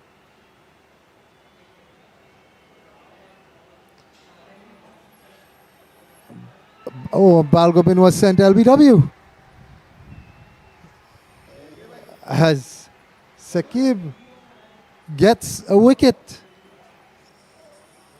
And it's the Googly again pitching outside off stump. Balgobin might be saying he's quite unlucky there. But a wicket with 2 runs to go.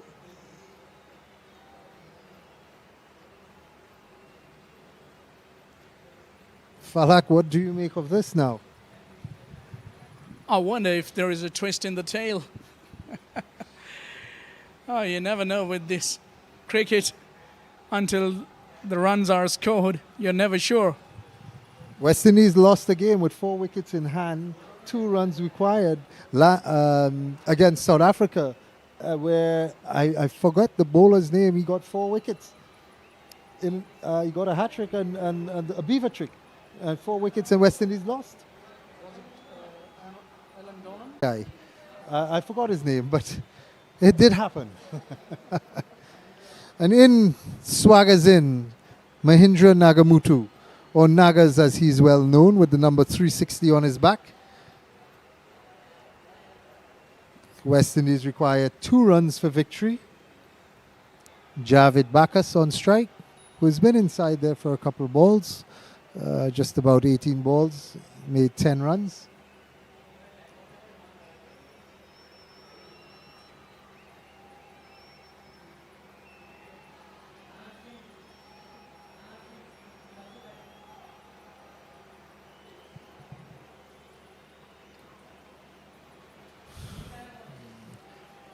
Is there hope for USA? Can they grab 3 wickets in 3 balls to peg West Indies back, to grab victory from the jaws of defeat? Bacchus is long forward there. Amik 1 for 17 in 6 overs. As the field is in to prevent any quick singles. And that might be it as they run.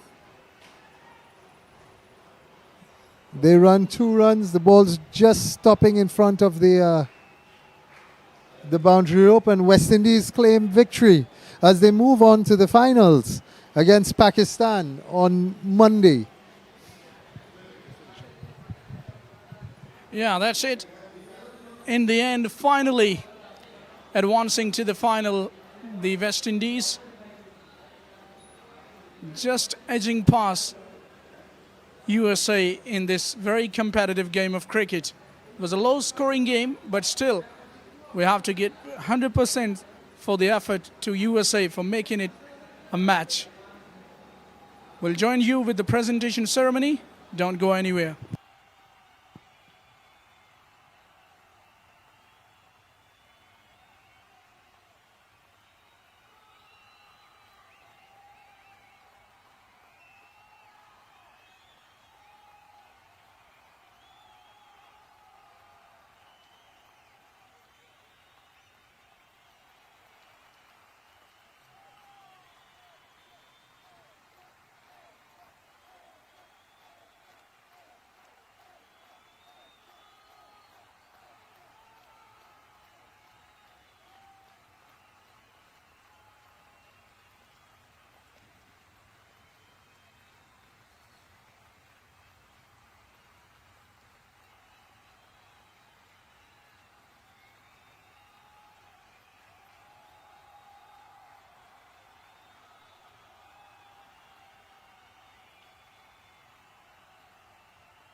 Hello. Hello. Hello.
It's time for the presentation ceremony of the second semi-final, which has just come to an end in an emphatic manner. It was a comprehensive victory, I would say, in a way, by the West Indies, but the life was definitely made tough by the USA bowlers. We should give credit to them, but West Indies in the end advanced to the final as they will meet Pakistan a couple of days in the final. And we have got the presentation party in Consul General Conrad Tribble, USA, in company with Ma'am Anna Maria Carrolls, Public Diplomacy Officer, Mr. Kamran Khalid, Senior Vice President, NBP Sports, Mr. Raj Singh, Manager, West Indies Over 40s Cricket Team, Mr. Saki Muhammad, Manager, USA Over 40s Cricket Team, Alamgir Ahmed, Chairman, Sindh Veterans, and Dr. Asjad Ali, Director, PVCA.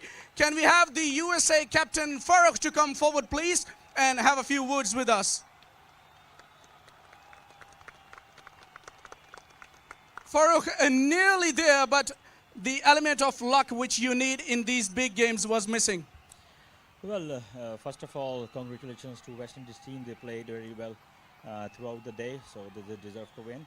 I think we did well throughout the tournament. I'm really proud on my team, how we came up together and we performed really well. This is first year for us for USA over 40 team, and it's process. So we have to learn from our mistake, and I'm so proud of my team, what they did, and it's a part of the game. So I'm happy with that. Well, the scorecard was not looking that threatening, but your bowlers definitely made life tough for the Windies. Where did you think you lost it? I think we lack into the runs. I think we 30-40 runs short. If you bat throughout the overs, might we get 30-40 runs on the board and chances to win the game. But as a team, you win, you accept that. If you lose, as a team, we accept that. So still, I'm proud of my team, how they did throughout the tournament, and I want to wish them best for the finals. You have a game to play tomorrow. Good luck for that. Thank you very much. Ladies and gentlemen, captain of USA. And now can we have the captain of the Windies, Denarine, to come forward? Denarine, finally you edged past to advance to the final. Yeah, I mean, we won the toss and we sent them into bat, and I like the way my bowlers react, especially Nagamoto, able to pick up 6 wickets on the rest of the bowlers who contribute.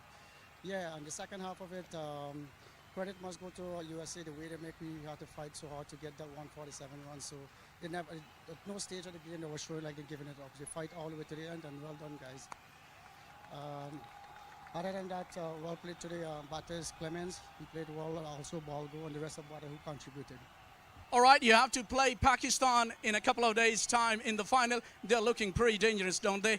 Well, I mean, 2 good teams going to the finals, so hopefully we have a day off again, and then we have to look at some videos, and then we'll take it from there. Take rest, sleep well, and good luck for the final. Thanks. Ladies and gentlemen, captain of the West Indies, and now can I ask Mr. There will be a couple of performances, I would say, but in the end it was an easy decision for our officials, for Mahindra Nagamoto, for his brilliant performance with the ball. He's picked up 6 wickets for just 34 runs in 7 overs. You could come forward and collect your souvenir from our honorable chief guest, Conrad Tribble, USA Consul General.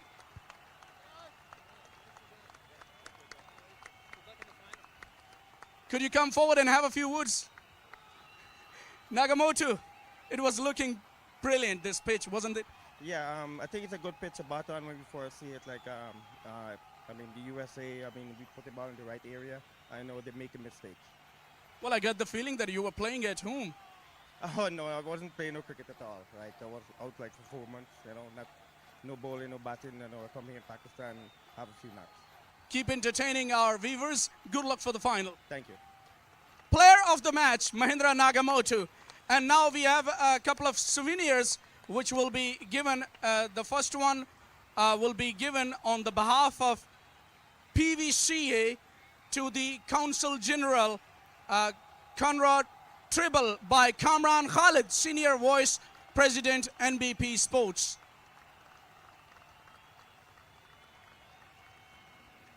Definitely some memories that Mr. Conrad will take through. And we have another souvenir to be given to Mr. Kamran by Alamgir, the Chairman Sindh Veterans. Kamran Khalid, our chief guest, Senior Vice President, receiving the souvenir.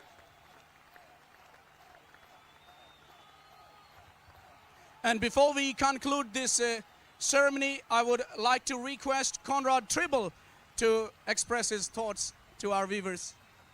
So as someone who is new to cricket, but not new to the United States, and someone who is over 40, I really salute everything that this team from the United States did when they came here. That's my first thought. To see the United States participating in an important international cricket tournament is fantastic. We love to see that kind of sports diplomacy. It's fantastic. We obviously wish we could have won, but the West Indies team was excellent, so congratulations and good luck in the final. Our first match against Pakistan last week was an event, and we really felt that that was a fantastic event for the U.S. and Pakistan. Delighted to have everyone here come from the United States to this tournament. I congratulate the organizers for everything they did for a wonderful tournament, and I look forward to seeing a really good final in a couple of days. Thank you. We welcome you with open arms every time in Pakistan, sir. And with that, we conclude our presentation ceremony out here.